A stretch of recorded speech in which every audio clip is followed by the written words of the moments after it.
Shin choosing to block out this dagger here, giving a little bit of extra, and of course, pump after pump, more damage coming in. Since I can't see the table that well, I can't make too many assumptions. I want to say that scar tissue under there, but it might have just been something else I didn't quite catch.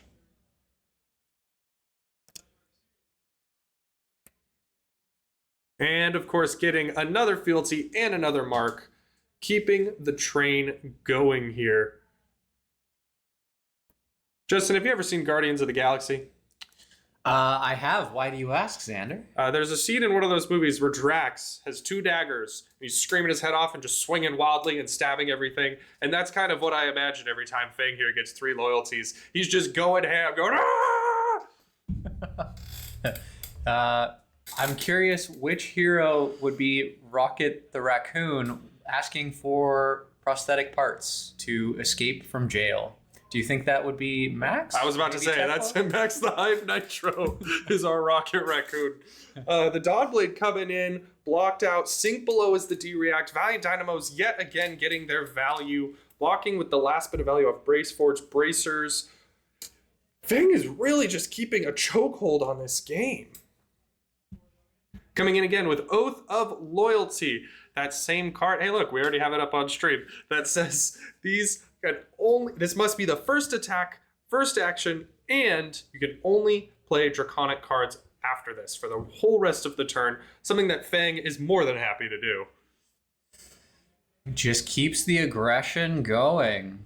Another Tooth of the Fang. That card popping up every single time to say, nope, your block, meaningless. Pump the next thing. And of course, attack reaction coming in. This dagger coming in a lot. I don't know what Shin needs to do here to get the value. He's starting to just bleed out little by little.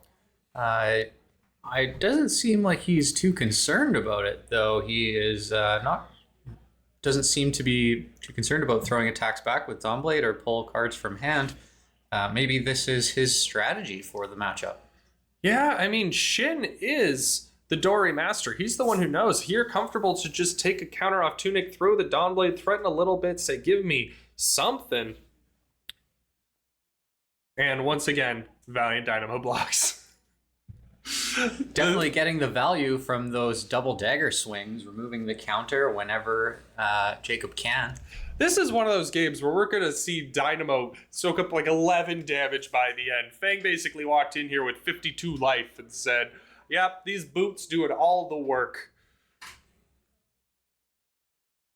And some more dagger pumps. Coming in here with a big old dagger. I believe that'll be for 7?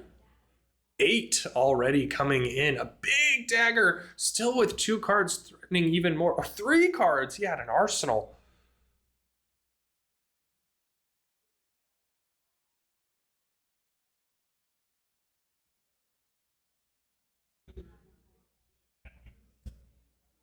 Both players thinking.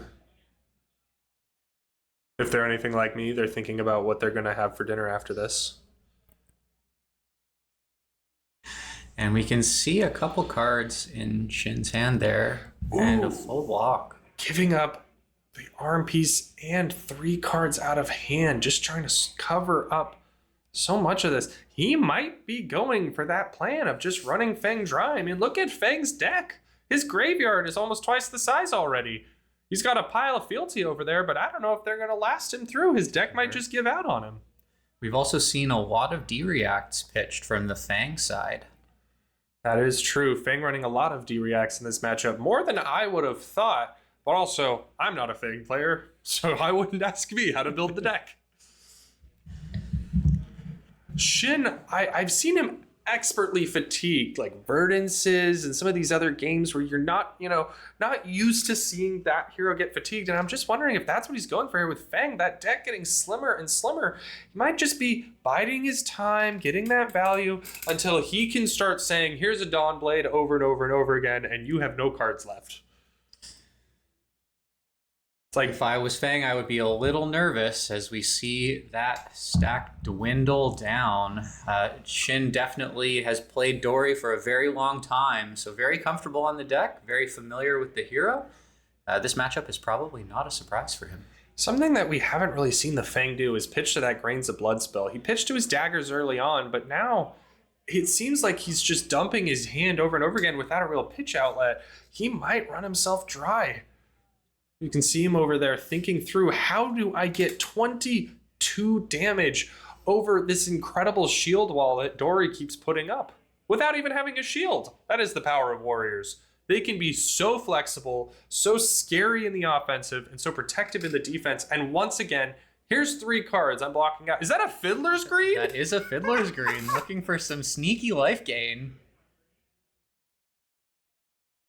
Is that a Glint the Quicksilver? Yes, playing. Oh my gosh, 2 cards. Glint the Quicksilver, playing each, drawing a card off of reprise off of that. Glint the Quicksilver, a very interesting little card that when you're on the other side of the table, you're really not happy to see hit.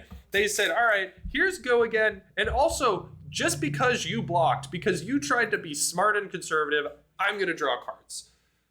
It's almost punishing you for not being aggressive.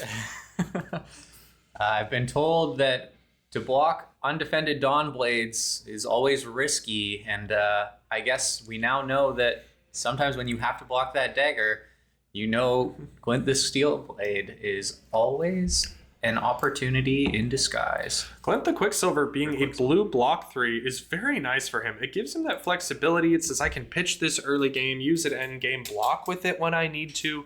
I see why Fang would bring it in here, just to say, look, I get value off this no matter what happens. And maybe once in a blue moon, there's that moment where Fang wishes it was an attack reaction that buffed his daggers. But I think all in all, he still gets the value. I mean, 3 block versus 3 attack. Fang gets plenty of attack anyway. And easy to turn into an attack reaction with that card draw. It's true. He just plopped it down, said, give me another one, and then drew another one and did it again.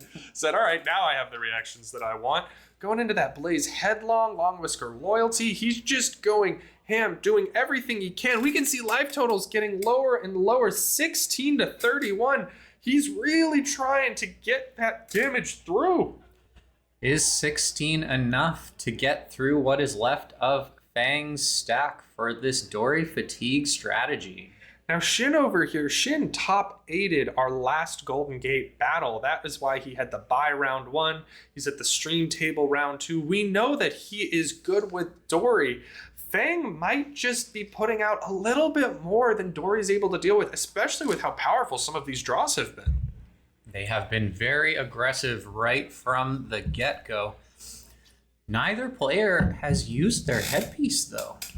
That's true. Both of them holding back. Crown of Providence over here just saying, hey, I'm going to protect myself, give myself a little filter if I need. I don't think you're really going to threaten my arsenal, Fang, but I have it. But Fang with Kabuto saying, that's a nice sword. What if it didn't? Easy way to shut down a turn. And as we get closer to the end of this match, I'm sure we will see players start to leverage that value and try and make their turn go just a little further by using their headpiece. That might be what Shin is waiting for. Looking at that Kabuto, he's probably thinking, if I swing with sword and you block with that, keeping 4 cards is pointless. I can't go and do all this extra things, And maybe he's got some pumps that'll be worth it, but he might just be trying to wait out that headpiece so he doesn't get totally stopped on a turn where he took a bunch of damage. Oh, and there it is. There's that headpiece. Looks like no filter off the Crown of Prop. Oh, there we go. A filter from hand. I spoke too soon. I should probably slow down.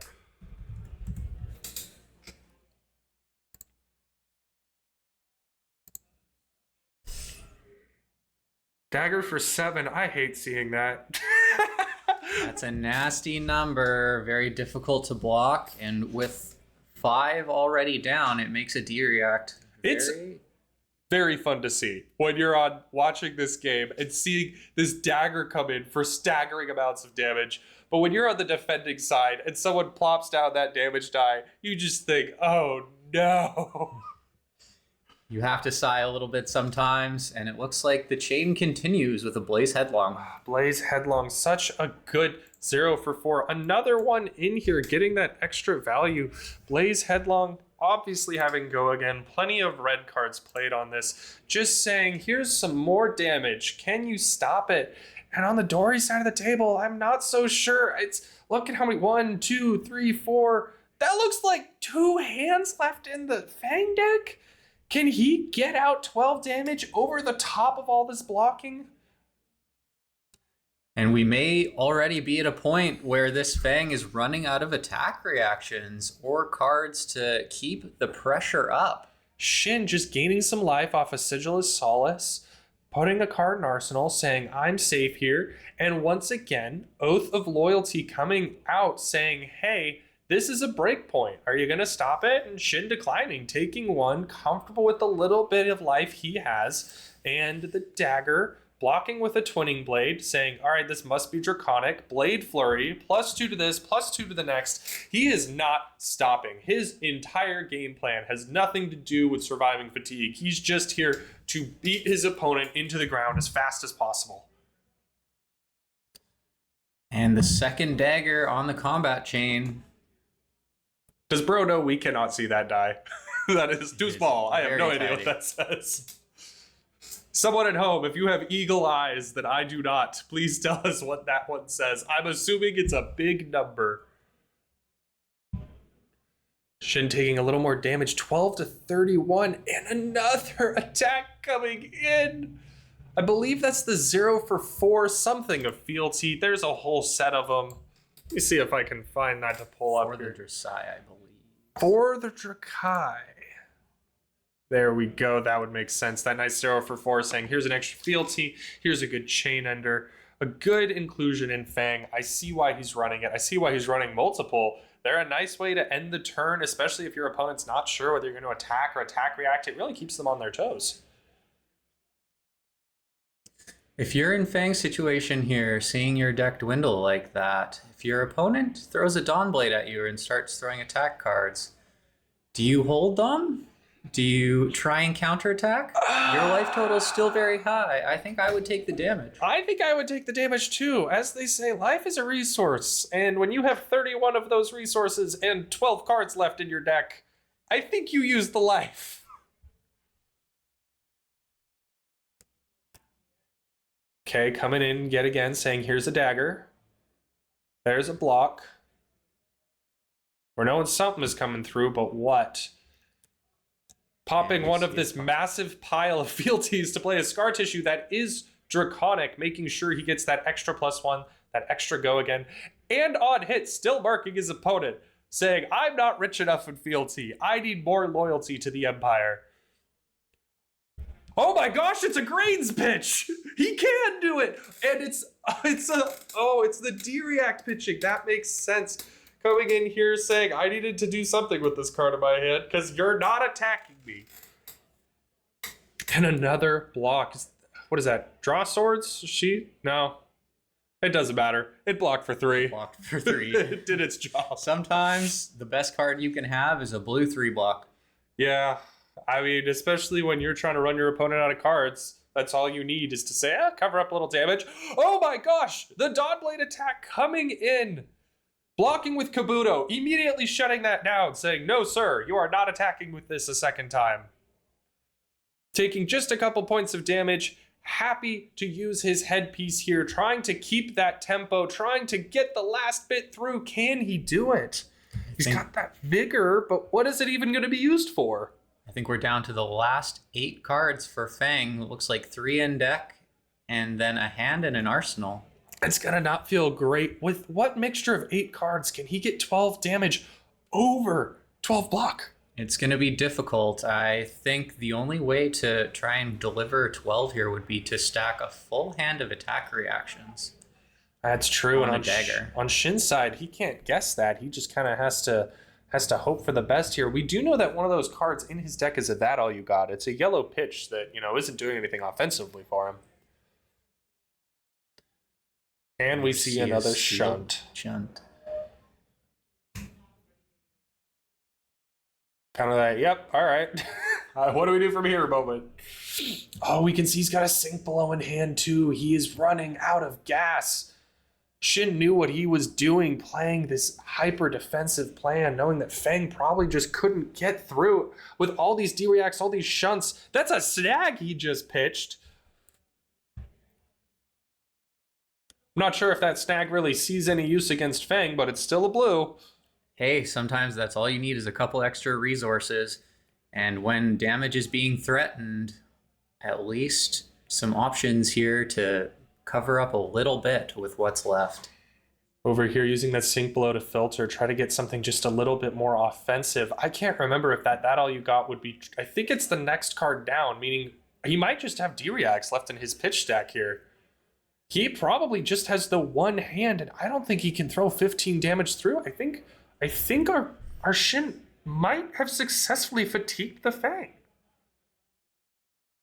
I said I think like 5 times. I need more caffeine. After this turn, we may have very little left for Fang to work with. And even with that marked token and that pile of fealty, there might not be a whole lot of gas left for this very redline Fang deck to convert a win. Thank you to chat for catching that I forgot to update the round number until the very end of this round. Ooh, Command and Conquer! He knows! There's D-React stuck in his hand! I don't think he can do anything! He just gives the fist bump. He knows he's been fatigued. This is the end of the game. That was wild. I did not think that's what would happen at the start of this. I was fully prepared to see one of these two aggro down the other, and instead, Dory just sat back and said, I'm cool blocking, bro. We're comfortable with this. If you think you can get there, go for it. But we did see that fatigue strategy pay off in the end game. Absolutely. I mean, Fang, the Draconic hero over here, burning bright, burning fast, and then burning out. I don't know what else he could have done to get over that wall. I mean, even if he played slower, he's just giving Dory rope. It seems like Shin came into this matchup knowing exactly what his plan was, exactly what the opponent's deck does, and how to just not let it happen. Definitely a great way to play into this, and don't underestimate those original Welcome to Wraith heroes. They may have been around for a long time, but they'll still convert a win when they need to. Absolutely. I think this is another example of how Flesh and Blood really just rewards the specialist. Like, you can look at the top heroes, you can go to a meta breakdown and say, well, who won the last Pro Tour? But if you actually like hunker down, spend all your time in a specific place, you practice that, you learn the ins and outs, you learn the matchups, you can beat any hero, even a top meta hero, if you're the specialist there. And that's what we see here from Shin. All that time and energy paying off in our round 2 game. It doesn't look like we have any gem packs to crack this round, but maybe we'll see some more of those on stream later. Maybe later. Maybe you and I'll get to open some later. That'll be really fun. I'll see if we can secure some from our tournament organizers here today. So we're going to pop you guys back to the carousel, enjoy some more player cards, and we'll be back soon for round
Let's go. Welcome back, gamers. We're going straight into round 3 here, but as our players are getting ready, we wanted to talk about a couple things. First, look at these beautiful, beautiful Golden Gate Battlegrounds tokens. These are the Gold's Kiss rum, represented as the Napa Valley. I'm covering your face. Napa Valley wine. Justin, what do you think of these? I think these are a beautiful token and a great way to commemorate our season of the Golden Gate Battlegrounds. These are Season 2 participant promos, so all you have to do is come to a Golden Gate Battleground event, your local armory, skirmishes, pre-releases, all of them count, and you should be given one of these just for being there and for playing games. And then you get to sleeve this up and flex on everybody else because your rum is a sophisticated Napa Red. Maybe a Cabernet, you never know.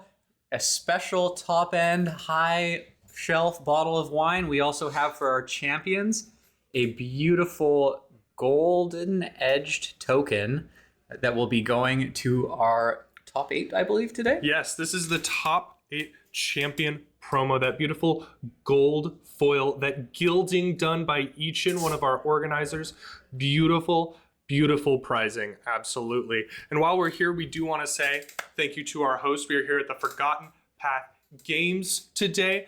They have the nice room set up that we're in with the beautiful mural. They have the huge room that all of our players are in, that stream table right now that you all see. They let us just come in and take over the whole store for this event. So thank you to Forgotten Path Games. Thank you for being our TO and hosting us today. Fantastic event, and I hope that we are welcome back to have some more in the future. I don't think we've done anything too crazy, so hopefully they're cool with us doing another.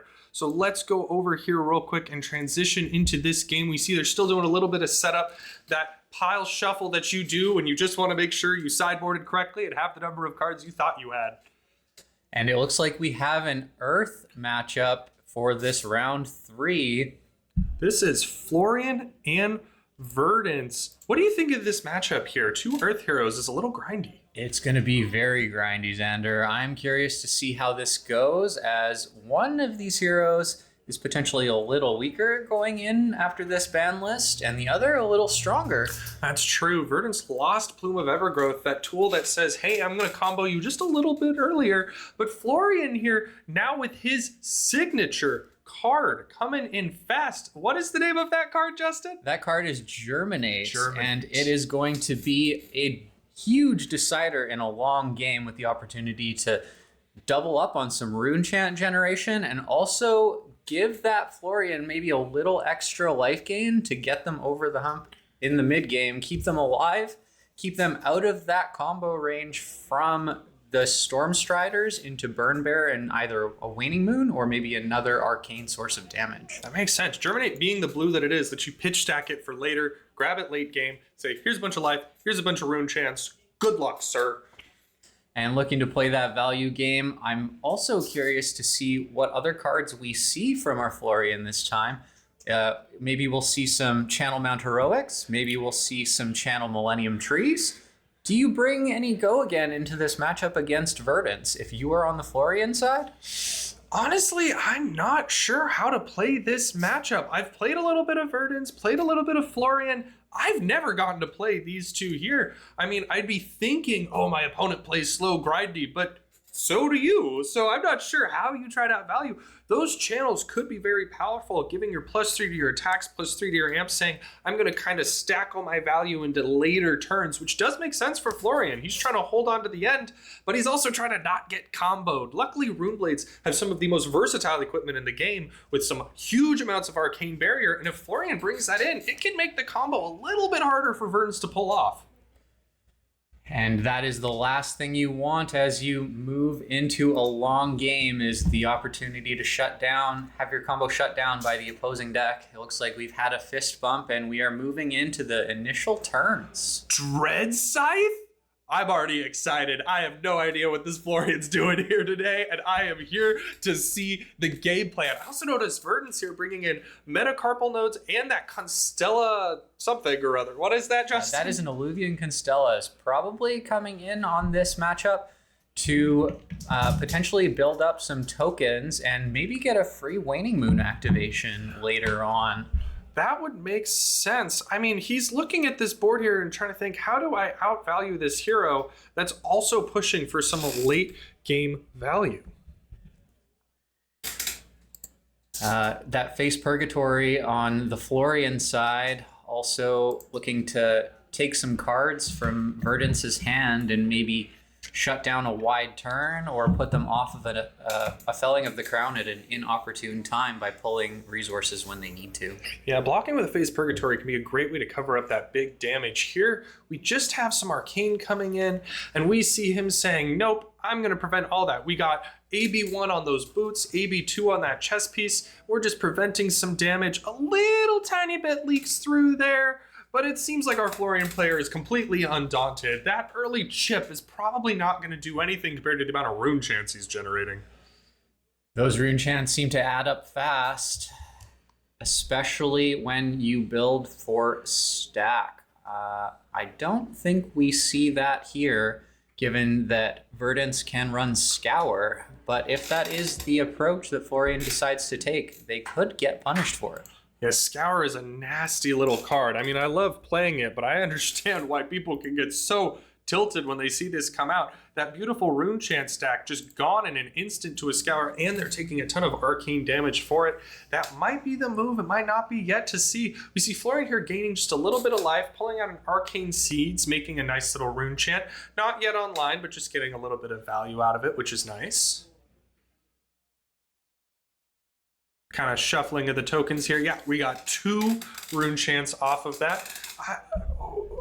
Pitching into, what is that, an Autumn's Touch? Blue Autumn's Touch, I believe. Just saying, here's a little bit of value. And it looks like still 1 card in hand with no go again. That's most likely going to Arsenal. What I'm thinking about watching this is this Dread Scythe over here. It is a 3-cost, once per turn attack. Whenever you attack, deal 1 arcane damage, and a hero dealt damage can't gain life.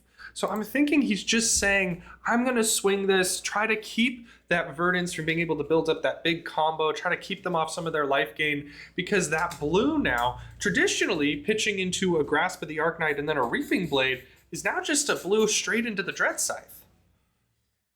Very, very easy to convert. And while that is shutting down some combo turns, we also might see Deny Redemption in the Florian deck, something that could potentially make it a lot harder for Verdance to build a pot board and use those to create a combo turn. If you can wait until the second healing pot is broken, that makes it nearly impossible for Verdance to combo through for a big finish. Yeah, throwing off their tempo, saying nice count, but we're going to change it so that you can't gain that life after you've already broken some, so you're not getting your value here. That could be a crazy way to just shut off the turn. Here we see Verdance, though, playing that typical mid-rangey start, blocking out a gun amount, and then saying, here's my 2-for-6 Command and Conquer. No D-reacts, and give me that Arsenal. And our Florian already looking at saying, what if we block that out? That Arsenal is a card he does not want to give up. Blocking 7 against the Command and Conquer. Maybe that Arsenal is a D-react that isn't quite ready to be deployed. I don't know. Would Florian want to... Ooh, it is a channel-bound heroic. Of course he wanted to keep that right into a plow under, saying, here's a bunch of damage. Get wrecked, Verdance. And this is where we see the power and value of those Earth cards. And it looks like we've pitched another plow under to pay for this plow under. So we will be able to keep that Channel Mount Heroic around for another turn with the flow counter on it. That Channel Mount Heroic representing the +3 damage here and another +3 on a future turn. I mean, if you're going real crazy, maybe keep it another after that. You can really get some value, especially over decks who are trying to block so much, by just front loading all this damage. Very easy to pitch 2 red Earth cards to that Grasp of the Arknight, generate a rune chant, and throw an attack. That is true. We see here them chatting about making sure the channel goes to the bottom to pay for that Channel Mount Heroic, bottoming the rest of them anyway. They were both Earth cards. They both counted. Drawing up the hand and passing to Verdance, which is saying, here's a Fruits of the Forest for 7, a nice red Fruits of the Forest. I know I'm a fan of this card. It's not in every single deck list, but it's a nice little 2-card 7 that sometimes is just 2 life when you discard it. And absolutely filling your graveyard with some earth cards. Much rather attack with it for 7 than discard it for 2, though. Absolutely. If you need to fill your graveyard to get some decompose, it's a nice little engine piece. But here, they're both trying to just get through some value in a game where, unless they haven't updated life totals correctly, I'm seeing 40 to 39. Devin choosing to say no blocks here and takes 7 damage to the face. 38-32. Looks like they did give us that little update. That is a big punch. I mean, Florian with 4 cards. How do you think he's going to give the swing back here? I think we're probably going to see at least 2 attacks on the chain, given that Channel Mount Heroic is out, but holding a 4-card hand. And we do with a Rune Rager Swarm. Rune Rager Swarm, such a fun little piece saying if you've made an aura, you get to go in here and go again with this. I mean, this is the kind of stuff that Aurora did left and right, but this little piece is a little bit more important in Florian, where he can get the value off of that Channel Mount Heroic, coming in with the +3 onto this and +3 on whatever comes next. A card that has been added to Florian as kind of gravy counter tech, but that go again really does seem to do work in these Earth heroes. It's such a good way to throw your opponent off, especially when they're ready for you to throw one attack a turn. If you can just get a little bit of go again and people aren't expecting it, you can get some damage through. We see here that he AB'd and it looked like he Constella countered and then just blocked out the 3 from the Rune Rager, and now we're just getting that Dread Scythe to face. I'm pretty sure that Channel Mount Heroic only buffs attack action, so that Dread Scythe only coming in for 3, but it's still a little bit of threat to Verdance' game plan. Any turn you can be sure that you're not going to get combo killed is always nice. It is, and I see over here in the chat, Drunk Zerker, Alex saying he wants to unban Bonds of Agony, which I know is said tongue-in-cheek because that card should go and stay gone forever and ever. I am so happy it is not there anymore. I am on the other side of the table from you, Xander, and I hope that that comes off the ban list once Slippy rotates. I think I'm okay with it being gone. All right, peg the 2 Earth, channeling to the bottom. It does make sense kind of how this turn played out. Pitching away those 2 Earth cards. It was an Everbloom Life, and then that nice little block Canopy Shelter just saying, I'm going to keep this Channel Mount Heroic for later. Now he's already gotten 6 value off it. He's going to get another 3, assuming he's got something in hand that attacks. I see an Arcane Compliance in there, an interesting little tech piece against Verdance. Probably a little earlier than Devin wanted to see that, though. Right now, he's not under any threat, and it's probably going to turn into a pitch card. That would make sense. Then you do have it late game to try to stop a little bit of that combo. We see here decomposing 3 Earth cards over on Jeremiah's side, pitching a Plow Under to play a Plow Under, having to bottom his own arsenal. Devin without an arsenal to bottom. Now, some people might look at this and think, oh no, the Verdance lost value, they bottomed an arsenal. But if you're trying to build up to a combo sometimes with Verdance, maybe you have a Burn Bear that can't pitch, maybe you just have an important piece. It can be a nice way to create a pitch stack when you actually know that you're choosing to do this. Very sneaky way to get a rampant growth in position when you need it, setting up for a kill. It is interesting to see him running Waning Moon here. That does tell me he's maybe not playing for the big combo we all know with the big staff pointy guy. What's that called? Surgeon Aethertide. Surgeon Aethertide. This is why we have Justin on this, because I don't know the names of anything. But we do know the name of Swarming Gloomveil coming in for, I believe, 3 go again, maybe 4 go again. If he's made 1, it'll be one aura. It'll be just the go again. Ooh, that Command and Conquer coming in with that Channel Mount Heroic. That is nasty. 9. That's gotta hurt on Verdance's side. Oh. 20 to 30 life. Oh, goodness. I guess that Surgeon Gloomveil would have been buffed by the Channel Mount Heroic as well. So that card has put in a lot of work over the last 3 turns. Channel Mount Heroic is one of those cards that, you know, looking back, you can see how maybe it was incredibly powerful in some old heroes. Now it's kind of hard to get the value out of. But with every attack action getting +3, just having a little bit of go again means you get insane value off that card. And here we have 8 coming in from the Verdant side saying, here's a big attack. Can I get back some of that life you took from me? Is that a Felling in Devin's hand? That's a Felling of the Crown. He's looking at, what if I just block a little bit and then felling you? Take away a card from your hand, get some value on mine, decompose. Felling, of course, being such a powerful card in these Earth Heroes. Both of them want to play them as much as possible. Fantastic opportunity to block 6. If you wanted to cover the full 8, you could with that Face Purgatory, but you're not getting the full value as the discard does not trigger.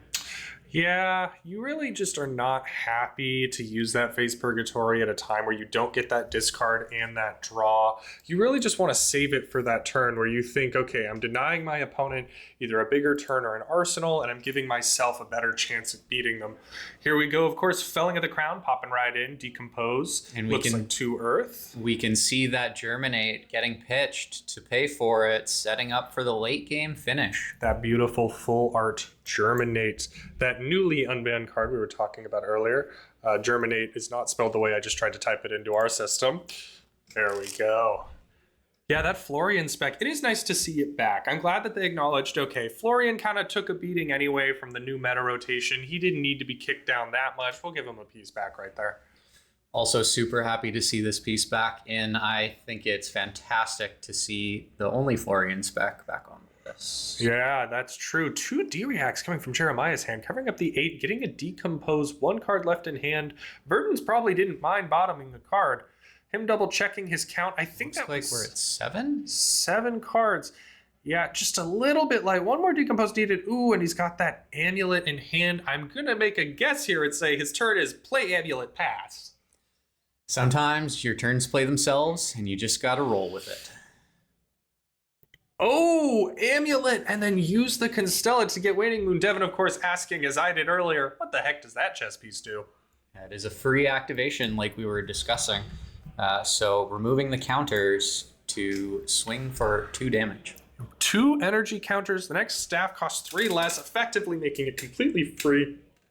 That's a nice little way to just get a little bit of chip value in off of this 1 card hand, especially when the 1 card you're playing is just an amulet. And Waning Moon can't even be activated unless you play that non-attack action.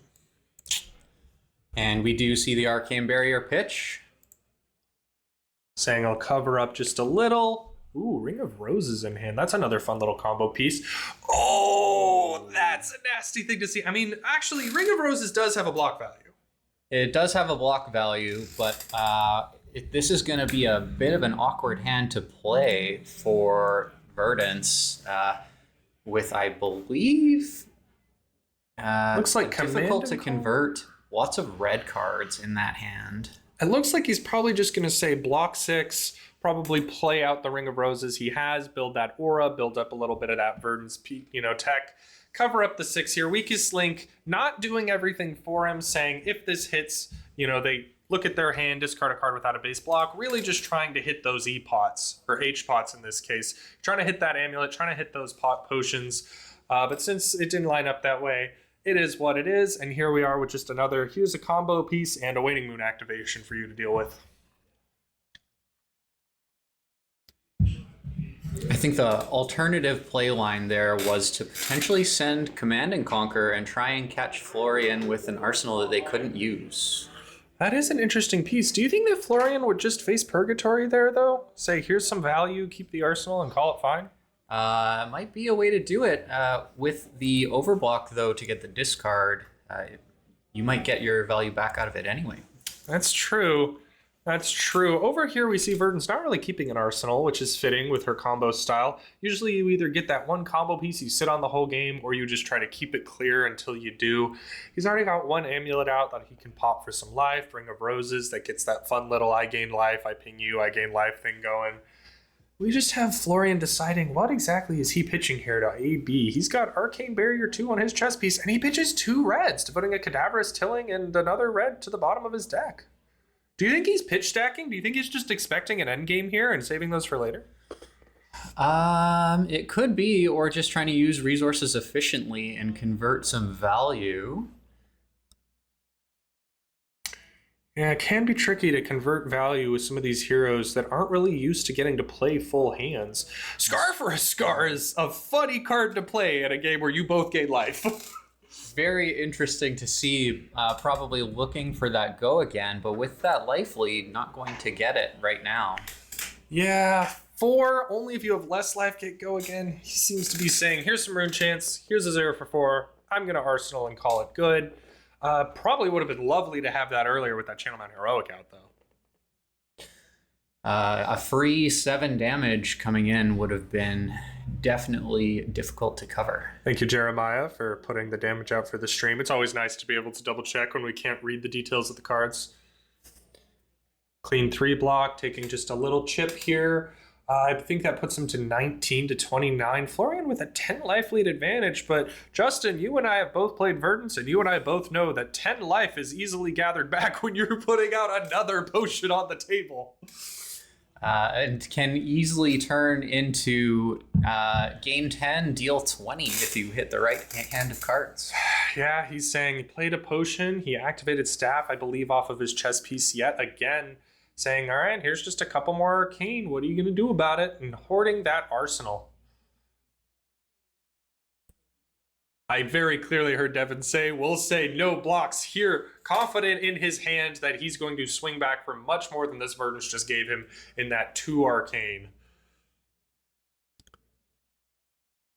Jeremiah drawing up, looking for something to put the pressure on. That arsenal might just be a combo piece that he needs to really pop off in this game. Something he's going to hoard and protect. The Channel Mount Heroic, of course, coming in, saying, here's +3 to my Swarming Gloom Veil. And I'm pretty darn sure that counts as an aura for swarming. Let me read the wording of Swarming Gloom Veil.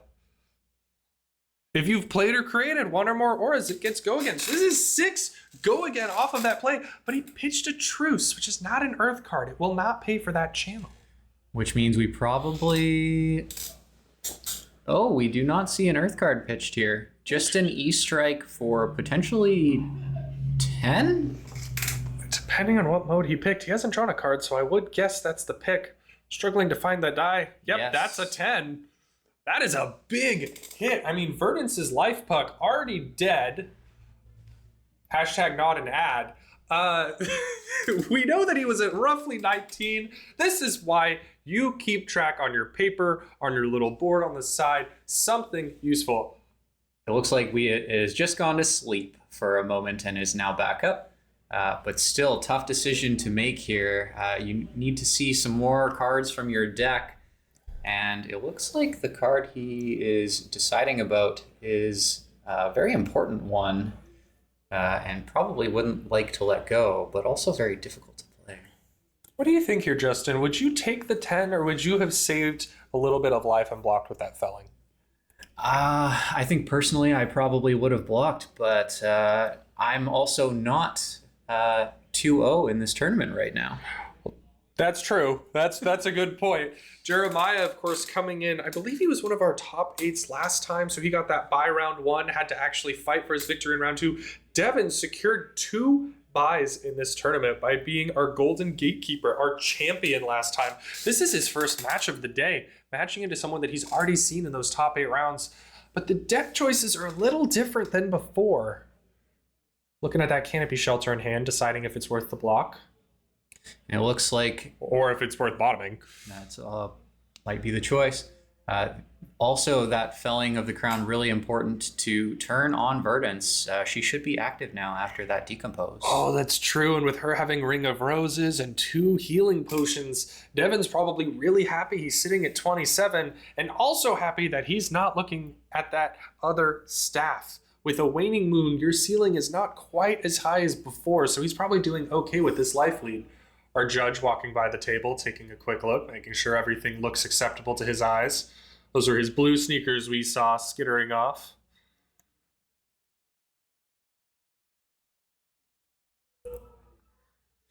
Special shout out to everybody who put their time and effort into organizing our event today, including not only the tournament, but also our side events. We have some events going on for Learn to Play, as well as Project Blue. Yeah, we also have cubes for rent. We have 2-person and 6-person boxes that are made. We have cubes from different sets. A lot of options for people who come out and either don't want to participate in such a large tournament or play a few rounds, maybe lose a few rounds and decide, I'd like to just go have fun in another format for a little while. And honestly, when you've got your booty kicked 3 rounds in a row, it's a nice way to end the day to just play something else for a little bit. Go and run some more casual rounds with your friends at your local tournament and just enjoy a nice Saturday.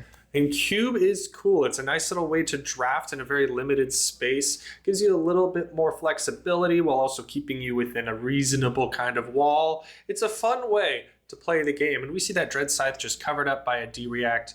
Not a lot happening here at the moment. Drawn back up in Florian, 10 to 25. We're still seeing Verdance just saying, I'm going to gain a life, Everbloom. Ooh, that's right. Ooh, the Ring of Roses loop is going to kick in here too. Justin, do you want to explain how that loop will happen here?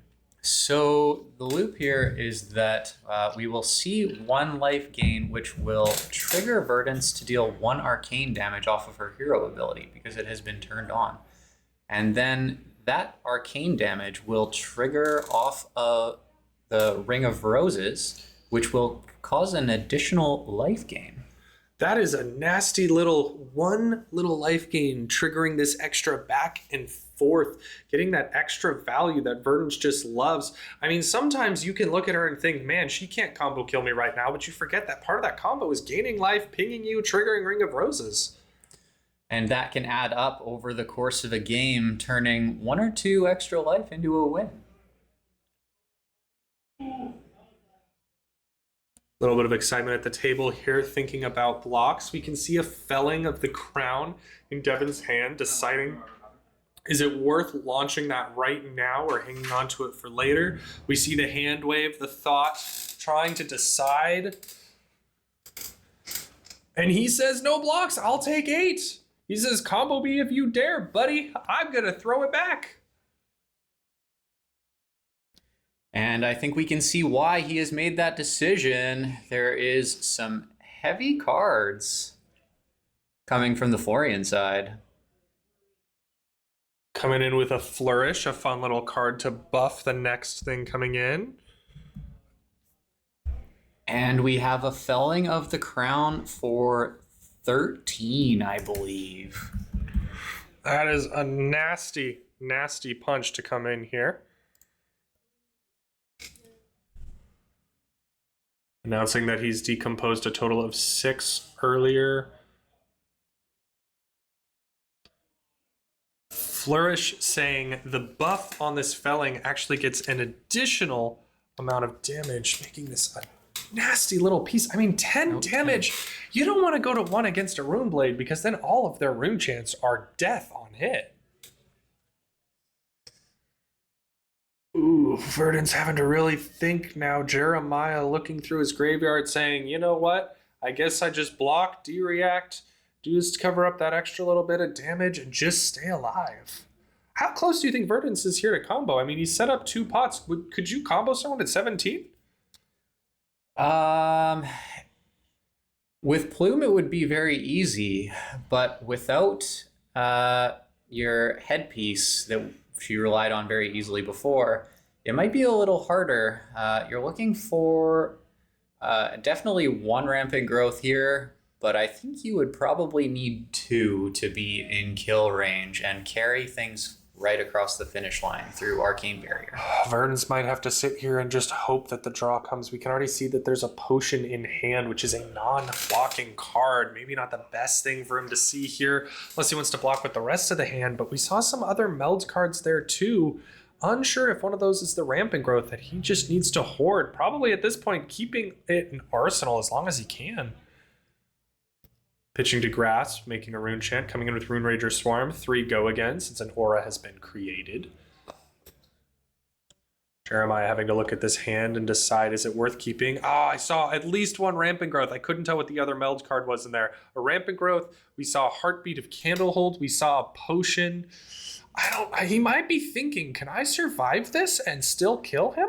Unfortunately, a tough hand to block with, too. A lot of cards that you can't throw in front of an attack. Yeah, rampant growth. Another example of a card that doesn't block, but you have to run it. It's just so important for getting these end games, building up that big amount of damage that you need.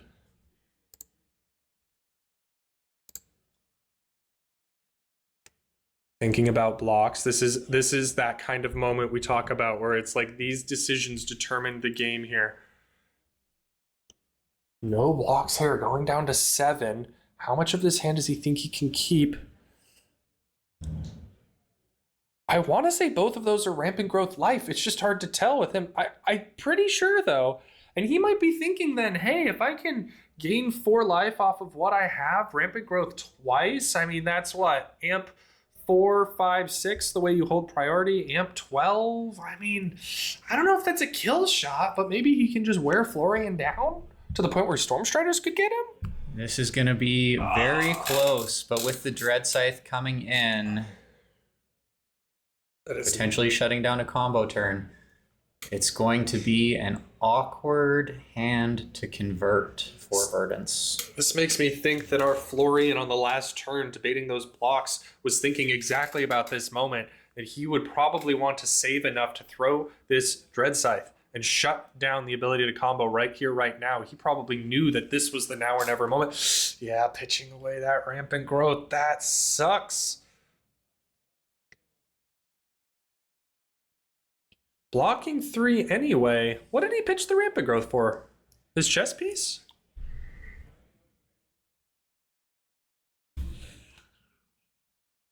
Yeah, and it looks like Waning Moon for 3.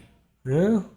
Playing a potion. No, it'd be Waning Moon for 2 because, yeah, it's his own turn because he went to his turn, played the potion through this, which means he's probably arsenaling that other rampant growth.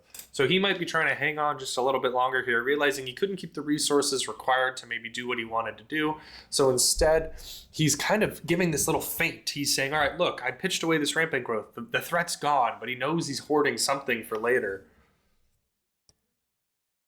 And we have 1 combo piece in Arsenal and 3 potions. Ooh, is Our that a Verdance scour? is He drew a rampant growth. All he has to do is not die.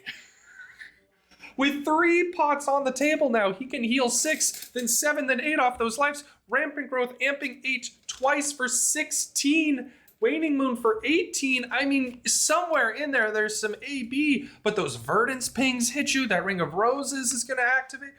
And we The see a Plowlander. Bottoming his arsenal on attack trigger. Oh no! The combo piece ripped away.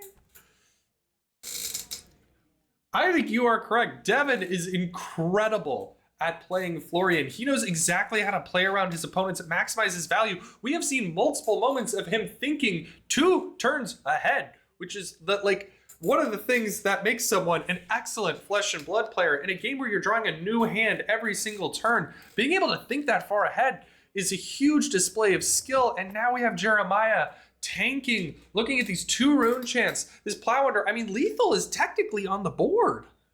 We've seen a fantastic back and forth this game. Florian putting on the pressure and Verdance working around it to build up a board presence for their combo to finish. It's very close. You know what I think made the difference here? I think you were right when we started that Channel Mount Heroic is the thing that can push you over. Getting the value off of that, getting that extra damage through. I mean, he had 9 value off of one of those. If his opponent had 9 more life, he wouldn't be thinking twice right now. It would be a lot easier to take this 6 damage and try and look for your next copy of Rampant Growth as you dig through your deck. Definitely has had a huge impact on this game over those early turns. Now facing down this Plowlander, knowing that once this actually resolves as an attack, we go through with Decompose and it bottoms that arsenal. So he's sitting here staring at that Decompose trigger saying, do I want to do something before it bottoms my arsenal? Can I bottom this? Can I get back to it if it's in my pitch? Is it worth it? Do I just play it now, gain 1 life, and call it a loss? I mean, Devin here with an extra card, probably getting parked in Arsenal, just keeping him ahead in value. We also notice both headpieces still online, and that Face Purgatory could be very valuable. This is where Crown of Providence is an unfortunate Psy moment, because it'll bottom your arsenal and replace it, but only when you're blocking. And this Plow Under doesn't need to have it just does the bottoming. It doesn't need to hit you. I guess what you could potentially do is Crown of Providence and hope to draw your other combo piece off the top of your deck if you were really desperate. But I believe we've seen the other Rampant Growths and they have been pitch stacked. Yeah, we saw the other Rampant Growth get bottomed not 2 cards ago in the stack. I mean, he'd be digging for so long, pitching one and playing the other from Arsenal, giving up on the combo, saying, I know it's not going to do anything. Not really, but it gains him a life. Amps 1. Is he going to try to just Storm Striders it out real quick and get a little bit of value in? I mean, Waning Moon isn't active until he plays it on attack action. It looks like a Destructive Ether tied in hand. Nothing that he can really buff, though, to make it... Like, it's not his combo, you know? This is a hard spot for him. He really has to make the decision. Difficult. And it looks like we see 6 blocked. Trying to preserve that life total. Is he going to really be able to survive and draw those again? Or does he just have to accept that he's going to have to mid-range himself out of this? They can't see you when you shake your head, Justin. We're not on camera at the moment. I don't think that he will see that Rampant Growth again. There's just too much value that this Florian deck can generate, especially with that Grasp online turning 1 Rune Chant into 2. Yeah, saying Grasp the Arknight, make a Rune Chant, Florian, when you would make an Aura token. And then just coming in here with Felling of the Crown, saying, bottom one of those cards, you're not blocking this. And another Felling on the Verdant side. You know, sometimes this matchup does feel like, who drew Felling first? Sometimes, and it looks like there's actually 2 Felling of the Crowns in our Verdance's hand. Oh, no. These draws blue. Just working against him, preventing that Arcane, saying, hey, I don't want to take those Rune Chants right now. But 8 is lethal. He's got to block something.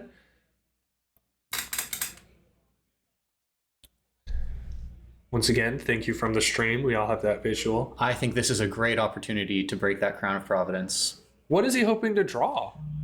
He is hoping to hold on to his blue and bottom his arsenal to draw something else that will give him a little more gas. I mean... That works as well. Yeah, it's a defense reaction. It looked like a sink below. I mean, he draws anything that he has in his hand, though, will just get bottomed to Felling, right? True, but you can hold on to 2 cards so that you can still play your Felling in response. Oh, that's true. I assumed he had a blue in hand, but I guess if he doesn't, that could be a way to try to get that extra resource. It looked like an Arcane Twining in there. If that's a blue one, you can pitch it, and that sink below doesn't do much. But if he needed that extra resource, you know, if it's a red or a yellow, if it's a red, he still can't do anything because he has 2 reds to pitch for a Felling, and a Felling, unfortunately, costs 3. Did the Florian choose to not decompose? The Florian decomposed. Wait, did he bottom a card? Wait. I got lost in the sauce talking about that headpiece. I don't know what actually happened on that decompose trigger. Did he bottom a card? I mean, he's got 3 in hand. He blocked with 1. Yeah, okay. He did bottom a card. Yes. That would make sense. Saying, here's my own Felling, buddy. Decomposing. So it was a blue Arcane Twining, meaning he has to bottom the D-React in his hand anyway. Yeah, so I'm not really sure what the benefit was of bottoming the arsenal unless he was just praying that somehow it was a specific combo piece that he might need. I mean, what does he have, 1 more potion maybe to draw? Maybe looking for that 4th potion. Yes, it's possible. It also could just be digging to get closer to pitch deck. Just a way to, you know, dig down in the deck. Down in the ground, in the earth. And with a very comfortable life lead on the Florian side, Verdance is looking for a way to find a way to turn some pressure onto the Florian side. It is a tricky spot. He knows if he can get the Florian down enough, he might be able to threaten something with Storm Striders, at least take his tempo, do something, but this is hard. He's got to make up a lot of value, and he's still looking at that Dread Scythe, knowing that his combo can be shut down again on a future turn if Devin sniffs out that it's on its way. And Devin, the excellent player he is, might be tracking the pitch too, knowing that there's Rampant Growths on the bottom of that deck and keeping in mind of when they might be popping up again. Devin really thinking about this block, deciding is it worth letting himself get down into that little mini combo range to throw back potential kill shot 5 to 18. Life update here makes a huge difference on this context. This is a hard decision for either side about what to do from here. And it looks like we are going to see Grasp given up. Luckily on that grasp, blocking out with it, you still keep the piece, giving face purgatory. Face Purgatory. He might be thinking it's just the time to cash in the block value off of it. Maybe I don't necessarily get... Who? Maybe not. Maybe the card draw is more important than the discard as we get near low life totals. It could be, but he said no more blocks. I'll take 7. We are 5 to 11, but we know that Verdance's rampant growth combo pieces are on the bottom of his deck. Is he going to see some Burn Bear magic here to swing this? And there's another non-blocking potion in his hand. I mean, he needs that potion on the field for combo, but here it just doesn't do enough for him when he needs to keep himself alive. Tough to see those in hands that you are trying to work with. And we see our first Germinate played of the game. Bringing that life total back up for Florian and creating some nasty rune chants. Did he just pitch 6 to this? He did, which means I believe we see 4 life gain with that Germinate. Well, if X is 6... X will be 3. Oh, I see. You're right. Okay, so he's going to make, though, the 6 rune chants because it's 3 rune chants doubled, and then it's gained 4 life. Yeah. I mean, there's no go again on this Germinate, but it's a nice little setup turn, and it's a threat. I mean, he's holding a cocked magic gun with those rune chants saying, hey, buddy, if you don't deal with me quick, I'm going to come over here with so many rune chants, your head will spin. So. My favorite card, Heartbeat of Candlehold. I'm going to gain 3 life and ping you 3 times. What you going to do about it, buddy? And looks like we're using Young Verdance tokens to represent the pings. He took the Great first way to one, do that. triggering Ring of Roses, of course, gaining him a life, which will trigger another Verdance ping. A little clarification on how this interaction will work. And it looks like our Florian player is holding a hand with a fair number of reds and may want to keep them, potentially letting this life damage through. Devin making sure he understands exactly how this interaction will work before he makes all of his decisions here. We can hear them discussing what will trigger in what order. Of course, both of these players very experienced, but also very honest. Looks like we have a little bit of a judge call here, making sure everyone understands exactly the order that all this will resolve in, so that decisions can be made with information of how the game functions. Of course, not giving away information of how the strategy works. It's a very tricky line sometimes for a judge to answer. We see a blue pitch here. And a wave of the hand. Off with the triggers. We have stopped all of them. Into an Everbloom life. I'm very curious to see what card... Oh, it looks like we get a felling of the crown here. I mean, since he's gained 4 life now, we might as well. It's Everbloom getting back something that is worth less in its cost than the amount of life you gained, causing that Verdance ping. Devin now thinking, do I stop this ping? I mean, if Ring of Roses wasn't triggered earlier, it can still trigger now. Ring of Roses will just trigger on the first arcane.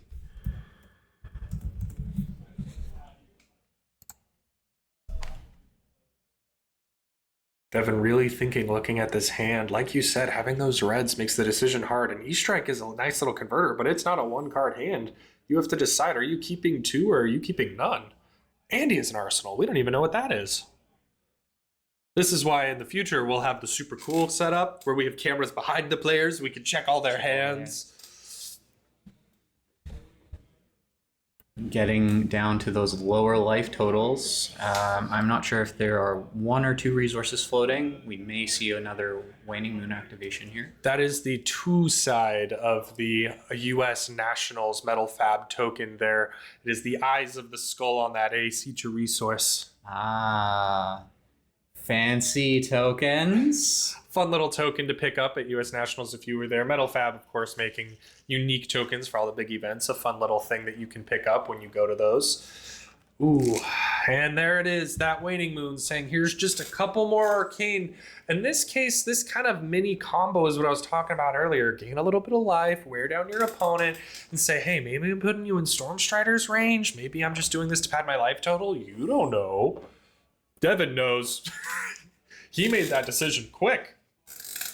And we do have to keep in mind, we have some of these healing potions on board, ready to be popped at a moment's notice. He popped one of them right now, just gaining 2 life, going for a Verdance Ping, and then playing out another pot. Just making the decision that the potion was worth getting a little bit of pad, a little bit of damage. I mean, it's worth 3 when you can gain 2 life and ping opponent for 1. Looks like a very calculated play, looking at your opponent's life total and knowing exactly how many pots you need to kill them. I'm sure that Jeremiah has studied this deck a lot. And here, of course, we have my pile of Rune Chants and an E-Strike for 7. Devin looking his opponent in the eye and daring him. Can you kill me with Storm Striders right now? Because if not, this is a lot of damage you have to stop. Very tough to turn this around from a heavy turn. Looks like he's preventing 3 Rune Chants, I think is what they signaled. And then blocking 6, taking just a little bit here. Giving up the hand, but again, Verdance with this light of a deck might just be thinking, where are my Rampant Growths? Where are my Rampant Growths? Let them crawl their way back to the top. Popping a potion, same decision again, saying I'm going to gain my 2 life, ping you for 1, just get the value. And I mean, if he lets that one through, Ring of Roses trigger too, and we get that nice little loop. So it just might be this great thread of saying you pretty much have to AB if you don't want to lose so much value on 1 card. Trying to pull cards from hand, at least maybe get Florian down to working with 3 in an arsenal instead of that full grip. Florian does run a lot of expensive cards. If you can catch him out when he's stuck on all reds or something, if the E-Strike converts, but he's got a Channel Mount Heroic in there. He might be thinking, can I really save all of this just to throw some damage? Can I keep the Channel Mount Heroic? I mean, we've seen a lot of very expert plays from Devin. He's probably thinking, how do I block here so I can attack next turn, so I can Arsenal the turn after that, so I can shut down the turn after that?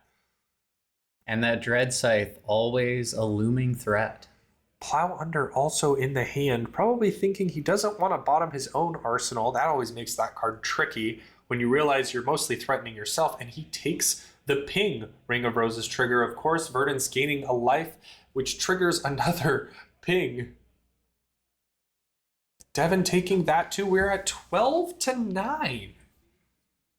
Again, getting dangerously close to that Burn Bear range. I don't think we've seen a Burn Bear all game, though. I'm wondering if Jeremiah isn't playing them. I've seen a number of Verdance decks insisting that they take them out in these kinds of games. Interesting. I don't know if they're correct. I also don't know if that's what Jeremiah is doing, but I've heard it. Looks like we have a Channel Mount Heroic hitting the battlefield like you were saying, Xander. Pitching that blue flourish, saying this is going to stick around. I'm getting 6 value off this, whether you like it or not. Oh, boy. Pitching and another to blue pitch. Grass, maybe? Nope, just a Cadaverous Tilling. For that is 11. Red.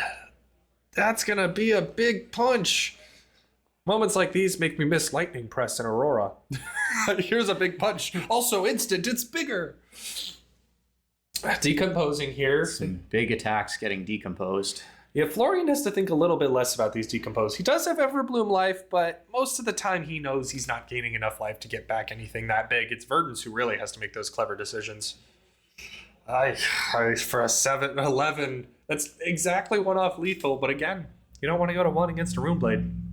And you know you have to deal with that Channel Mount Heroic again next turn as well. Oh, I'm sure that makes the Verdance day a pain.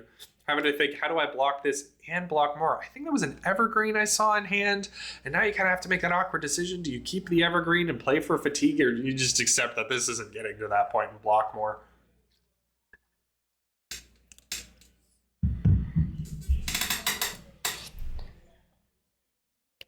Yeah, tough decision here. This game going on a good amount of time. These players playing so efficiently. And apparently I didn't properly start the timer again. So the timer outside is the correct one, the one we rely on. It's the time. 7 minutes left. They have 7 minutes left since I improperly started the timer yet again on this round for the stream. My apology, folks. One of our organizers over here having a good chuckle at me. A little bit of damage taken, a little bit stopped. Saying, here's once again, I'm gonna fired. Pop a potion, trying to stay alive. Pop a potion, gain a little life, ping you for 1. We are 6 to 9 right now. Every time I see these life pucks like this, I think they're equal, but it's not because they're flipped. 6 on Verdance's side, 9 on... He just gained 2 life, though. He should be at 8, if I'm not mistaken. Maybe they haven't quite updated the life pucks. And coming in for a plow under, saying, sir, bottom that arsenal, please. Lucky for me, chat can't fire me.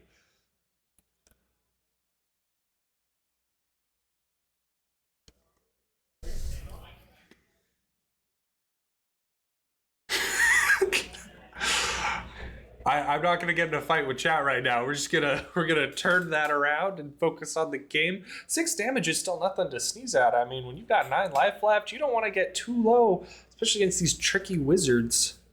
Florian blocking with that Everbloom life we were just talking about. Doesn't look like he's interested in bringing an E-Strike back from his graveyard with it. I think he knows. This game is just never getting to that fatigue. Oh, and there's the Dread Scythe.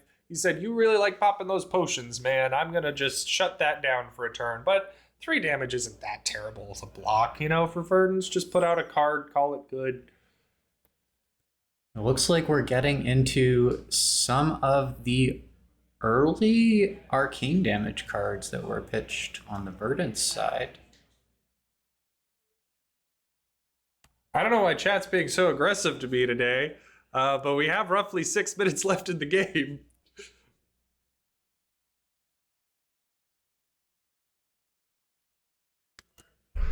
Three on the Dread Scythe, really thinking, if he lets this hit, he can't gain life. How much is that worth to him right now? I mean, he might look at that and say, that's actually not that big of a deal at the moment. He's mostly just covering up the actual damage of the hit itself.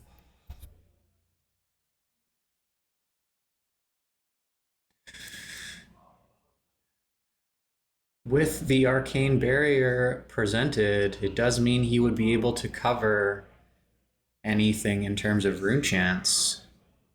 Yeah, that's tricky. If he goes down that low, let's see, he has AB1, AB2, AB3. I mean, it's not ideal. Oh, he's going for it. He's going for the Stormstrider, saying, pay 1. I'm going to make my next wizard non-attack instant. Emeritus Scalding. That's coming in for 4? On his opponent's turn, I believe. I can't tell what color it is. It looks blue. I believe it is a blue. Emeritus Scolding, of course, a very fun little piece that says, hey, if you... He gets the fist bump? Coming in with Emeritus Scolding, Waning Moon. I mean, if he's... We must have a life puck discrepancy here, because if I'm looking at damage, that should be 6 total. 7? Am I incorrect? I'm not sure if we have a win or a concession there.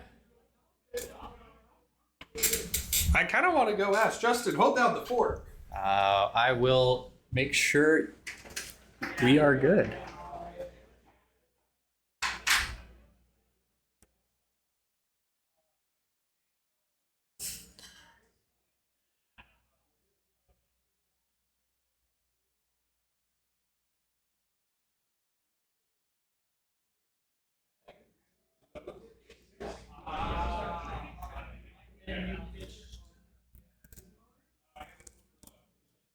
And our players are just running back the sequencing for that last turn, explaining what exactly happened.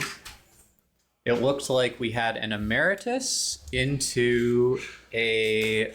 He pitched to the Metacarpa nodes, and he discarded an Arcane Twining, getting the extra 2 value off of those, amping 1, increasing damage by 1, so that Emeritus is 6, and then coming in with that Waning Moon for 3 for an exact total of 9 value. A very, very close game, very cleanly mapped out. I mean, the fact that, even me missing that Twining tells you how smooth that had to be right at the end to get the exact amount of value. And he wanted that kill shot And before the mountain came back. to catch your opponent with no cards in hand, just at the right time and not able to send any arcane barrier to prevent that 1 point of damage that would keep you alive.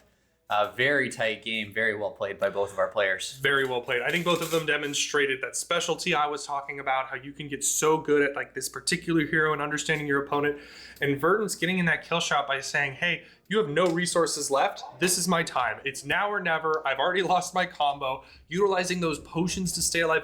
I mean, those potions, they were clever. I mean, he's gaining 2 life, but he's pinging his opponent for 1, which is either slowing him down or taking away life. And he needed this exact amount of life to get this shot in. And it worked out for him. I mean, when I saw him running the node, I'm going to be honest, at the beginning of the game, I would have thought it was a mistake. I love the Stonewall Gauntlet. I think it's so nice to have as a defensive tool, but offensively, he needed that 1 point of value that it gave him, and it worked out for him great. Yeah, definitely a choice that helped convert just that little bit extra into a win. And sometimes that little extra push is more important than the one prevention to keep you alive. It really is. In this tight of a match, he knew he needed just a little more offense to get there over the huge defensive tank that is Florian. So we're going to take a little bit of a break because I know it's going to be a very quick turnaround. So we will be back in a moment for round 4.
Welcome back, gamers. We are prepping for round 4.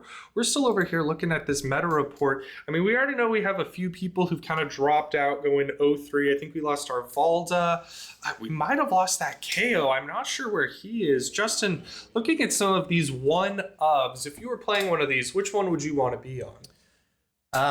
I would probably be leaning towards Prism personally, but sometimes your games just the wheels fall off and you don't have much to do. I know you talked a lot about the specialist aspect early on. That's the deck I'm most comfortable with out of these ones. But I would also really like to see maybe a heavy Vinset turn, or Katsu might have a lot of game into the heroes that are floating around up there today. That definitely makes sense. I mean, looking at these, if I had to pick one, I think Katsu might be the one who could kind of overcome some of these walls, but he's a little tricky too. I mean, if you mess up one combo line, you can fall so far behind.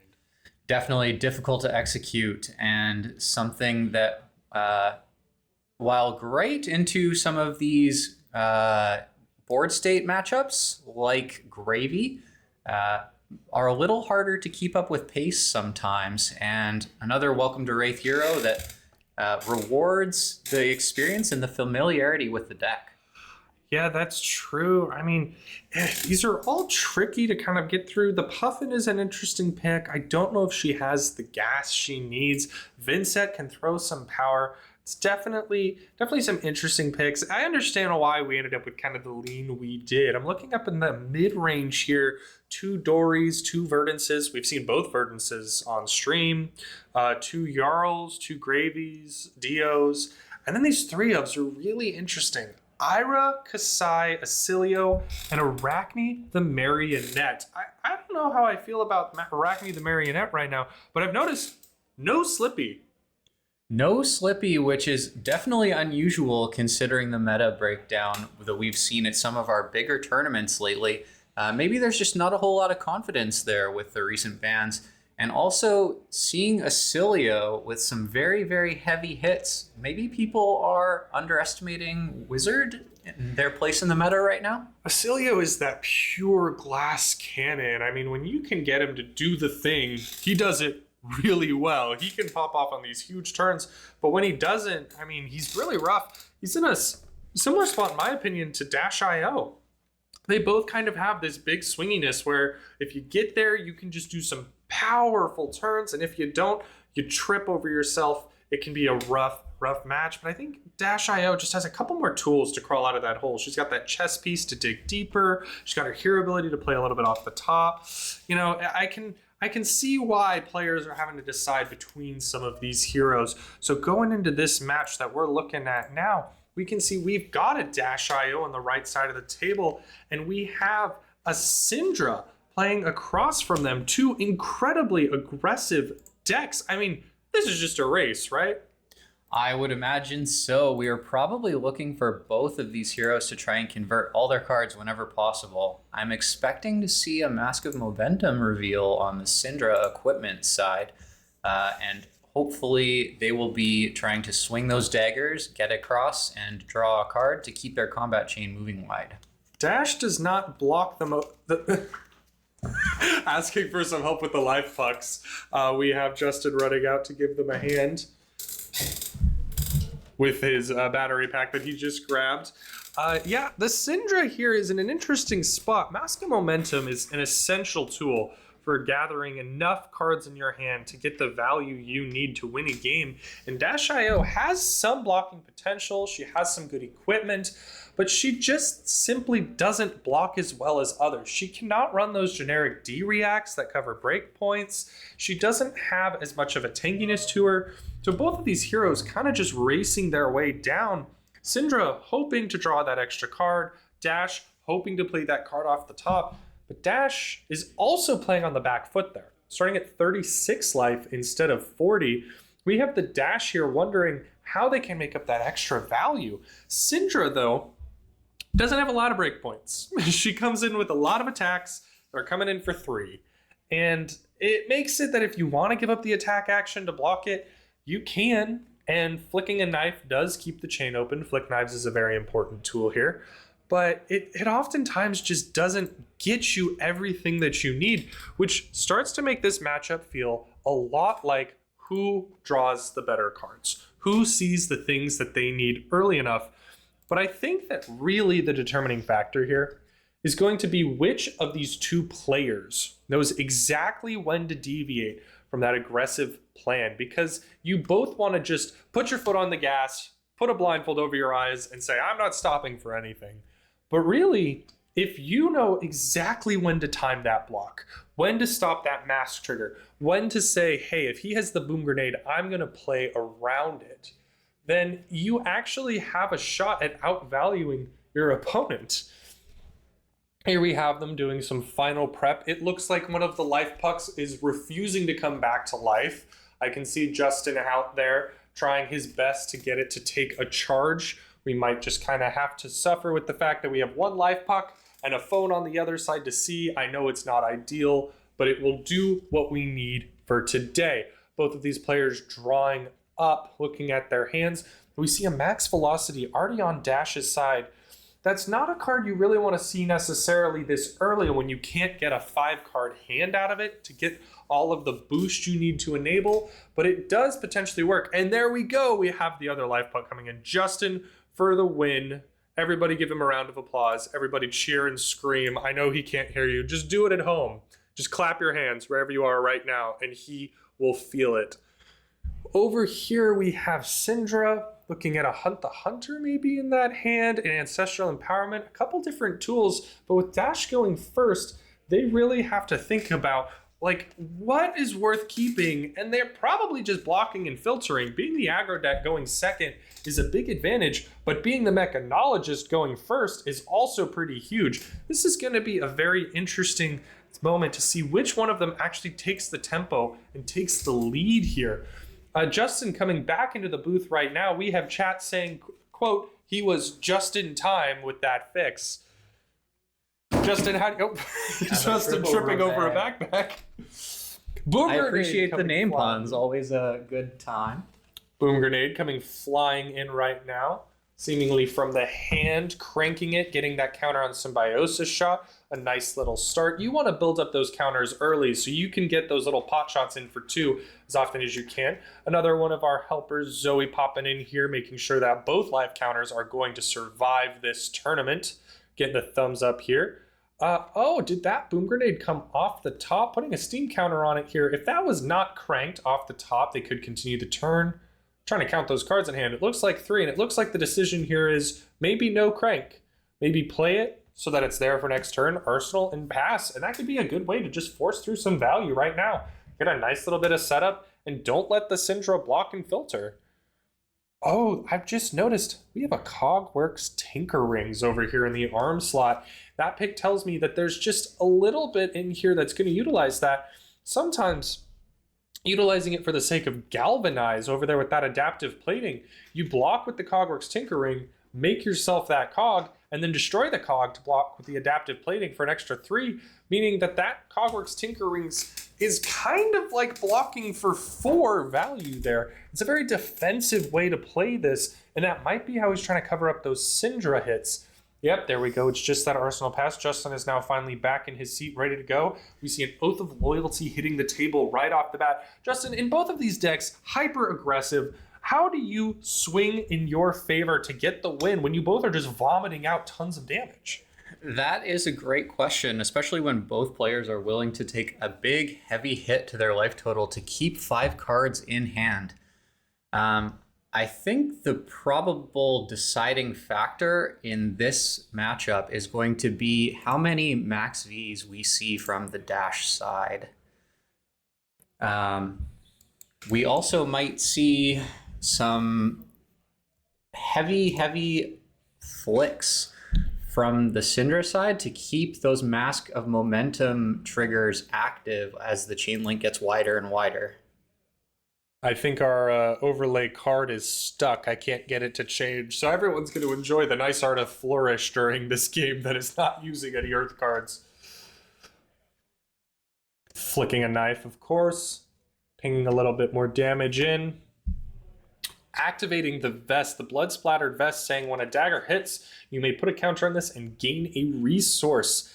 How does Syndra want to utilize that resource for the rest of this turn? We know that there's an ancestral empowerment in hand. Hunt the hunted coming in for 5. No mark here. Oh, there it is, marking the opponent. This ancestral is interesting because you could play the +1 draw card for the sake of just having a better arsenal. Because at this point, if it's going to hit, you might draw off Mask of Momentum anyway, but you also have those Dragon Scalar flight pads with 3 Draconic Links. Those are free, and you could pop them in instant speed for a go again. I don't know if you maybe want to do that this early. Maybe hold on to them, wait for a Wrath of Retribution turn? That's true. Those Wrath of Retribution turns can go big, wide, and do tons and tons of needling damage to the opponent. But we see here just a 4 block with equipment, getting a better card out of the arsenal. I think we have a little bit of a clarification from Judge. I accidentally made eye contact with one of our players, and he thought I needed something, so we're just going to duck my head back down into the booth. Oh, the question here being if he blocks with Crown, seeming some of the order here, making sure that everything is as it should be, and the answer, yep, okay, we're good. Drawing off of that headpiece, that Mask of Momentum. Probably a clarification on Dragon Scalar Flight Path. I think that instant speed activation is a little bit tricky when you're not used to how that shenanigan works. Always have to count Draconic Chain Links.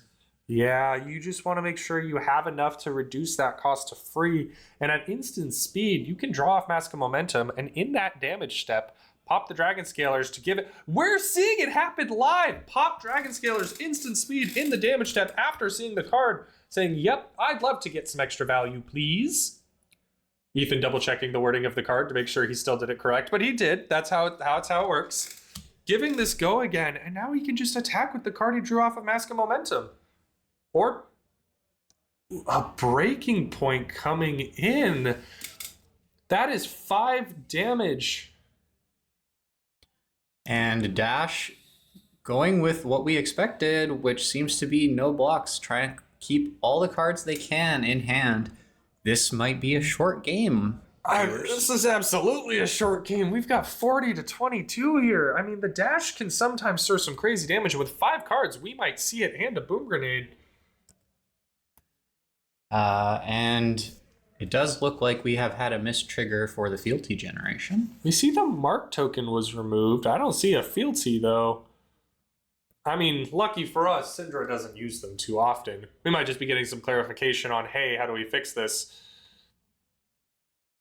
Judge over here, double checking the wording of Syndra, make sure that everything is explained in a clear, concise way. A lot of times as a judge, you're in the position where you know what needs to happen, but you need to know how to say it to the opponent. There we go. Good sportsmanship there from our players. Very easy fix, of course, in this case, because it didn't affect anything. No more decisions had been made. You just make the token and keep playing the game, and everything's fine.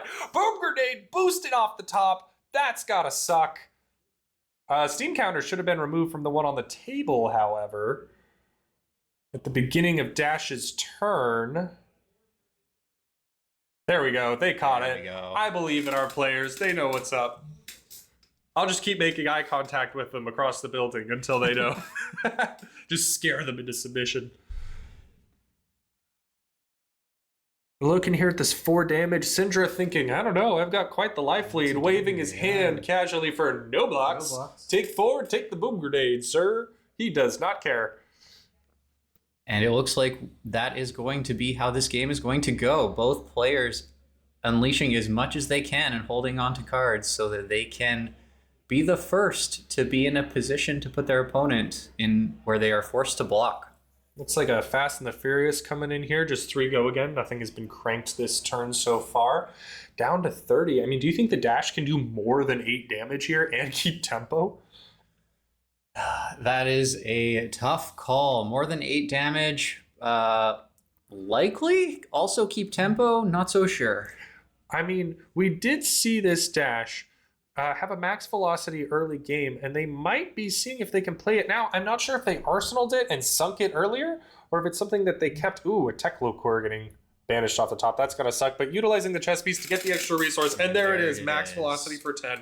I mean, we can now see why the dash was willing to take so much damage when they can throw more back. I mean, this doesn't put them quite at equal, but it definitely takes a lot of that momentum and makes sure that Ethan is not too far ahead. Syndra choosing to take the 10 damage, ready to swing back with those full 4 cards. Yeah, Syndra, most of your cards hit for 3 and block for 2. Unless you have to, you might as well just keep swinging. And especially with that Go Again chain starter, let's get things off to the races. That Ronin Renegade coming in for 3 Go Again. Such a nice little card. I'm going to try one more time to see if I can get our overlay to cooperate. If not, we'll call in the heavy-duty tech support between rounds and see how far we get. Looks like nope, we're still looking at Flourish, everybody. Coming in Ravenous Rabble, revealing a red. What do you think about this choice with this non-draconic card in Syndra? I know it's very popular, but it always makes me nervous. It would definitely make me nervous. I'm not usually an aggro player, but I could see how in a redline build, and especially in the meta right now, it would be a good choice. Yeah, getting 4 Go Again, that nice little breakpoint, it's good. With Syndra, you're trying to reduce all your costs with as many Draconic links as you can, and just that not being Draconic can sometimes feel a little gross, but if he's got those 2 Draconics in hand, he probably does not care right now. Putting the 4 attack on the second link is also interesting. It's not offering a breakpoint on Mask, it's offering a breakpoint on the connection to Mask, saying, hey, you can block this with 2 cards, I'm just gonna flick a knife. Put in 1 extra damage, keep the mask triggers moving along, and Dash, no D-reacts in that deck to worry about to cover that awkward breakpoint of 4. Yeah. So you're looking at potentially equipment? It could be an equipment block, 1 on the chess piece, 1 from hand, but he just says, nope, no blocks. Do your worst, Syndra. And Syndra says, okay, here's another 3 Go Again head jab. As Each and Oliver said when they were commentating the last one, we could put a head jab on screen and cover the entirety of Syndra game. 3 Go Again. I asked once why Dash can't have D-reacts, and someone looked at me like I was crazy and said, do you want her to be able to boost and have D-reacts? And I realized, maybe not. Maybe it's okay that the deck works the way it does. One drawback of Mechanologist is having to run all Mechanologist cards. But we're seeing not so much of that in Puffin with some alternative builds. Puffin is a very interesting piece. I'm thinking that she needs a little bit more support. I know we saw an interesting spoiler potentially coming out for her in the next set, but I think she just needs a little bit more to maybe contend with the likes of Dash.io. I mean, playing cards off the top of your deck is so good. I cannot count the number of times that I have been hit by a boom grenade that I didn't know existed until it was too late. Yeah, do you know why our Dash blocked with the chess piece here? That Ronin Renegade, or not Ronin Renegade, but it's essentially one, should only be coming in for 3 Go Again. I mean, covering up 4 is maybe playing around an Ancestral Empowerment? That would have been my guess, although kind of an interesting choice. If you're really trying to put them off that mask draw and you know another card is coming, there's really nothing else that you would be playing around other than potentially that Ancestral Recall. It is tricky. I mean, Ancestral Empowerment, giving a +1, drawing another card, and then when you put it on a mass trigger, it's like you're drawing 2, you know, it feels good. This Demonstrate Devotion, though, coming in for exactly 4. Looks like getting an explanation of the I make like I was talking about when you were out there fixing things. I make a cog and I immediately destroy the cog for the adaptive plating, getting that extra block value. Oh, kind of a cool little interaction there. I haven't seen that before. Yeah, it's a fun little way to utilize the fact that adaptive plating or is it the other plating? Whatever it is. The one piece says you can destroy an item you control and give it +2. It's called Galvanize. So you're really covering 5 damage with the 2 pieces of equipment because you have the 2 block that makes a cog and then you have the 1 block that galvanizes and gets +2 block. Awesome way to get your value out of your cards in a defensive situation. Yeah, Dash just keeping 3 cards in hand saying, here's all my equipment. I don't need it anyway. That's what it's there for.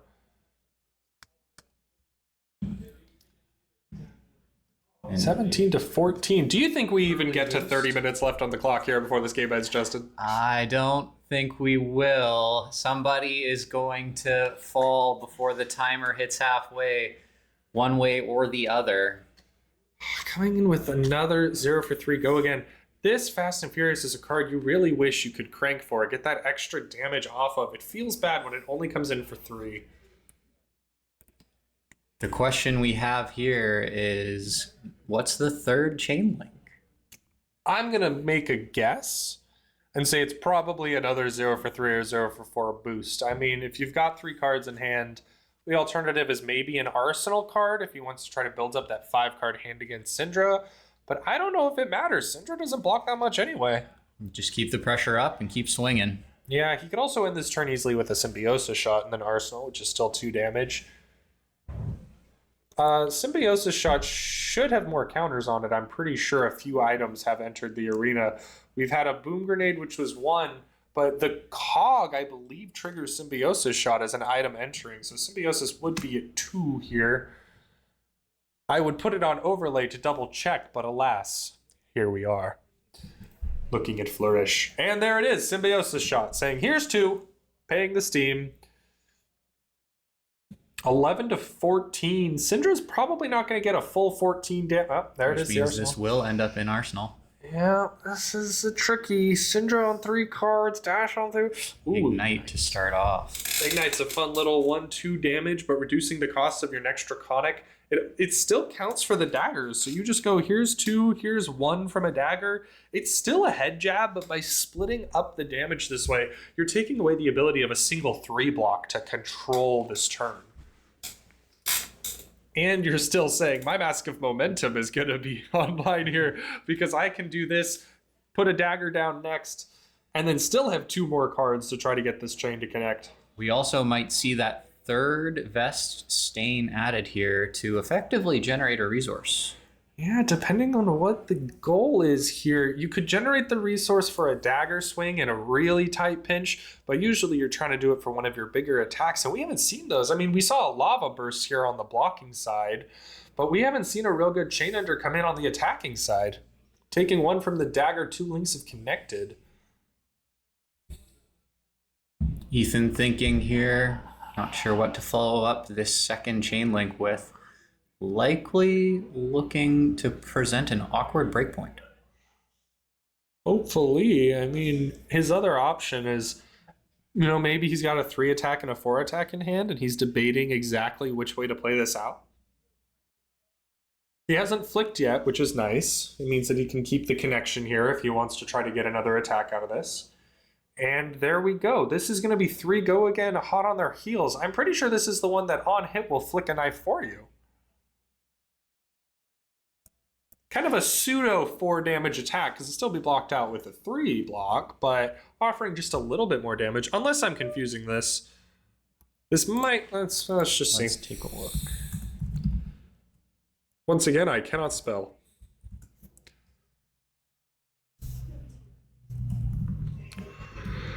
A little bit of a block from Dio. Oh no, this is on hit mark. Oh, on hit mark. And there we go, of course, flicking a dagger, saying, I'm keeping this chain alive. If you want to stop me, I'm going to throw it again. Ooh, gaining a resource off of Vest. This is an interesting one here. So it might be using a Graphene Glycera here to acknowledge that a chain link exists as a blank token. Is that a take the tempo? It looks like it, yeah. I have not seen this card run in Syndra since Brody Spurlock played the deck way back on its first release. Take the tempo here. 1 cost 5 damage ninja attack. If you've hit 3 or more times, banish the top card of your deck. If it's an attack, you can play it till the end of your next turn. I mean, this is kind of an extra Mask of Momentum in a way, because if he hits, he'll draw a card off Mask. He can park that in Arsenal, and then he'll banish the card off, take the tempo, and he gets 2 extra cards on that turn. Potentially setting up for a very lethal go wide kill turn if Dash is not able to convert on this. Dash really has to 3 make cards a in an decision. arsenal. Yeah, are they going to block this out and try to slow down the game, or are they going to keep all of this and pray? An unfortunate potential reveal there, but it looks like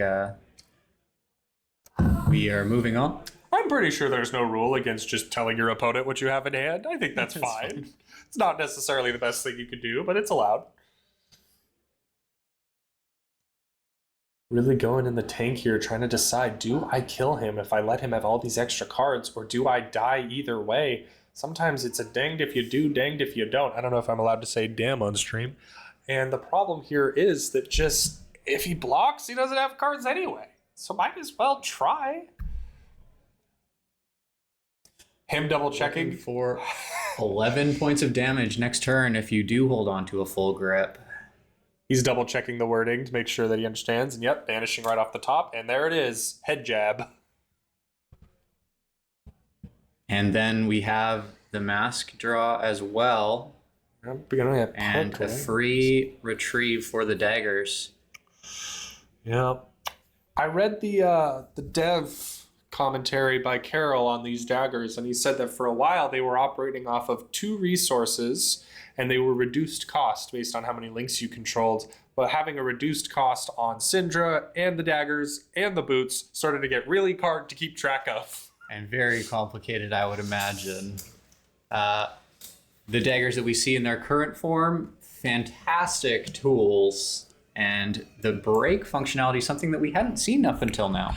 Yeah, they're a nice little, like, Kodachi 1 resource for 1 damage swing, but they're guaranteed to break. So you want to work them into your chain at a time when you know you can flick them and get the extra value off of them. We do not need the Claw Spell Void dagger in this matchup. Not any arcane damage. If Dash started throwing arcane damage, I'd be very concerned. Blocking with Mask of Momentum here is a smart play. It's very heads up. It's looking at this and saying, look, if I hit you 3 times, I kill you. There's no point in me pushing for a 3-hit chain. I might as well get the block value off this. That sounds very smart to me. Dash, checking Graveyard, thinking, what do I have left? How far away am I from what I need? I mean, Dash's hands they just haven't been very spectacular this game. A lot of reds, not a lot of good resources to play stuff off the top. I mean, to be honest, have we seen Dash checking the top of their deck that much? Not a whole ton. It hasn't really worked out as you would hope as the Dash player. Also, only 1 max velocity, which has made carrying damage through a little bit more difficult. Yeah, seeing one of those sooner might have helped, but... oh, interesting. Dashing this item off the top. Putting a counter on the Symbiosis shot for an item entering. There is 2 floating. I thought this was a chest activation for a second there, the way that they moved that, but it looks like they're maybe waiting. This 2 resources can be pitched now into this backup protocol red, retrieving a red card from graveyard. They could be aiming to take a max velocity if they can somehow chain together enough damage here. I mean, they'd have to boost 2 more times, but then they'd spend the 2 resources on the retrieval. They'd be short resources. I mean, I don't know if this turn plays out that way. It might just be any other red attack, converting this blue into something that hits. Something to pull damage and try and turn Syndra's very, very wide setup into a more manageable attack. Yeah, if you can draw just even 1 card from Syndra's hand, she feels so much easier to keep contained, and Dash does not excel at controlling the game defensively. At least not this Dash. As we get down into the lower life totals, I'm betting that we see a couple dagger flicks from Syndra. Always have to respect that 1 extra damage that might be enough to just finish the game. Yeah, at 5 life, doesn't matter how much you block, those flicks are guaranteed to chip you down every single turn. I mean, he basically has a guaranteed he dies in 5 turns, but I could never imagine this game lasting 5 more turns. But we have made it past the halfway timer. Yo, chat, this store rocks. Are you a local here? Are you a flesh and blood person? Where are you at? Come play. Man, really tanking right now, thinking about what do I want to do? Looks like popping the backup protocol. I mean, he took the 2 resources off, but hemming and hawing and asking the judge, hey, how do I do this in a way that's correct? Because this is... you know, I think we can all see the thought process here of this is what I want to do, but I need to make sure I do it legally. Always good to have a judge come over and make sure that everything is above board in situations like this. If you want to play a store as cool as this, come play it in the Golden Gate Battlegrounds circuit. All over the Bay Area and NorCal, we have stores participating here, and you earn points for every event you attend, and then the season ends in this Golden Gate battle for the title of the Golden Gatekeepers, our gold foil unique promos. It is a good time. And we should also have some of those side events that we mentioned earlier kicking off right about now. Some Project Blue if you are not big on the heavier competition. And I believe we also have a little bit of on-demand draft. And Xander was talking about our rental cubes earlier as well. It's another way to draft in a little more contained way, a cube that's been pre-balanced by some of our organizers. You get fun stuff, older sets, a great way to draft in a way that you can continue to use over and over again. Ripping packs is fun, but having the cube that you can reuse is so useful. So here we do see, and this is interesting, coming in with that heist. And this heist, of course, on hit is going to retrieve something from graveyard. And I think what we saw was the clarification of, I could get a boom grenade, right? And the answer, of course, yes, you can. Blocking the heist! I keep yelling over Justin in surprise, I'm sorry. I'm equally as surprised seeing that blade dance blocking out. Really just saying, I don't want you to have a boom grenade at all. One resource floating, meaning the Dash player could still Teklo Foundry Heart to get an extra resource and then pop Backup Protocol Red to replay a 0 cost, but might just end the chain with a shot for 2. And it looks like that's what we're clarifying here, is that gun hits me for 2, right? It's only got 1 Steam counter at the moment. Put on it from that Backup Protocol play. Which I think is not enough to fire it off. 1 Steam counter can fire the Symbiosis shot once, but since Dash has 2 action points, it would be really nice if they could use both action points and shoot the gun twice. But I don't think that they're going to get that off of this. I think they kind of just have to accept, here's the Symbiosis shot. Yeah, and they're just going to end turn. It is what it is. Oh, which means that Backup Protocol Red is not sticking around. No Steam counter means at the beginning of his next turn, it goes bye-bye. That's what it says on the way out the door. Starting with an Oath of Loyalty. 4 go again. That's not what you want to see. And an Arsenal and the Banish card off the top. I mean, really, Take the Tempo is kind of doing what the heist was doing. It was the same offering. Here's 5 damage. If you let it hit, I'm going to go get something else that'll hit you for more. And we can see how it played out for the Dio to let Take the Tempo hit, whereas Syndra did not let the heist hit. And I think that choice is where the tempo swing is here for each of these very aggressive heroes. Sometimes one play can make all the difference. This is a game of winning by inches. Chat over here saying I'm giving him tinnitus. Very sorry about that. I get excited sometimes. Also, I know we've mentioned this once or twice before. We don't quite have the setup we initially intended to today, so a few things are not of the quality. Our microphone setup will be better in the future. We will not be giving anyone hearing loss when we're able to have a little more control over the hardware. So stay tuned for the next season, and the quality will only get better and better, and I will get louder and louder, but we'll know how to cap it with the microphone. Ooh, coming in with that Chain Ender. Is that Art of the Dragon Blood? I believe so, and we see the fist bomb. No block in hand with that boom grenade. That's just death at that moment, acknowledging they can't play around. Looking at their life totals, double checking, chatting out the game. I mean, these are good sports, having a good time, acknowledging how the game went. It seems, I think it's resolved. I think we're just chatting at this point. Yeah, we can hear them talking about each other. The Dash saying, I think I should have bided my time a little bit more, been willing to block out just a couple of those on hits to kind of build up some momentum. And we could see how that affected the Dash. I mean, we know that the Dash over there had a hard time getting any items out.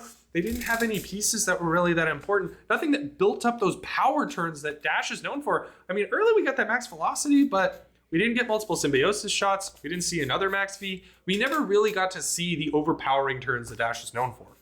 Yeah, I definitely agree there, Xander. Seemed like combat chains from the Dash side were about one link shorter than I usually expect from the deck.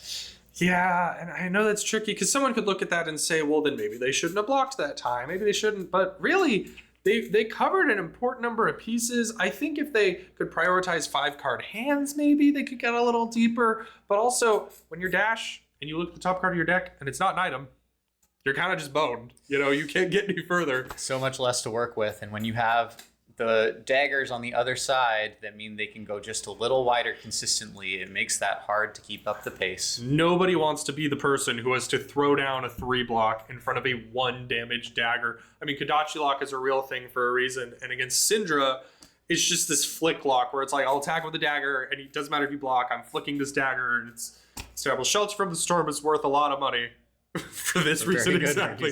Because of Syndra being out there. Chat over here saying that you look like a true Canadian today, representing the land of maple syrup. Always. I should have worn my flannel for you guys. Maybe next time we get out to a stream, I'll rock some of our Canadian tuxedos or a little bit of plaid just to make sure everybody knows what I'm representing. However, if you guys want to see us stream an Armory Night or another Golden Gate Battlegrounds event on the circuit, let us know. We'd love to hear from you and see what you're excited to see about Golden Gate Battlegrounds. Golden Gate Battlegrounds is on Blue Sky. That is kind of their main way of communicating. If you have Blue Sky, follow them. They post all the announcements there. That's where they posted these two beautiful faces and said we'd be commentating from now on. All of those things. And if you want to see something, if you want to see more events, if you have specific ideas you'd like to share, you can go find them on Blue Sky, make a post, tag them. It's like Twitter, but you can actually filter your feed, so it's good.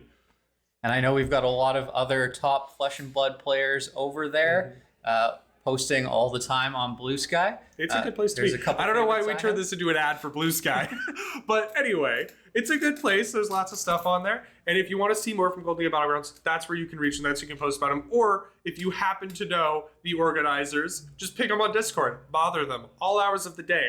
They love it. They want to hear from you at 4 a.m.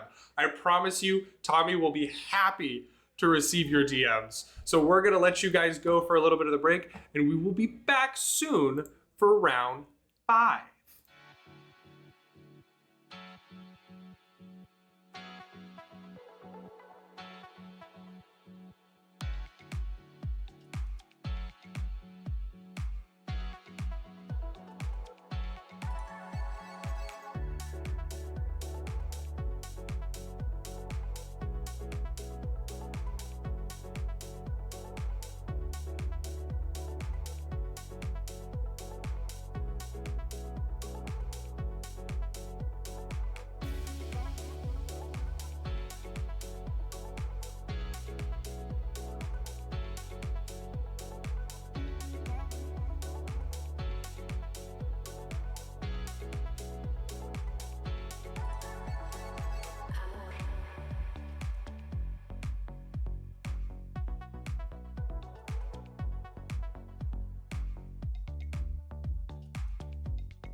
Welcome back in, gamers. We are here for round 5.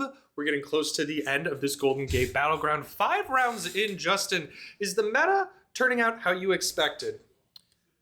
I don't know that it's turning out how I expected from what I saw, but I think we are seeing the aggro decks carry through to the top rounds and also the fatigue decks. It seems like mid-range has been a strategy that isn't working out for people. They're either not getting through one side or the other of that combination, and the other polarizing matchups are really carrying things over. They really are. We're seeing Syndra's rise up. Dios are kind of doing okay, but I've seen a few stumble. I just talked to one of our Jarls who is 4-0 on a full fatigue plan. He has fatigued 4 players in a row, including fatiguing a Ira, like the hero who's good at fatiguing. Ira. Yeah. Going to be a very interesting build as we move into the rest of the next meta. Maybe we see them in top 8 if they're performing that strongly. Most likely. I don't know about you, but I'm looking forward to a 2-hour time in the booth over that. Let's go and look at our game now. We have Josh over here on Katsu. Katsu, of course, taking the Ira Armory deck, ripping it of all its pieces and saying, this is mine now, playing against a Kasai. I'm so excited for this matchup. These are 2 heroes that are so exciting to watch. Who do you think has the edge here? This is going to be a fantastic matchup, Xander. Personally, I think that Kasai does have a bit of an edge with those double daggers on the board, looking to convert things and set up and deliver damage, maybe try and fatigue Katsu. But with that mask and the Okana Scar Wraps floating around, Katsu's going to make it difficult. Okana Scar Wraps, one of the most interesting little pieces coming out of the Ira Armory deck here. It allows you to tap it as an attack reaction, buffing a ninja attack by 1, but specifically the way that it does it is very interesting because it doesn't just say, hey, buff it by 1. It says you actually get to banish your sword, your Edge of Autumn, buff it by 1, and then when an attack with vengeance hits, re-equip the sword as a brand new item. Now, artistically, I like to imagine that Katsu is like doing flips with this sword, and as he swings it, it vanishes into smoke and reappears because I like anime and that sounds really cool. But on this game, it allows you a lot of versatility. You're able to swing the sword, swing a vengeance attack, banish the sword, get it back, swing it again, and there's a lot of tools. Now here on the Kasai side, we see this nourishing emptiness come in. This beautiful little 2-for-6 that says, hey, when this hits you, if I don't have any attack reactions in my graveyard, I actually get an extra intellect. I draw an entire extra card. And then the dominate on here makes it really hard to stop. This is a great opening turn for a Kasai. It lets her just launch ahead of the opponent. Definitely a very strong opener and combos really well with Kasai's hero ability to banish cards from graveyard, potentially setting up for more nourishing emptinesses later in the game. I've absolutely been caught on the wrong side of that, thinking this nourishing emptiness has no on-hit, till I realized Kasai had already banished the others. Such a good use. 5 cards in hand and 1 in arsenal. I would accuse this person of cheating if I saw them without context, but here's just Kasai doing Kasai things. Blocking with the Valiant Dynamo to get that perfect little 1 block. Josh coming in now with a Seek Vengeance 4, go again. This is a great example of where you could tap that Okana, buff this to 5, banish the sword, get it right back on that hit, and just keep going with the chain. So the Kasai here has to decide, am I going to try to stop that extra little value plan, or am I just going to block for 3 and accept that I'm taking a little bit of damage? And it looks like we see a very, very nasty pump turn with 2 Ancestral Empowerments. 2 cards being drawn here. Oh, yeah, that card being perfect +1 value, replacing itself on the draw. Josh, of course, getting to draw, still in reactions, still deciding, do I want the Okana Scar Wraps now? Do I want to wait? And it looks like our gamers are comfortable just saying, we'll go to damage here. He'll take 3. And Josh, looking at this hand, this makes me think he's got another Vengeance card coming in that he wants to use with that Okana Scar Wrap. Maybe an Enact Vengeance with a nice little remove the arsenal on hit. 2 for 6. When the sword or a card with Vengeance in his name was the last attack, destroy the opponent's arsenal on hit. Ooh, no, we're just coming in with a nice little surging strike. This is going to be a 5, go again. Now, Katsu cannot tutor a card here because he's already hit this combat chain. Do you think we're seeing another hit? Do you think we're seeing an arsenal? I really am questioning then why he didn't activate Scar Wraps. I'm with you, Xander. Maybe that was a missed opportunity, but we'll have to see as we move on to the next chain link. We could potentially see another card draw effect here. Possibly. Depends on what the Katsu wants to do. It looks like just a clean arsenal pass. You know, he might have been playing around the D-React, thinking if this is 3 and I pump it up by 1, you blow me out with a Sync Blow right now. So just saying, I think I'm okay accepting by 3 is probably the safe, conservative move. That's probably the smart move made by Josh, and the aggressive me is looking at it thinking, no, go for damage. But there's a reason that he's doing so well in these tournaments. I know he's kind of got middling results at the moment, but he's doing pretty well on a hero that is incredibly hard to play. I mean, if anyone's ever looked at the infamous chart, Katsu has so many choices you have to make at all times, whereas Kasai over here showing her own kind of versatility by pumping up this sword, coming in here, 2 resources floating, saying, hey, I might be able to give this sword go again. You don't know. And that makes her real tricky to deal with too. And I believe pumped as it is, Blocking with 9. Yeah, it looks like, I can't tell if that's supposed to be a 6 or a 9 the way that it's presented, but blocking with a Dishonor as an attack action should bump the Centauri Saber up an additional point as well. And the Glint, the Quicksilver coming in, giving it go again. Sync Below being a nice little piece. Yeah, there we go. Coming in for 6, coming up to 7 here. Glint the Quicksilver, of course, just saying, I would like to have go again, please. A perfect 7 block here. Coming in with another Centauri Saber.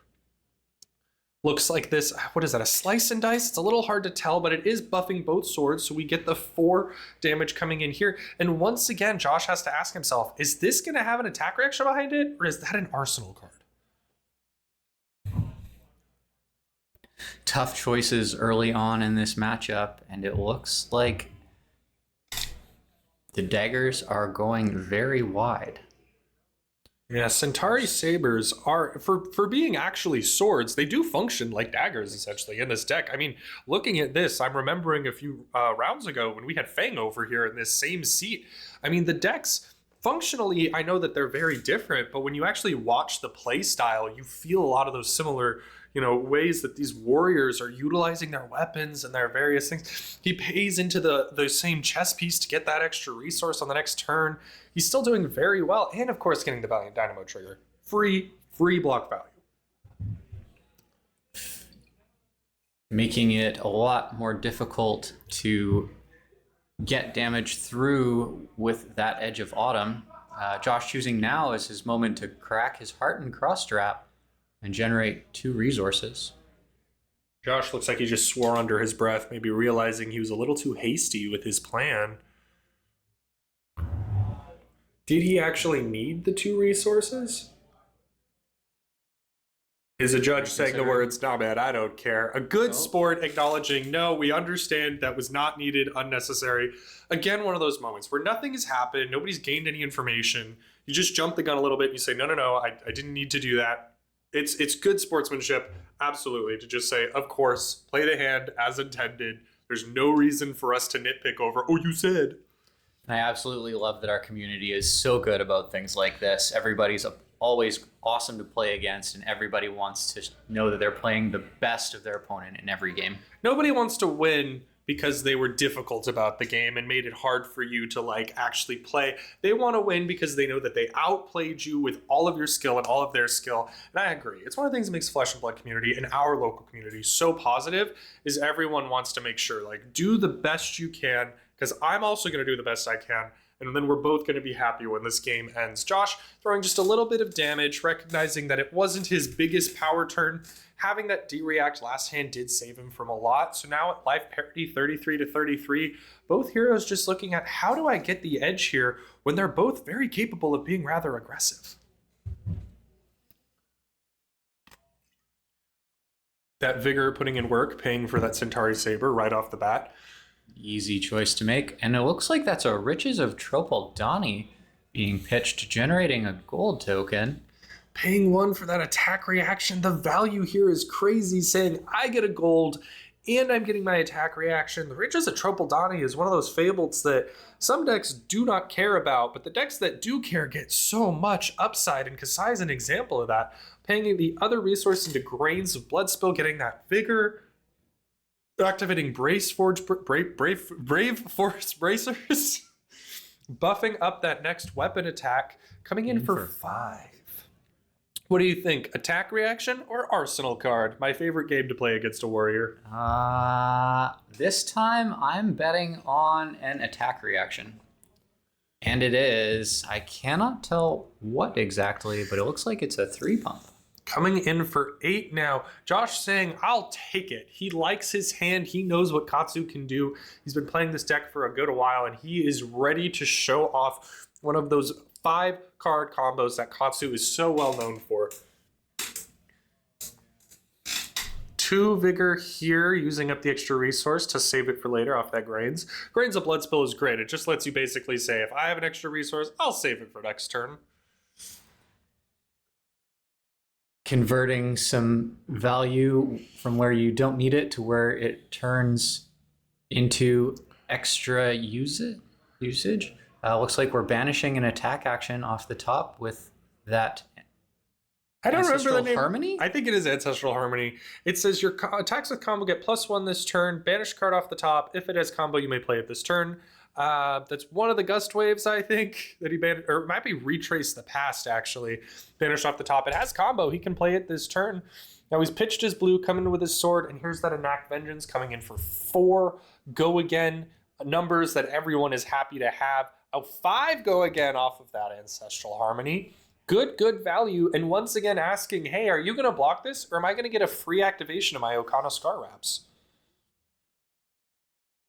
Blocking exactly 5, potentially risking the blow out of the D-React here, but he's going to go for it, saying, banish my Edge of Autumn, give this +1. It's now coming in for 6, and if it hits you, I get a new, fresh sword. I know it's the same sword because it's the same card, but as far as the game is concerned, it's new, and you can attack with it again. Always a bit risky to do that banish play. You could get caught without a weapon for the rest of the game if you don't time it just right. He's also choosing to activate Katsu here on the first hit of the game. He's saying, hey, I'm going to go search for a card with combo, discard a card with combo is, I believe, the wording. But that way he can build exactly the line that he needs. I hope he remembers to re-equip his sword as well off this hit. Sometimes with Katsu, you got so many things triggering, so much going on, that you miss 1 or 2 of those along the way. And with that Retrace the Past already in the banish where Josh can choose the name of the card, does he look for a Dishonor here? Is that a Descendant Gust Wave? It looks like it. Interesting. He might already have the ending pieces he needs. He's just building out the middle. I mean, he could go for a Dishonor line. It'd be awesome to see if he did, but I don't know if that's what he's playing for here. He might just be going for the big turn, big damage. Lots of damage, yeah.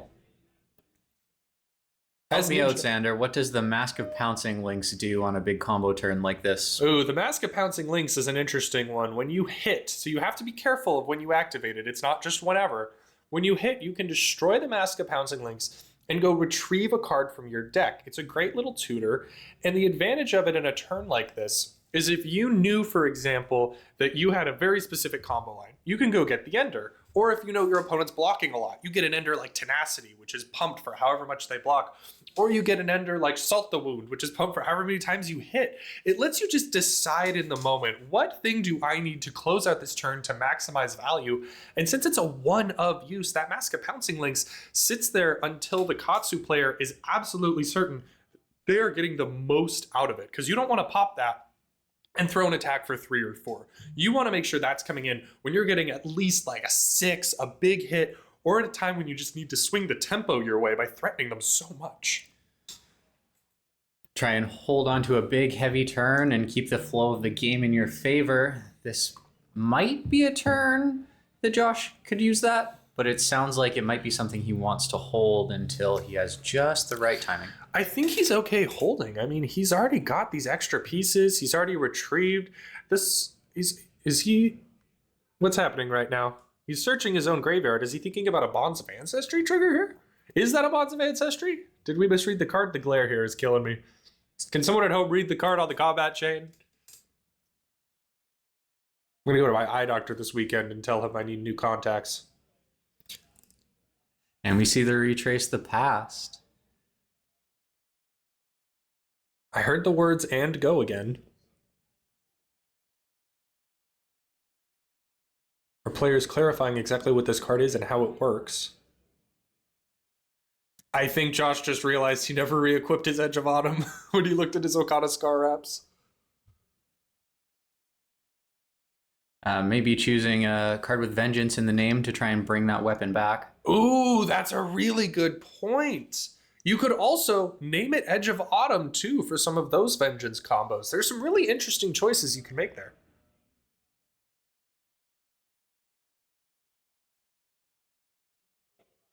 The moment everyone has when playing against Katsu. What is this? How does that work? Why does the combo do the thing? You think wizards are complicated. Katsu's got some of that too. You're never quite sure, and there's always a different line.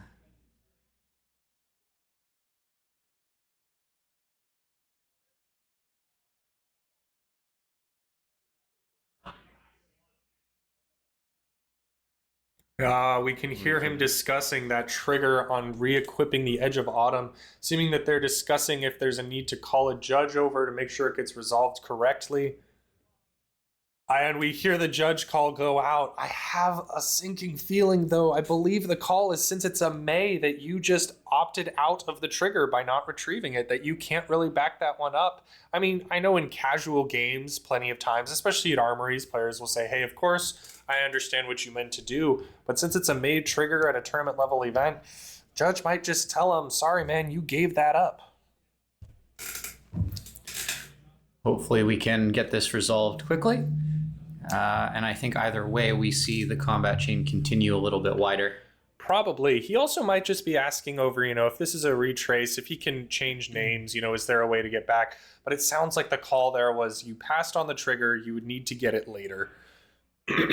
A rough thing to have to deal with, but something Katsu can recover from. We do end up seeing a Bonds of Ancestry here, banishing a card from his graveyard, allowing him to tutor up a copy of it, and he's going for a Vengeance card, a 0 for 4, which tells me that he's hoping to get that trigger to get that sword back. He has the extra resource here, so I'm willing to bet he would have done this anyway. He probably would have re-equipped the sword, swung it with the resource, tutored up a Vengeance, done it again. But at this point, it's just going to be an opportunity to get the damage in and re-equip the sword, and doing the thing that Katsu is known most for, shuffling the deck. Always need fresh sleeves when you're playing a deck like Katsu, and you know that you will be using them plenty. Yeah, those corners get beat up, those edges get nicked, and then before you know it, you're at a deck check and someone says, these cards look marked. So you're just replacing them over and over and over again. And then that way, when you shuffle up and pass them to your opponent, they can drop them all over the floor trying to cut them. And we do see an enact Vengeance on the combat chain in for 5. Oh yeah, that combo's still Ancestral Harmony, giving it that +1, a nice little piece. He's saying no blocks, it sounds like, over here. Take 5. Now, I hope this time he's re-equipping that Edge of Autumn. Thank goodness. Re-equipping the Edge of Autumn, and I believe this... I don't think this says go again, because it came after a Bonds of Ancestry. So I think he's okay just ending his turn here. Losing 1 value is frustrating, but not the worst thing that could have happened. And a nice recovery line that Katsu is working with there. Curious to see what Matthew is going to throw back on the next turn. Katsu is breaking his Breeze Rider boots, giving all of his attacks with combo go again, and popping the Mask of the Pouncing Leaks. He's doing it now. He's saying, I have this massive chain. I'm going to get the chain ender I need. And that is the salt in the wound. +1 for every attack that's hit this combat chain, and it comes in for 2. I mean, that's what, 2, 3, 4, 5, 6, I think? That is a heavy hit when your opponent is choosing not to block. And especially with the life totals creeping down. And keep in mind, that is 6 that was on the board. That's not him spending a card out of his deck. That's him acknowledging that he's just able to go get it whenever he wants. His opponent and him comparing, making sure they both agree on how many times something has hit this chain. Everyone just double checking all their values. This is like an incredibly tricky spot here where you want to make sure that you're utilizing that mask as get as much value out of it. And I think Josh just looked here and saw, you know what? I don't need my Breeze Rider boots for later. They're not going to help me down the road. Get the go again, get the extra card, and as I like to keep saying, punch them in the face. Say, here you go, salt the wound, deal with it. A ninja's favorite activity, punching somebody in the face. Punching them in the face, kicking them in the face, daggering them in the face. The standard, traditional, aggressive ninja. Oh, and there we go. Saying, oh, he tutored off of that last hit to make sure that the sword didn't get blocked here. But he's using that resource, swinging with the sword for one go again, saying, hey, if you let this hit, it's actually representing 2. Choosing to take the 6. A big combo line from Katsu. I mean, hold on. How many cards are on the board? 1, 2, 3, 4, 5, 6, 7, 8, 9, 10 cards sitting on Katsu's side of the combat chain. Now, one of them is Katsu himself to represent the trigger, but still, big turns from Katsu here. This is why I always find playing into ninja so intimidating. They can go so wide at any given moment, and you never know when it's going to be. You can only say yes to taking 2 damage so many times before you regret it. You think, I don't have to block the sword. I don't have to block. And then you look down and you go, oh, I have to block the sword or I'm going to start dying very quickly. No Kadachi lock to worry about in this game, but 1 damage is still 1 damage. 1 damage coming in, and you know that something's coming after it. It's always so frustrating because you're always thinking, I could give up an entire card to stop this, but I really don't want to. Looks like we're seeing a Kasai activation, banishing some cards from graveyard. This is going to say here that now whenever the first time a sword hits on this turn, they will get a gold out of it. Do you think that Kasai here is playing to raise an army? I don't know if they survive long enough to go for that game plan. With the life totals the way they are and how fast this is moving, probably not. But when you've got a Nourishing Emptiness in hand, maybe you don't need it. Yeah, the Kasai activation here was really just to ditch the previous one and say, hey, once again, 2 for 6, dominate, give me an intellect. Let me draw extra cards. I love this card. Nourishing Emptiness is such a cool card. The art on it is fantastic. I don't remember where it was originally posted, but if you find the full art piece, the art of the tapestry behind them is depicting the deaths of the original 8. And so there's a lot of theories here that this card is actually foreshadowing what will happen to all of them at the end of their life, because each one of them is dying in a different way in a different scene in this beautiful tapestry. Incredibly interesting. I wonder what we see in terms of the lore of the world of Wraith and how that will move things forward. It's definitely so much fun when they weave those little things into the cards and they give us those little hints. Kasai over here drawing up 5 whole cards into this hand off of that hit with Nourishing Emptiness. The value off of this little 2 for 6, getting twice in this game an extra card. Definitely nice to have in those ninja matchups where you do potentially need to block an extra chain link, but Kasai right now happy to say no blocks. In a funny way, Nourishing Emptiness kind of feels like the opposite of Command and Conquer. It's like, here's a 2 for 6 that takes a card from you, but the other one's here's a 2 for 6 that gives me a card. And the dominate versus no defense reaction, like they're kind of the inverse thing, you know? Some yin to the yang. Matthew considering what to do as we move on to the next chain link. Yeah, small little attack from Katsu, just saying here's a sword, here's a 4 attack, sink below, covering it up, helping filter the hand. I mean, really now, that 2 for 6 didn't just get an extra 3, it got an extra 4 value off a sink and even more value on a filter. I mean, that Nourishing Emptiness does a ton of work there for him. Definitely. I'm curious to see what Josh's decision is here as he moves into potentially a 5-card hand if he chooses not to block. That when I believe. Your opponent's at 11. That's potentially a conversion turn for a ninja. Yeah, that's a time to maybe put Kasai even further on the back foot. I mean, he still is hurt and cross-strap. He still can put out pretty good damage even without his headpiece. He doesn't really need it. Although this sword is coming in for a good amount here. We got the front pump, we got the blade flurry, trot along, I believe, giving it go again. 16 to 11, paying into the grains of blood spill, already getting that extra. We might just see an arsenal here. Nope, we see a pitch. So that's brace forwards, bracers, and another Centauri Saber. I believe that comes in for 3 with Centauri, 4-5 from the blade flurry. I'm not sure about that one card. I think that second one on the chain there does buff it. Yeah, it does. So it goes up to 8. Trying to even up those life totals. Yeah, I mean, I honestly thought Kasai was on the back foot, but seeing this hand come out this way and just pouring out damage, I mean, 16 damage broken up over this turn, basically, that's got to be rough to deal with. And if he's got an extra resource, he can just say, grains of blood spill again. I think that extra resource that's hanging there actually was paid into the sword, but I can't tell. I think he pitched a yellow. Because you can see the blue. Not sure. Either way, he's getting value. This is a great, great turn. Josh is choosing to block here. Wow, devoting 3 cards to the block. Looks like a couple of 2-for-6s, some cards that he just maybe couldn't, convert offensively, deciding that padding his life total a little bit, using the flexibility that Katsu has. Maybe deciding that he wasn't going to be able to deliver the kill shot he wanted, and now was the time to block. Yeah, it's one of those kind of very niche details of the strategy in this game where he just passed back.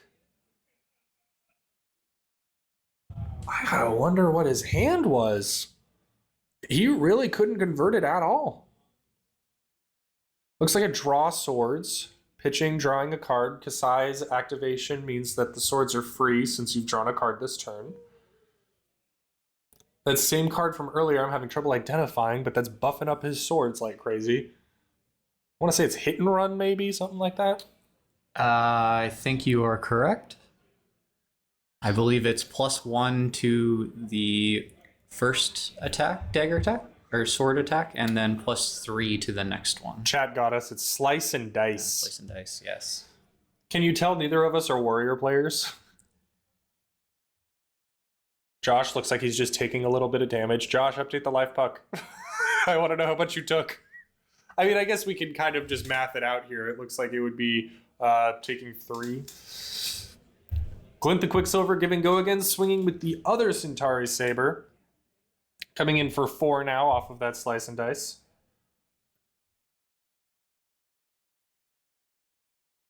Yeah, I mean, from Josh's side, I would probably be sitting here thinking, I could do 11 damage. That'll force him to block. I'll get enough cards out of their hands. Kasai not activating grains this turn means that they don't really get the free swords. Assuming they don't have a way to draw a card on their own turn.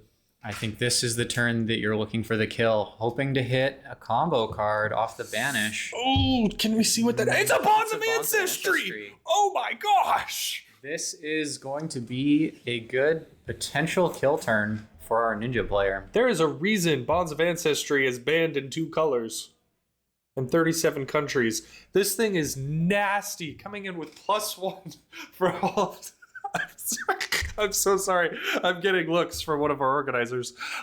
We got +1 for every combo attack this turn. Katsu gonna go wild here, trying to do another one of those super wide aggressive chains to close this game, or at least put Kasai down to just little enough life that they can't hold up anymore. Kasai holding on to that arsenal card, though, potentially a D-react? It could be a nice way to kind of hedge against the aggressiveness. Josh really thinking right now, looking at his graveyard, trying to decide, now that I have this Bonds of Ancestry, what's my turn here? Chad, I agree. This is going to hurt. One way or the other, this is not going to be a nice turn for the Kasai player to deal with. I'm sure he's looking across the table at that Bonds of Ancestry thinking, oh no. How did you get yourself into this situation? And you rethink some of your previous turns But sometimes there's just nothing you can do when your opponent banishes a Bonds off the top of their deck. I don't know. When I see Bonds of Ancestry like that, I think I could have stayed home today. Our Kasai player, much more steely than I would be in this situation, looking like he already has a plan. 3-block, Braves Forge Bracers, not only covering this 4 damage, but saying, I don't want you to Katsu yet. I don't want you to start tutoring things. Whelming Gustwave coming in, another 4 go again. 5 go again, plus 1 from the Ancestral Harmony. Man. I wiped that card from my brain after Zen went LL. Looks like just a nice little block here, taking 2 damage. Katsu now coming in with that Bonds of Ancestry. Again for 5. 5, go again. Grabbing at his graveyard. Looking through, what do you think he's going to get? I can't memorize enough stuff to play Katsu. I am not familiar enough with this deck to make a call, but I'm sure whatever Josh picks will be a fantastic optimal line under this crunch time life situation. It is fascinating. He's got a card in hand and a resource floating. The resource could get dumped into the sword, but I have a feeling that he's got a better idea and something that's going to be more impactful. He also notably still has Heart and Cross Trap. That is action 2 resources, or reduction by 2, or however, but you know, it's like a Tunic twice on the same turn. Looking for an Enact Vengeance here, it looks like. Interesting. That's 2 out of his deck, meaning he should be retrieving the last one right now. Retrieving a blue one. I believe the wording of this is that it's banished and can be played, which tells me that maybe all 3 of the reds are already gone. And this is his only choice, is to banish a red and play a blue. Kind of a bummer, but, you know, it does what you need to do when you're looking at it thinking, man, this is 2 damage short of what I wanted. But with your opponent over here at 9 life, I mean, you can probably still threaten them plenty. Pull an Arsenal, threaten a pump with your Scar Wraps again. That's true. That's a good point. Those Vengeance always are representing an extra sneaky little damage off Okana's Scar Wraps. 8-6 now. Can the Katsu kill through this? We have a sword coming in. This should just be 1 go again off this Edge of Autumn. Blocking 1 with the equipment. There we go, that Enact Vengeance. This is 3 go again off of that Ancestral. Is it Ancestral Harmony? Yeah. Yes. Giving a 3 block, holding a card in hand, and then just throwing the Tenacity. +1 for every blocking card. That's 1, 2, 3, 4, 5, 6. And that is a big, heavy card to deliver right now. We can see why Josh was trying to go so wide under these pressure situations. His opponent laughs and politely puts down a 3 block, taking 5, I think. I don't know, my voice is cracking. 5, I think.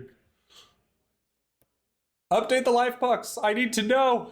This is crazy. Cleaning up the I combat can't believe chain. that thinking back now to the turn when he said, you know what, I'll take it. Of course he thought he'd take it. He had a Tenacity and his opponent's life was getting a little low. He knew he'd lure out all those blocks, all that equipment block, swinging the sword to lure in another equipment block. Like, it was all just there so he could say, here's an insane amount of value out of this Tenacity to end the chain. Our Kasai player drawing back up, and I believe passing? Yeah, it looks like they just said, I don't have enough cards to do anything now. I had to save as much life as I could, seeing that Tenacity on the table. Pass back to you. Josh now thinking, do I have enough gas in this deck to kill him? Do I have enough gas to close out this game?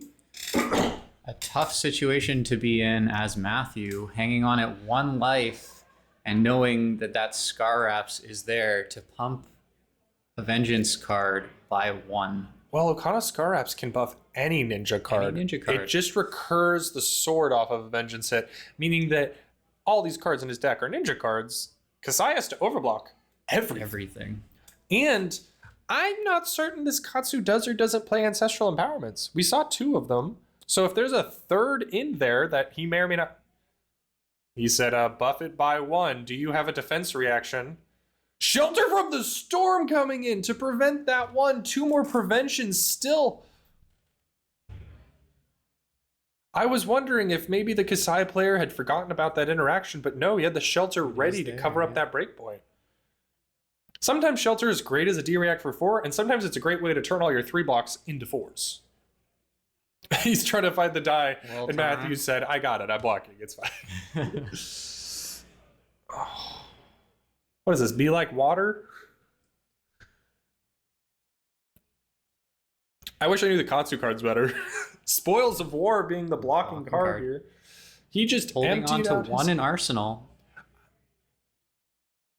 Looks like we're just going to have another pass back, but this time, Katsu without his signature weapon.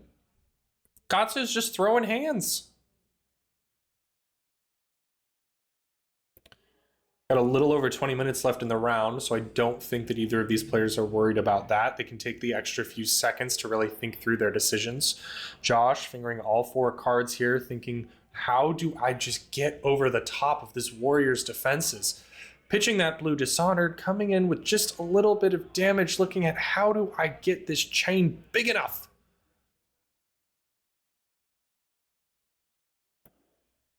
Blocking 3 here. Coming in for 2. No, go again? I'm not sure if he named that previous card. He could, if it's a card he could name, he could have given it go again by naming it Edge of Autumn here, but it looks like he's just happy to take 2 cards from the Kasai. His life puck turned off again. Did you start the timer on it when you went out there and fixed it? We will get that fixed next time. It looks like it did shut off.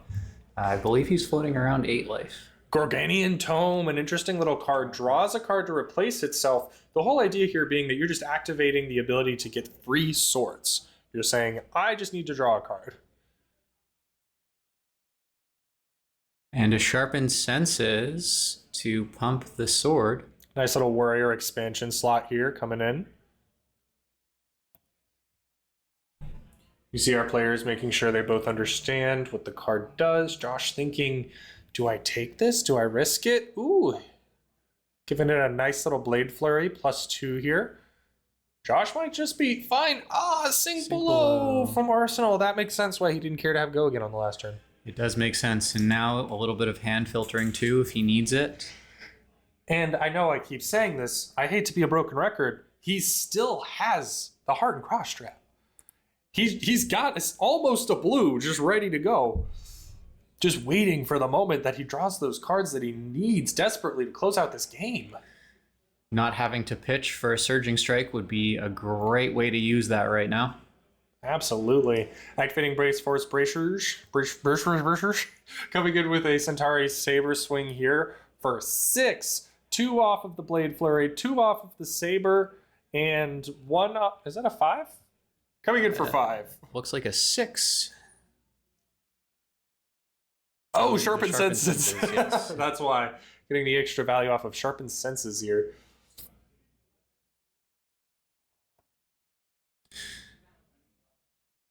Our Kasai player fighting from the back foot, but gaining a little bit of ground. Both of these players are in a tumultuous position tournament-wise, too, because if they're playing at 2-2, they are hoping to be the person that bubbles into 8th place. So if they lose this match, they're guaranteeing that they cannot get into the top 8 eliminations here. But if they win, they can continue down this path where they have to just keep winning every match to get into that top round. And we see both players at 1 life when every card counts. I don't know who wins in a 1-for-1 life. On the one hand, the ninja, right, is something that's very tricky to play around when you have to block absolutely everything. On the other hand, warriors have attack reactions, and being at 1 against someone who can attack, react, and beat you every single time you miss block is really hard. Very difficult situation for both players.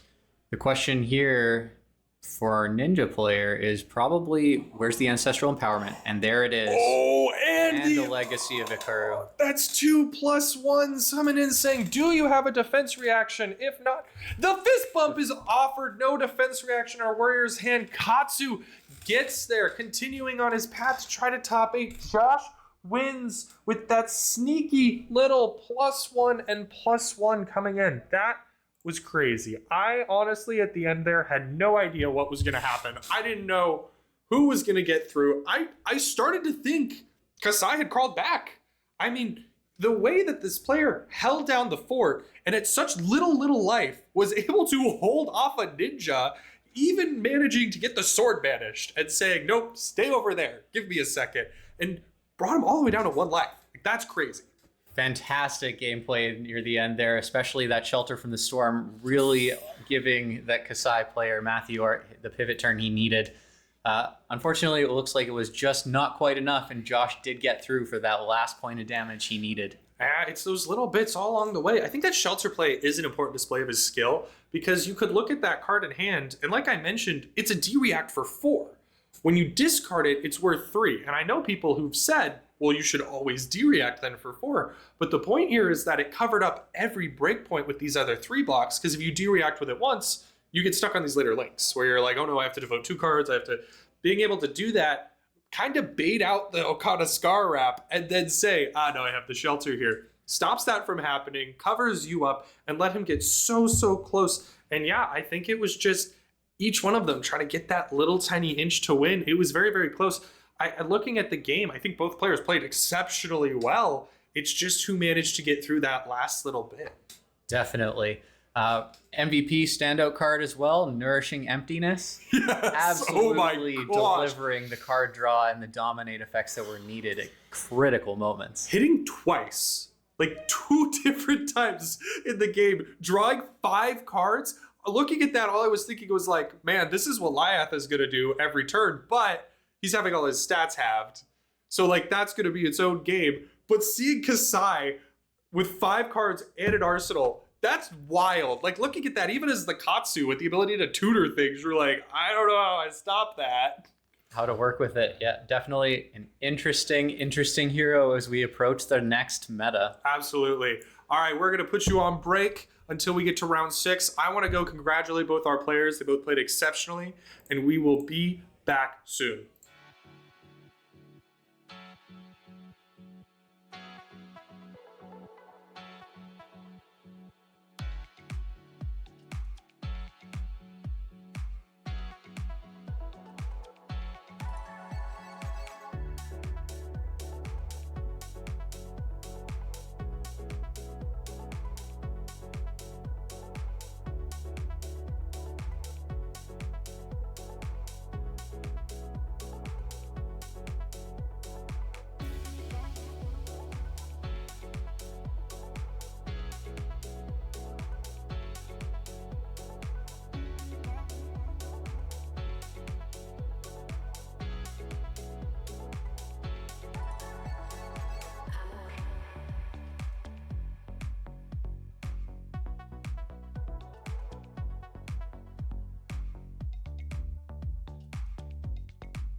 All right, welcome back. We are about to enter round 6 of Golden Gate Battlegrounds. Here we are going to have a Fang and a Verdance game. 2 heroes we've seen before on stream, but not heroes that have played each other. And here's the kicker, Justin.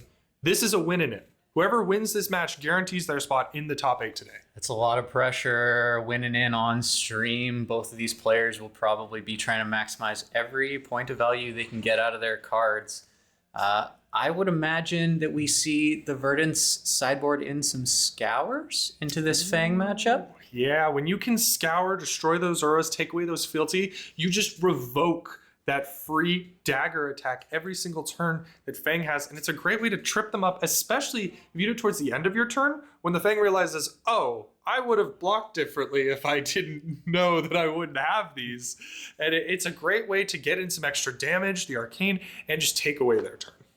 Fantastic way to make Fang pitch cards too when he would really like to turn them into a pump.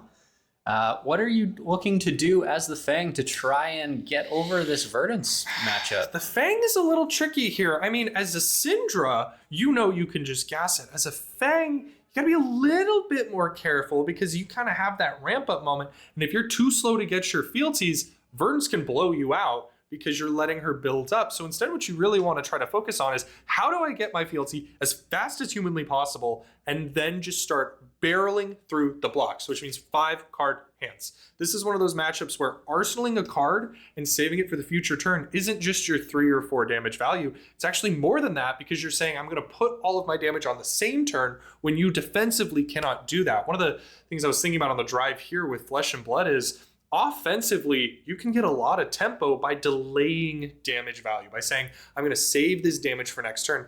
And you can't quite do that defensively in the same way. It's a way to kind of overwhelm these defensive opponents and take the value. So we're going to switch the camera over here into this. We see both our players just getting ready. We have David over here on the right, Jeremiah over here on the left. David, a local of ours, Justin and I play with him weekly. Jeremiah is someone from a little bit further up north, but we still see all of these players here. I'm also over here looking at Jeremiah's tattoo, the start of a bracer or something. That looks sick.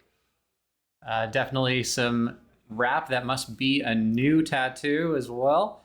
We see players drawing up their initial starting hands and some equipment flipped over. Standard loadout from Verdance. Waning Moon in there, so he is thinking I'm going to be the aggressive one. David, this is something, by the way, I'm so happy to see David do. A lot of people barrel into the game, get 3 turns in, and they go, wait, what does your equipment do? David did not look at his hand, did not flip anything over, and said, hey, can you explain these pieces to me? I'm not sure how they all work. And it's such a good way to just make sure you're prepared for what's about to happen. Yeah, definitely a important part, and maybe catches some things that you might be unprepared for later in the game. If you know that there's a piece there that does something or you need to work around, always better to know about it ahead of time instead of getting caught defensively. It's definitely helpful knowing. I mean, especially these pieces. I mean, Stonewall Gauntlet is something he wants to know about since he's buffing his attacks. Barkskin is something he wants to know about because that extra block value can be huge. Waning Moon, he needs to know what that does. It's so many people get caught out when they go, I thought that was 2 arcane. It goes, well, it's 3 now. It's on your turn. And just being able to kind of come in prepared for that is something that's going to help David so much. I know that he's played against Verdance a couple of times. Sounds like we have a judge call already at the table to make sure that they're ready to go. They just got the go-ahead. Yes, the round is officially started. We are good to go. Life pucks on. We got the fist bump and we are ready to go. I didn't catch who was going first out here. Both of our players looking at their hand, taking that first kind of sizing up. How do I set up here? What do I do? Is this a turn to press damage? Is this a turn to arsenal set up for the future? Both of these heroes are capable of forcing through some damage early, making sure that the timers are all started so our little life pucks stay on. Thank you to Justin for running in and out and doing that so I can sit here and be lazy. Really thinking through this first turn. I mean, it is tricky. As a Fang, you have attack reactions. You can force through damage early if you really want. And as a Verdance, you can try to force some arcane. So turn 0 is actually a very important time for both of these heroes. It definitely sets the tone of the game as we get started. Trying to use every card as best you can and I would imagine Verdance is looking to arsenal a D-React here, if possible. That would make sense. Since Fang did seem to get the go-ahead here, he's pressing with the dagger, pitching along Whisker Loyalty, a card that he's probably thinking is worth more to him a lot later in the game than now. And the dagger for one, but it's never just for one. I want to say never, but I've seen some things. I've definitely overblocked a dagger before just to have a Fang go, thanks, Arsenal Pass. David does seem to have another Long Whisker Loyalty. I see why at the beginning he had to kind of really think about this decision. And a Scar Tissue saying, hey, if you can't defense react this very well, I'm going to mark you. Unfortunately, I think we can both see, unfortunately, depending on who you're rooting for here, I believe we have 2 D-Reacts already in the hand on Jeremiah's side, so he's probably perfectly happy covering up both of these. And he will we see a sync is the question, with 2 cards that potentially don't give a whole ton of offense. It's likely we see one synced, but it looks like the answer is no. Is he going to not discard that card? I would have thought you discard Fruits of the Forest on turn 0, get your extra life, get an Earthen Bench, but he kept it in hand. Maybe you'd just rather have the blue. Always good to throw 5 back instead of gaining 2 if you're not too worried about it. Sure, but on turn 0, it's replacing itself anyway. I would think that's just positive 2 value without losing a card. Ooh, he drew a Scour, and he's going to hold on to that in Arsenal. Yep, like you said, he's throwing that 5. 7? Oh, maybe that's why. It's a red one. Blocking with Valiant Dynamo. Getting that same warrior value we've seen before. Going to reactions, sinking a card. Now, I've played against David a lot at our locals. And something that I've noticed, he is very particular about how he values his D-Reacts. He knows exactly why he's playing them, why he's not saving them for later, why he's not arsening them. Like, those Sink Belows filtering the hand can be super powerful, and he's got a really good handle on how to value that sink. And we notice over here, Jeremiah didn't sink. He's got that opposite side where he knew it was not worth it. So both of these players kind of showing they can bend the same cards to fit their own game plan. Definitely an opportunity to take advantage of, and something that can swing the tide of a game. If you get the right sync at the right time, that draw can make a huge difference. Over here, we're seeing him mark his opponent with that instant discard, pitching the other of the same because they're both blue, saying, once again, here's a dagger for 1. How much do you want to block? We can see a Shelter from the Storm over here on Verdance's side and another Scour in hand. Seeing those Scours really early might seem like a blessing, but that means they can kind of get lost at a time when Fang has really got his engine going. And not a ton of arsenal disruption in Fang, so okay to hold on to 1. But if you see one pitched as a Fang player that early in the game, you almost question if there is another lurking somewhere, waiting. Definitely interesting. He pumped his dagger up to 4, prompting Verdance to just discard that Shelter. So I'll prevent 1 here, and I'll prevent 1 on the next. He attacked with the extra dagger just to get that Valiant Dynamo trigger, knowing that the Shelter was going to eat up that little bit of damage. Not a crazy big turn for Fang, but knowing how to utilize a hand where he just didn't have a lot. 2 blues is not where he really wants to be, so getting a mark out at once pretty nice. And here we see the swing back. Once again, a Fruits of the Forest attacking for 5. He's being a little more aggressive as the Verdance than maybe I'm comfortable being, but I mean, the fact that he's at the win-in tells me he knows what he's doing with this hero. A little rough on Fang to start off slower than you would think the deck does normally as well. Typically, I see Fang turn on by turn 2 or 3, sometimes as early as turn 1. So right now, we're off to a little bit of a slow start for our draconic hero. Seeing a little bit of a cameo over there. David's son stopping by to check on him, see how his dad's doing in the game. Seeing that he's holding his own here against a player who's very seasoned, very experienced. David actually is one of our newer players. I think not even quite reaching a year's time of gaming yet. 6, 8 months of time. I mean, we've talked about how if we were to have leaderboards, we could absolutely see him as Rookie of the Year. Right up there competing for our point champion right now. And I think a lot of those points earned on his Azalea deck before she rotated out of the format. He was so fond of Azalea, and he knew how to take down armories going 2-1, 3-0 consistently before pivoting into this Fang deck and still doing incredibly well. I mean, here we see a very well-timed Savor Bloodshed coming in, pumping that first dagger by 4, saying, hey, if you don't stop this, I'm going to draw an extra card. A 0 for 4 that draws a card on hit is very powerful. And the crazy thing about Savor Bloodshed is it applies to any dagger on the turn. You just need one of them to hit to get that card draw. And with the pumps coming through, easy to do in Fang. Yeah, it's something that Verdance has a little bit easier time covering. A lot of D-reacts means that you can kind of just put up some blocks, say, cool, I'll D-react anything else. You know, be a little comfortable. The life totals here are also not ideal for Fang. A little bit behind, 40 to 33. We know that Fang can output a lot of damage, so Verdance being able to keep their life total high is kind of important to survive those future value engine turns.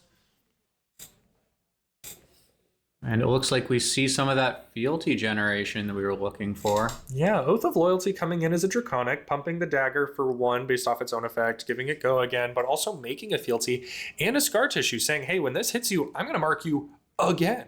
And there we go. We see a Sink Below, just covering up 4 damage. Looks like Little will still get through. Deciding what to sink, how to utilize that hand. Is that a Burn Bear he almost sank?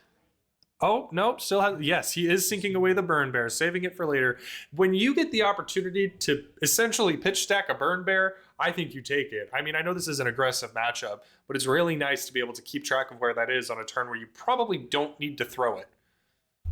Definitely. You don't need the Arcane to finish the game just yet. So to put that back into your deck in the pitch stack for later is a fantastic opportunity. Man, Fang over here already at 2 fealty. His opponent remarked. He might get online this turn. We might see that fast, aggressive build like we've seen from him so many times. Coming in with that, what is that, for the Drakai? Making the fealty just for attacking a marked hero. Saving the extra card for his arsenal. You know, this is a very, very heads up, clever way to play this. I was talking about 5-card hands earlier, because you could have seen him pitching to the other dagger, trying to get in some other value some other way. But in this case, he built this whole turn to say, I'm still keeping an arsenal, but I'm getting all of my fealty at once here. Getting them through a little bit of damage. I mean, I was saying a moment ago, he seemed behind. Now he seems incredibly in control. He knew more than I did going into this, because of course, but he then played this hand masterfully and swings this game with 4 fealty. The only thing he has to be worried about is that Scour.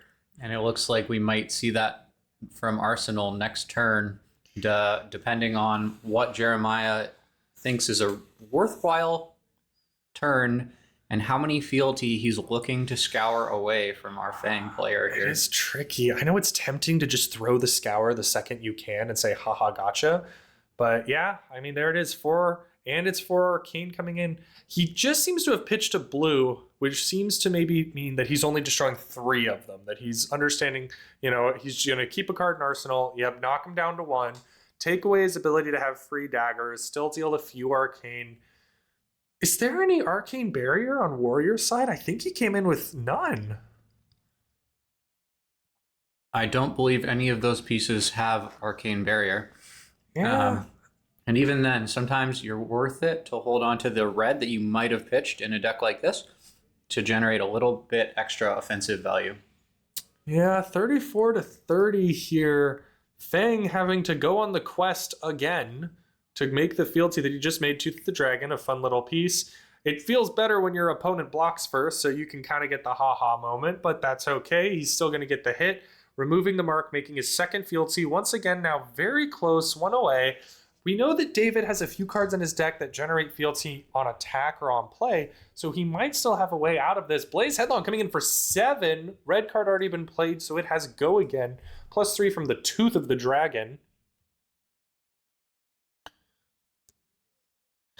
And a clean block of 7 with the E-Strike and the D-React in the form of the Shelter. It feels like he has these D-Reacts every time he needs them. They're just appearing in his hands at magic times. They are definitely working out at convenient times. That dagger, though, going to mark and potentially set up for more fealty and turn Fang on again. You know, I can't help but think that David knew. He said, I'm going to put all this damage right here. So if you have a D-React, 7 is lovely to cover because I'm going to mark you one hit on this next one. I mean, he said such to me in game. He's pointed out he knows how to kind of bait his opponent in and out of those. And I know that sometimes it's not worth doing that. You know, you 5-head yourself into a situation that you just lose a game. I've certainly done that plenty of times. But when you know how to do it in just a little subtle way to say, hey, if you want to block, now's a great time, you can really take advantage of the opponent. Definitely. And that for the Shelter of the Storm, if it had been held, would have been a perfect card to cover that scar tissue pumping the dagger. Absolutely. And now we have this big swing back coming in for 8.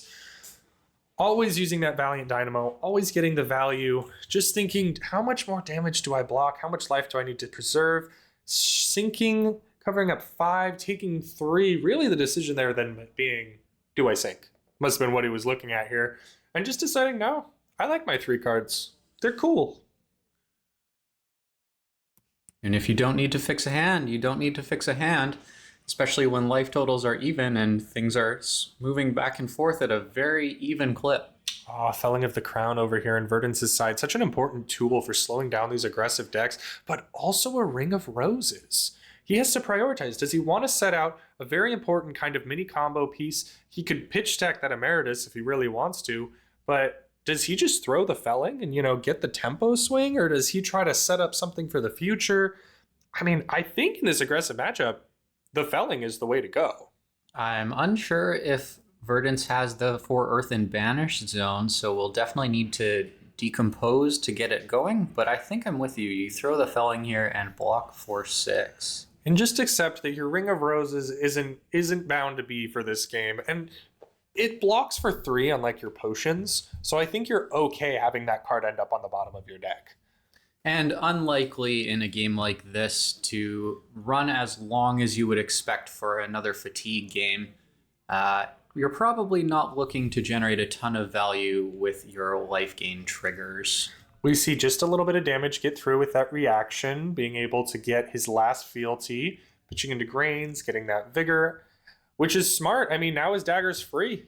And he just blocks with the Ring of Roses. He doesn't even try to put it to the bottom for later. He just says, you know what? This is 3 value now. So this means next turn, a Felon is coming. There's not a lot of cards in Flesh and Blood that can compete with 8 damage as well as bottoming a card from your opponent's hand. That is a massive value tempo swing if you can pull it off at the right time. Especially when you only have to spend 2 cards to play it. Pitch a blue, swing for 8, bottom a card. I mean, that's what, a 2-card 12 at least? Going through deciding, being very particular about what he's going to choose for this decompose. He's only got 2 Earth in his Banish, so 2 is enough to turn on the Felling of the Crown. But he's over here thinking, do I pick a 3rd Earth? And yes, he does. Bring him up to 5. Meaning 1 more decompose for 3 is all that's required to turn on Verdance. Now, Verdance being active doesn't mean as much in some of these hyper-aggressive matchups, but those pings do add up, especially when your opponent has 0 AB. And I'm sure that Jeremiah looked over there and noticed that immediately and is looking to take advantage of Fang's decision to just not protect himself from the arcane. Definitely something that we might see Stormstriders take advantage of too in a later turn. Push as close as possible and then aim for the big finish when you know there's nothing Fang can do about it. Fang, on the other hand, looking to get through all the damage they possibly can for an early kill and not give Verdance that opportunity. Jeremiah making sure we stay up to date with the life pucks helps us at home and in studio see what's going on exactly. A little bit of equipment spent here, a little bit of a decision to say, hey, you know, I've got this extra resource coming in off this figure. 3 cards is still really solid. I think that Fang still has a very good turn despite the Felling bottoming a card. Especially with those 3 fealty, meaning he doesn't have to pitch to activate his daggers. Generating value consistently over the course of the game in a way that is sometimes invisible otherwise. I'm looking at Verdance's hand. 2... what are those? Dyadic Carapace? Rootbound Carapace. Rootbound Carapace. A Burn Bear and a blue. And here he's saying, look, I can just decompose, ditch 3 of these, And I'm online immediately. But the thing he's got to think about is, what does he leave himself to decompose next? Yeah, he picked 2, so he's one short. One short. But if he has the exact amount of earth he needs, 3, 4, 5, 6, 7, yeah, almost there. But then what he's able to do is decompose off of the next one as long as he's got the extra earth. Now, this is a moment where, as a Verdance player, I'd be thinking, hey, could you close the combat chain so I could put this D-React in there? But one extra earth card might be the difference between getting online and not getting online here. I don't think there are any more earth cards in that graveyard at the moment, and it sounds like he's choosing not to decompose. yeah, knowingly blocking for just 2, taking 3 damage over the top, puts them both at 22, I believe. Life parity here. Oh, I see. Blocking for 3, taking 2. So it must have been a red, covering up 3. But now set up for that next decompose with 2 earth cards. If we see another felling or a cadaverous tilling, Ooh, but instead a plow under. Playing the plow under, setting himself up with those D-Reacts to decompose here. Verdance is online. He says, please bottom your arsenal, Fang. Once again, I'm going to keep away some tempo. And he's going to arsenal that Burn Bear. Something that he can save for a rainy day when he wants to Stormstriders. And at 22, 23 life, I mean, that's not that far away. If you see 3 of those in this game, that is almost the full life total that Fang has left floating. Yeah, it's really hard as the Fang to defend yourself against the Battle Mage when you just can't stop the magic attacks. Doing a little bit of blocking here. Blocking with that headpiece to filter the hand, make another card. Showing that he's not really worried about a Command and Conquer at this point. He's just going to try to fix the hand and get some tempo back.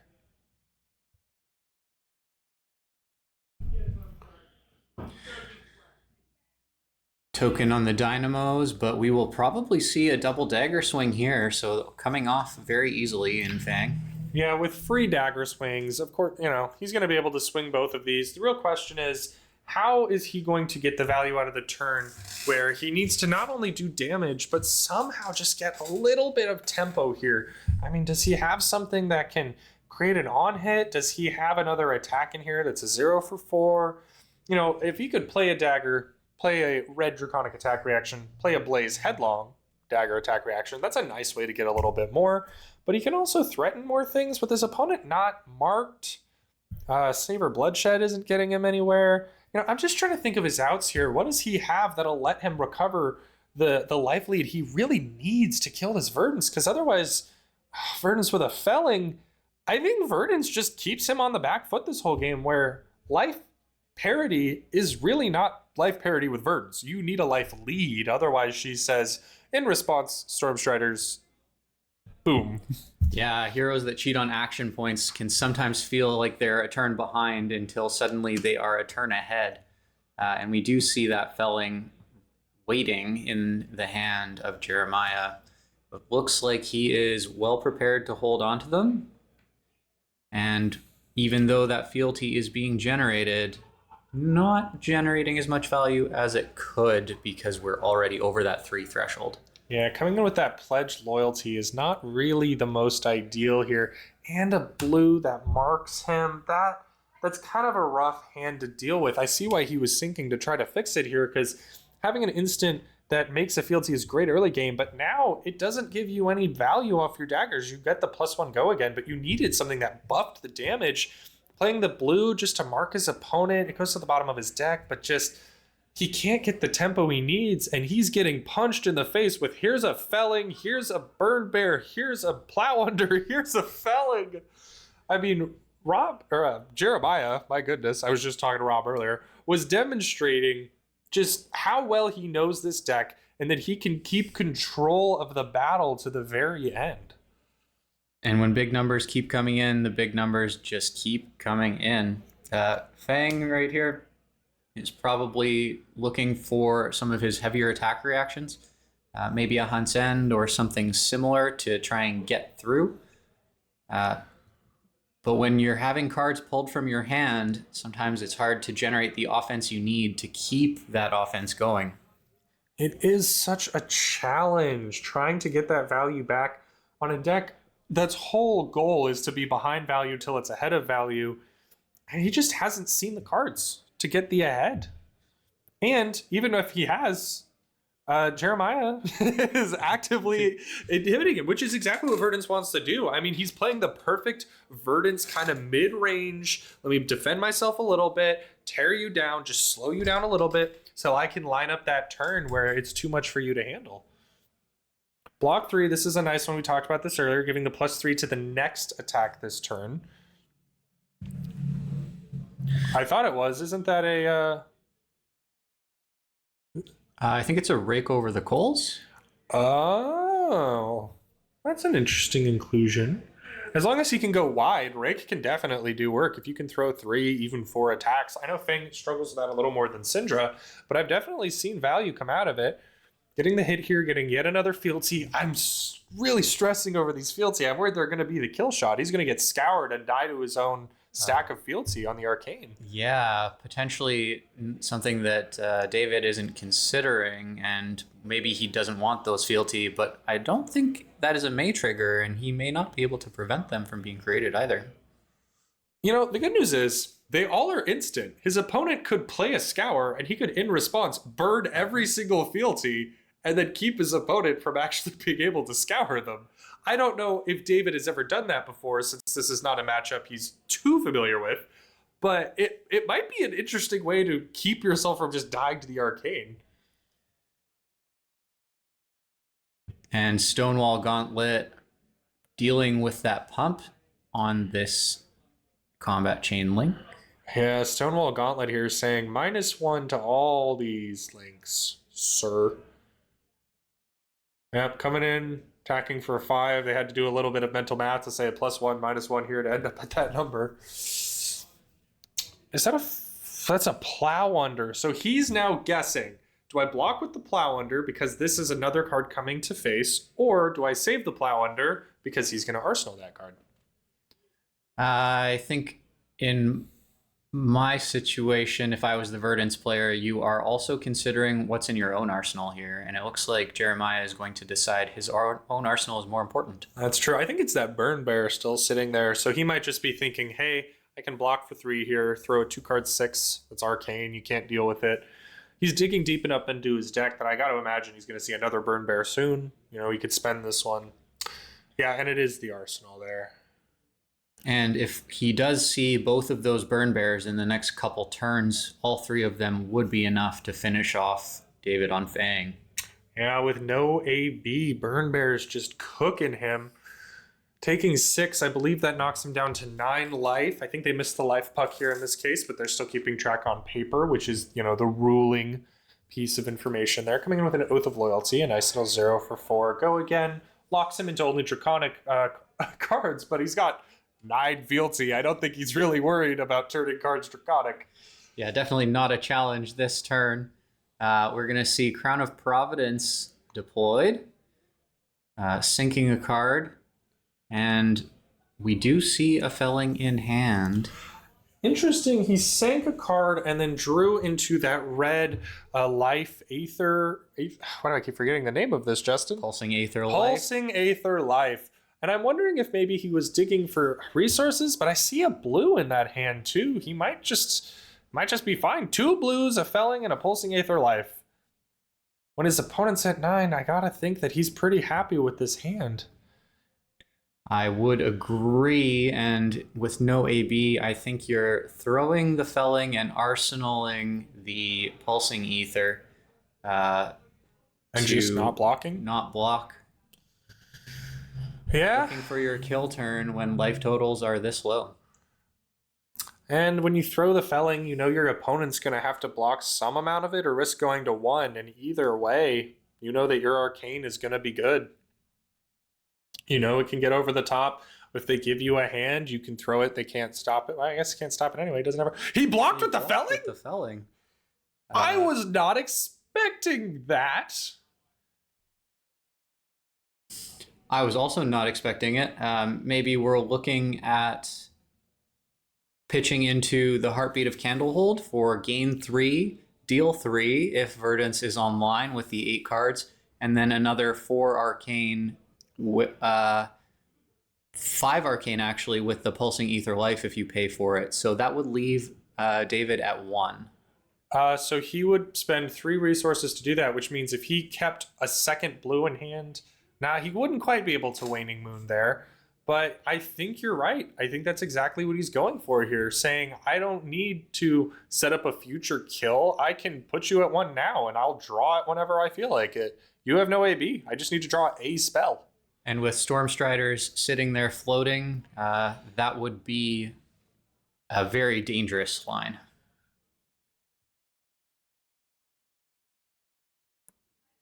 And choosing to just Arsenal. Keep the ether?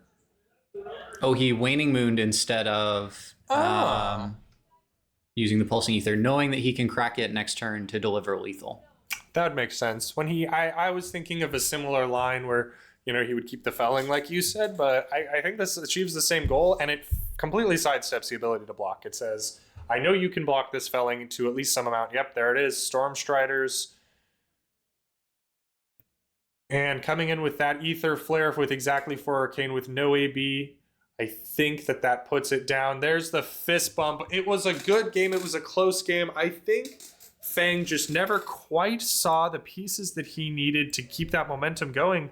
But both of these players played incredibly well. I think they just had to kind of play out the cards that they had, take the value where they could. We saw good sinks. We saw good equipment blocks. And just when a Verdant sees felling, plow, felling, and plow, and like you kind of can't overcome that, you know, as the aggressive player.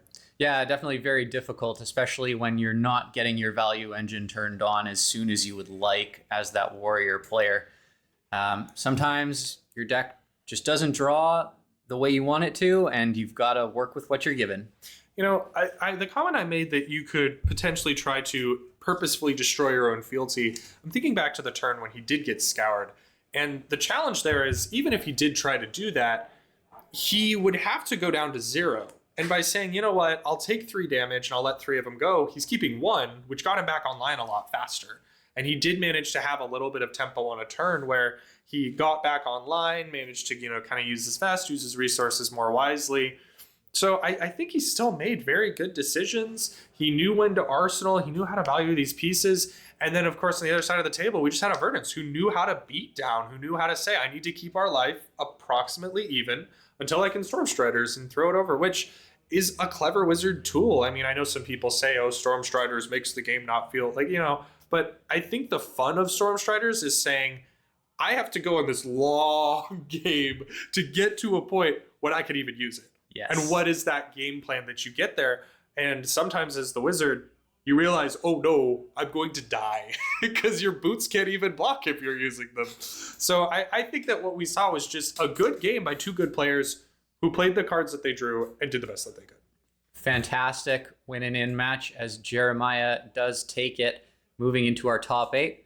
I believe right now we will take a short break before we move into our finals.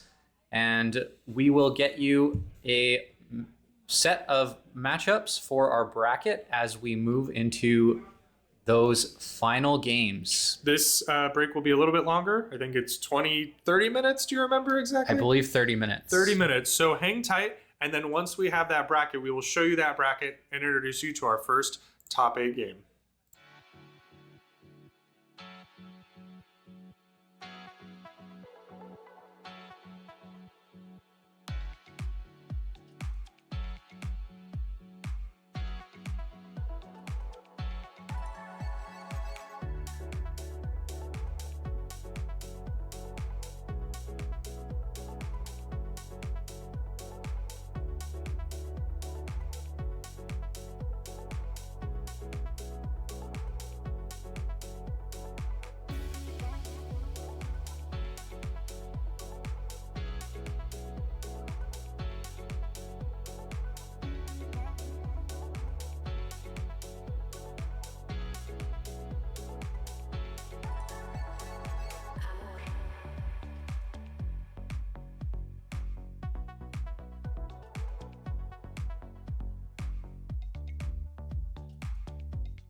Welcome back to Golden Gate. Your normal casters decided to get Taco Bell for some reason, and they're still not back. So we're the interlude casters. My name's Xander, and this is Justin. Hello, I'm Justin. We are waiting on, I guess the round to start, so we can take a little peek at our top 8. You know, we got a Dorinthia, a couple of filthy Jarls. Cringe.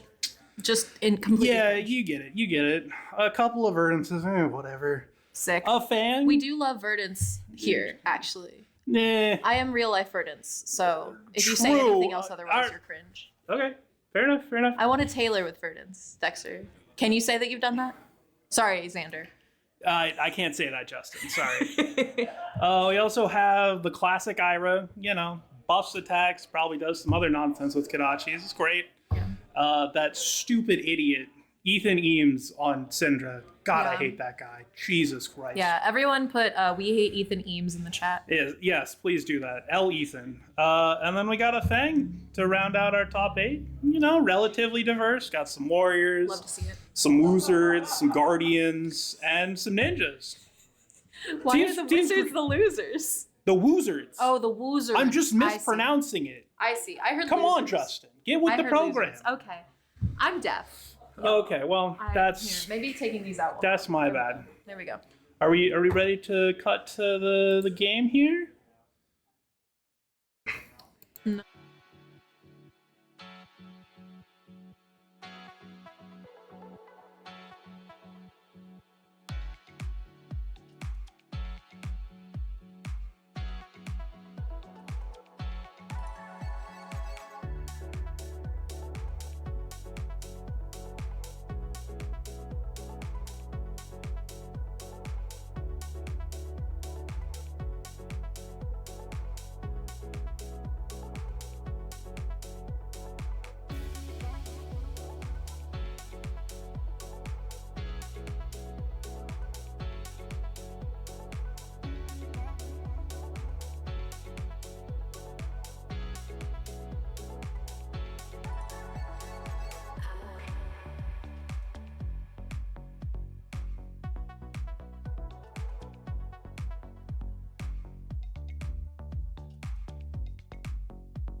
All right, you are good. As we are. All right, everybody. We're about to yell at these players to start doing something.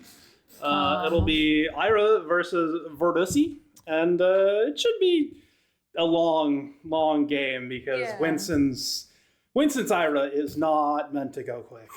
It is. What is this matchup like as an Ira player? How do you think this is going to go? Well, considering he has AB2, and we know he plays more life gain than probably Verdance, we got to lock ourselves in for the next hour and a half, maybe. Ooh, yeah, that no limit to playtime is really going to start hitting after a while. So after we've been here for how many hours? Six too many. and a half? Too many. I've been here for about 7.5 hours. Looks like a little life gain popped off there. A little arcane coming through. Mm-hmm. Winston going to his turn, picking up the tunic. We've got drawn some Pokemon cards. 41 versus 38 at the moment. That sounds right. Yeah. Yep. All right. I'm gonna guess there's gonna be a blue entering the pitch zone. Yep, there it is. Kadachi, one go again, baby. One go Let's again. go. Who could have thunk? Who would have thought? Me. Oh, into a 0 for 4 go again on hit. Kadachi dinks the face. Will there be a D react? It's a sink below. Yes, wow, yes. who could have seen that coming? Into another Kadachi for 1. Takes it. Shocking. No, it's not. Into Rowdy Locals. Love that card. On hit, discard if it gets blocked by an action. Attack action? Action? Might be just attack action. Gets +2? Love that card. Oh. Doing some blocking. Ooh, E-Strike. And a Plow double? Under. The double block? Interesting. I'm gonna take a wild guess here and say that either Ring of Roses is gonna be hitting the field. Oh, it's the medallion. Yeah, H-pop. medallion. Yeah. It's not exciting. We're not excited here. We're not pogging. Did Winston just miss a Oh, he Trigger? sure did. tunic trigger? That's unfortunate. Yep. I don't know just what that went card he for it. played there. I think that's up sticks. Yeah, it looks Something like up like that. sticks. Up sticks into a CNC for 7. No defense reaction. Arsenal goes Booma. Love to see it. Let's see. Oh, just crowning it away? Okay, sure. Kind of a classic Is it that move. good? Oh, and blocking with a candle hold. Yeah, I think that might just be for a little graveyard fill. Yeah. Little, just prevent a little bit of damage coming through. And then a sigil coming out of the not Verdance player. Mm-hmm. All right. Back to Surian here. See what he's got as a little Can he follow-up. decompose? He can decompose. At Yeah, this point. there's at least 2 Earth cards and some random action nonsense in there. It's great. Yeah. And it's a Cadaverous, just Pigeons. bonking in for 8. You know, it's so crazy. It fully looks to me like he played a land. It looks like a green land in his pitch zone. I was like, what game are we playing here? He just put a little forest into his pitch zone. you know? Yeah. Totally Oh, legal. just immediately moves to take 8. Sick. Well, Wow. he at some point he reticked up his Oh, tunic. I don't Okay. know when that happened. That was, yeah. We Sure. missed that completely. Well, Winston's old. All right, you know, you know sometimes What when is people get old, that's Is that that's a a- bittering thorns. Okay. I guess that's a red. He tunicked it out, so 4 go again on hit plus 1 next attack. Love the card, classic.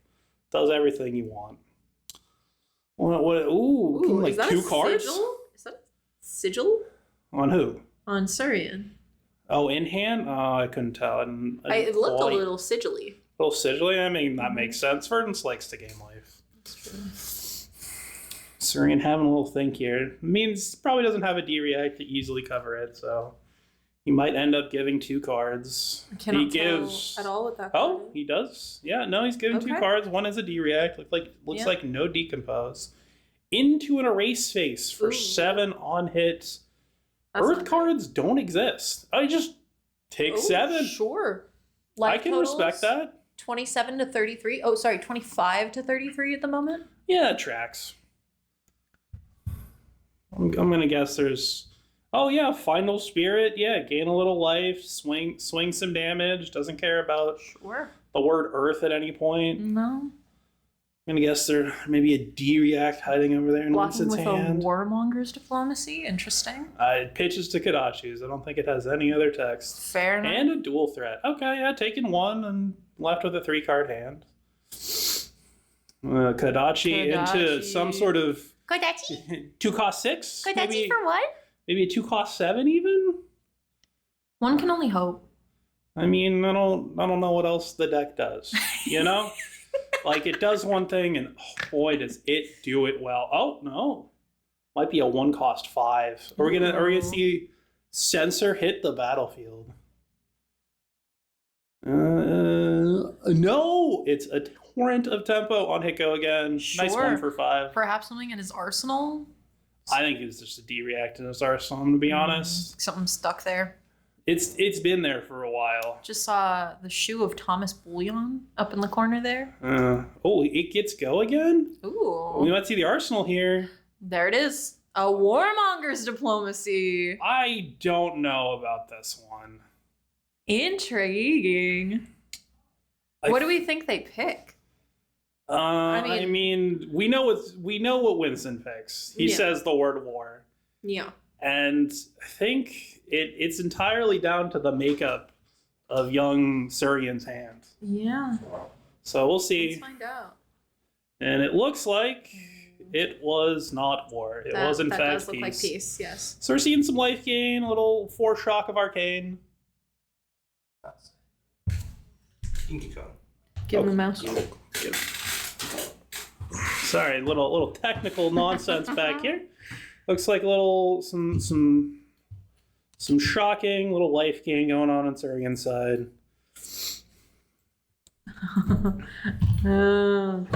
Yeah.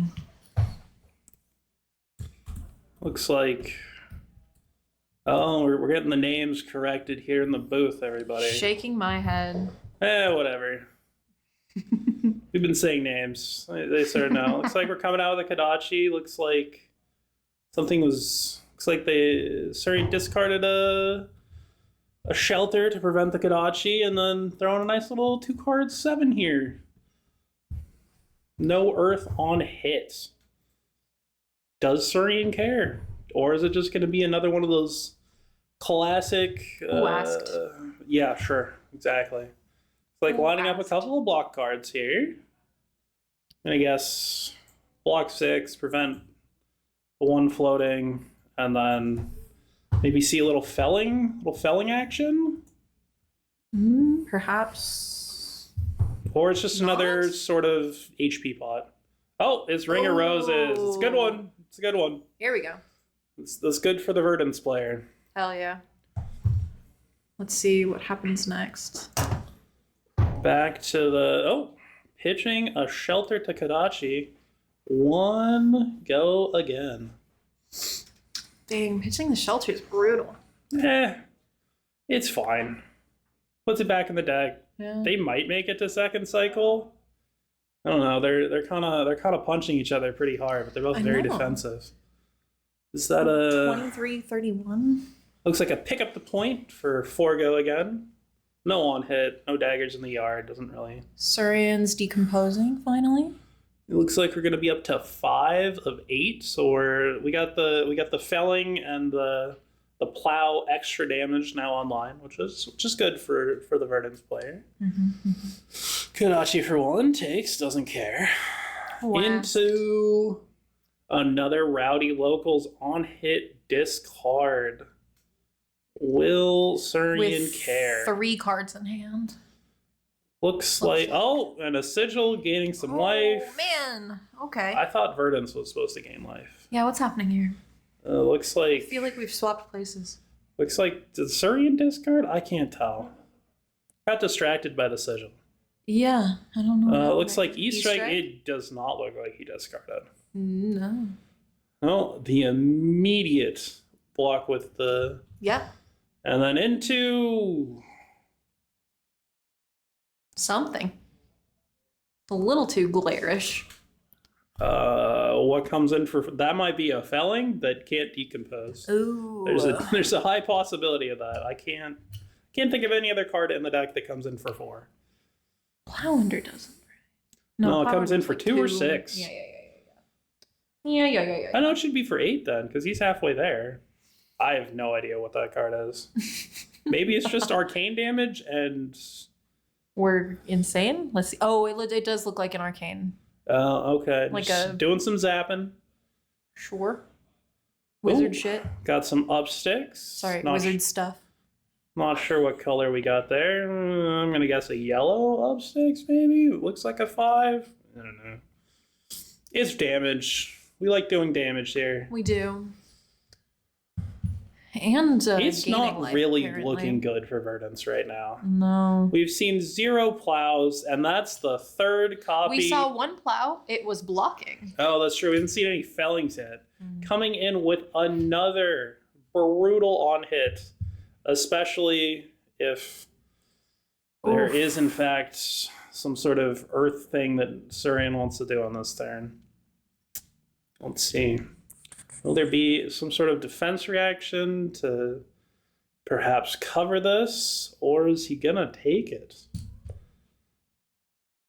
If he takes it, that means he cannot do any decomposing, which at this point in the game, he really, really needs to get on.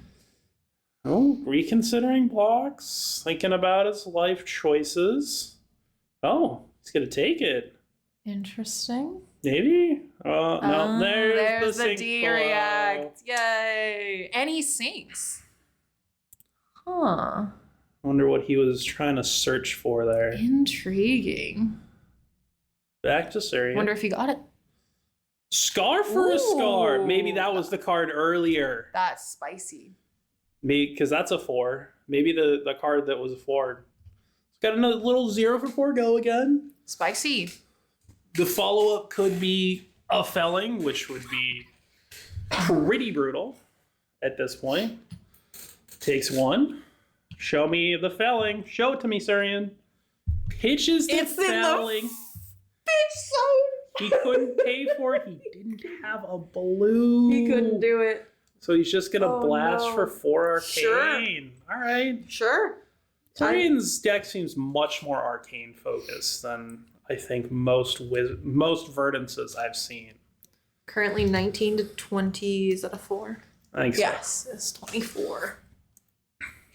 And Winston, I believe, has gained more life than the life gain deck, which is a feat not really done. Oh, pitching an insane red for the Kodachi does not feel good. Standing Order is a very interesting include. Love the card, sinks a card, sends it for 7, I believe, because it's +2 off bottoming a card. Mm-hmm. No on hit, but 7 damage is 7 damage. Indeed, especially in this matchup where Surian just seems to be a trigger, Ooh. gaining some life, taking a total of 1 technically because he gained the life. Sure, yeah. Whatever. And then just setting a CNC, CNC. sure. A classic 2-card 6 with an on hit. Will Winston care about his arsenal? Will he just block 6? Looks like he's gonna block it. Yeah, He's really considering it. he must like that D-React that he clearly put in his arsenal and is now being threatened and punished for. Oh well. Wham wham, little baby.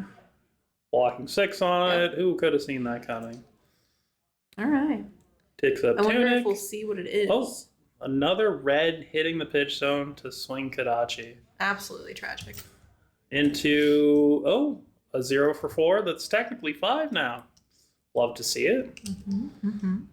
What is that? Huh? What card is that? That is cut through. Blocking with another Heartbeat of Candlehold. Absolutely tragic. That sucks. But he's not online yet. So. It's not looking great for Surian right now. No? Oh, we see the felling. There it is. Felling number 1 We has hit the got combat there. chain. I do believe if he decomposes 3 earth cards that he will be terminally online. Yep, the feet have come out, everybody. Feet are on the board. That means All hail Verdance's feet. all the pings of life gain are now going to start doing arcane, and with the ring out, the arcane also Absolutely gains life. incredible. It's maybe It's a little maybe closer it's, now. 15 maybe it's to a 19. little turning corner. We're turning a corner, guys. We're the turning tide. a corner. The tide, I believe, is what you're looking Yeah. for there. Into, surprised he plays that into Verdant. So I guess they have enough E-pots, or not E-pots, H-pots, so that has text within this particular matchup. But he might just be fat stacking as well because, figures the game's going to go long. May as well have more 2 for 7s. Ooh, Surian takes it. Oh. Down to 7. Can't really see what many of those cards are. I do see what looks like a Fruits of the Forest and a Scar for a Scar, I think is the second card. Yes. I don't know what the 3rd and 4th card are. We're blind cooked. here. We're cooked. Surian takes it all down to 7. The fireback must be very good. Starting off with the 0 for 4 because Yep. his life is... Significantly lower. Yes, that is a word for it, yes. Will we see some sort of 0 for 4 D-React here? Oh, lining up 2 cards. Bold. I don't know if that's... With such a life lead? Closes chain. What do we got here? Oh, Pitching. little Sure. arcane. Takes it. That means the next thing is going to be amped by 1, specifically non-attack action, I believe. And then 5 arcane. Takes it. Pretty impressive. Down to 12. Arsenals. All right. That was not bad. No, that was a pretty good fire back. We got Kodachi into, I'm going to guess, a Command and Conquer. That's what my gut is telling me right now. Mm-hmm. We're going to go Kodachi, Command and Conquer for 7, and laugh at your opponent's arsenal. Let's find out. Sorry, really thinking about this Kodachi. Really, He's in the tank. Oh, Ooh. okay. I can see that.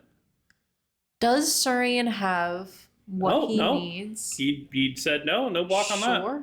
Oh, there's the Command and Conquer from Arsenal. 7 Fantastic. on hit, Arsenal, go exploding. Can Also Surian death. beat him on this turn? Also death. Death is not great here. Feeling not. Checks the graveyard. I wonder what he's looking for in the graveyard. Shelters maybe? Or attack reacts. There's no attack react right now outside of lunging press that. Oh, is he thinking about going to 1 here? Bowls.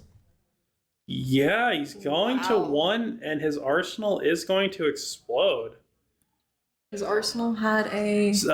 Shelter. Yo, okay. Yeah. So okay. Surian at 1. Sure. Winston at 12. Surian's gonna there's gonna be some sort of damage going on. Sure. We Triggers got the feat first trigger. H-pot popped. What's next here? Oop. 1 H-pot down. We need more life gain here. Once again, cameo. E-strike. from- 5 go again. Thomas Bullion's feet. Is this Blocks with mask.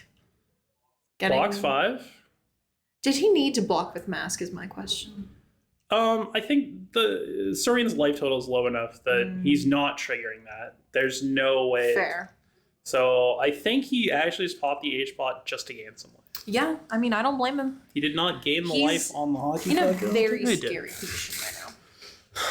Yeah, he's gonna leave Winston with either a 2-card hand or a 3-card hand, depending on how much damage he wants to take here. And again, that might just be a D-react in the arsenal, and we're just talking out of our asses. That I'm unsure on. That's true. We've got 8 coming at him. Winston tanking on 8 damage. It does not kill him, so what doesn't kill you makes you stronger? Oh, Ooh. the pretty bold. dress. Bold to block with Going- the findles. This Going early. under the bus. Well, what's our next thing? D-react from Arsenal or take 7? Taking 7. Fascinating. Is that kill range for the combo? Definitely. He's not on waning mode.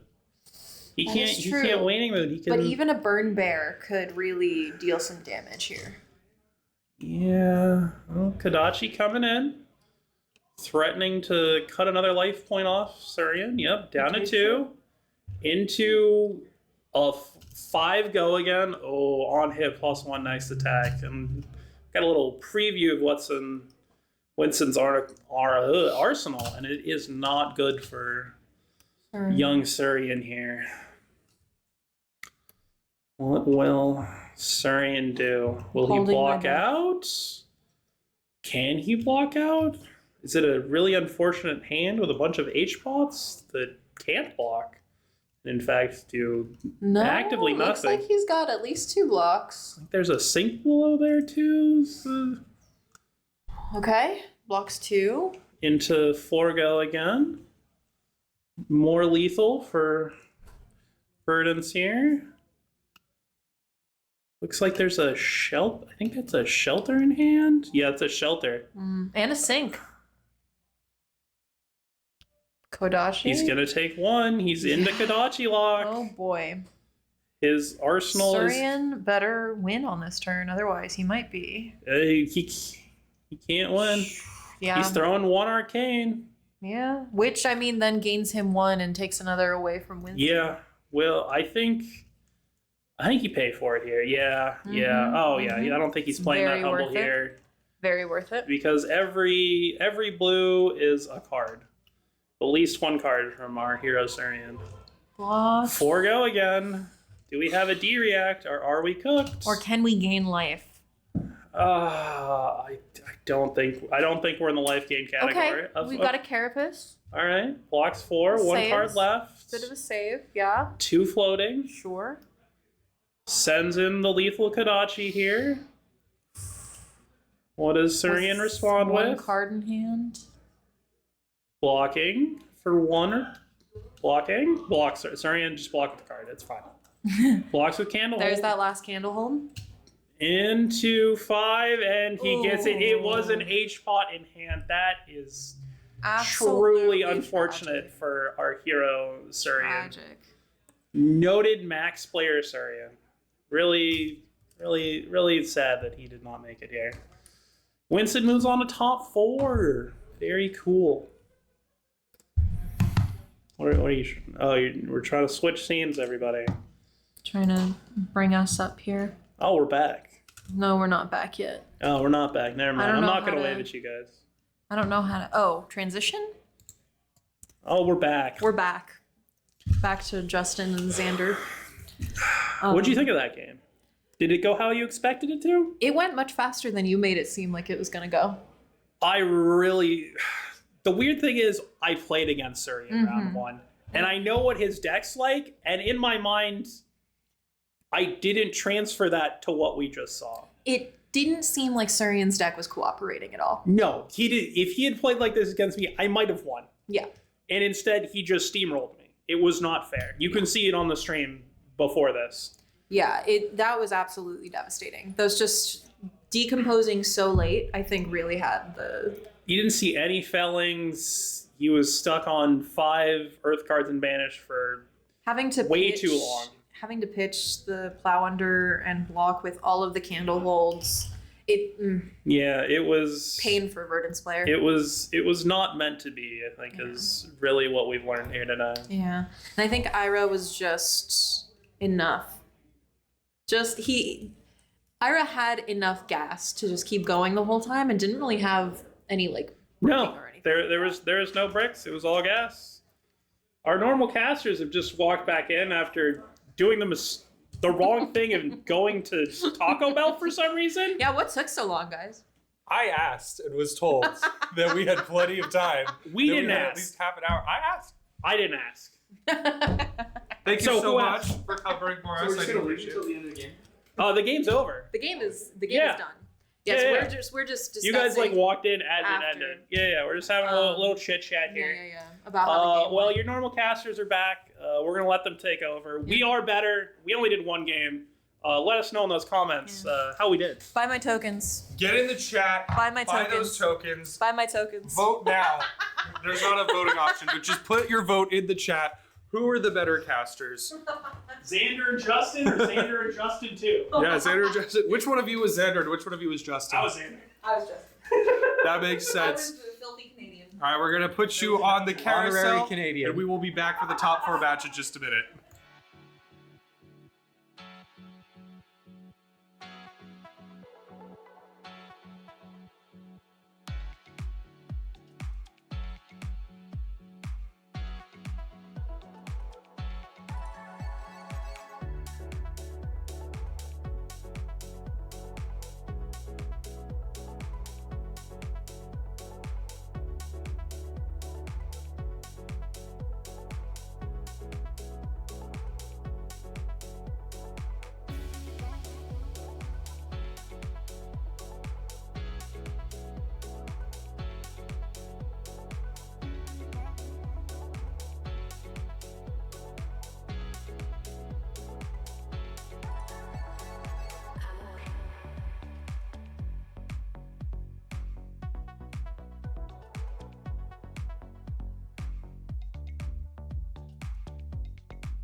Welcome back, sports fans. Thank you to our two body doubles for stepping in while we took a little break.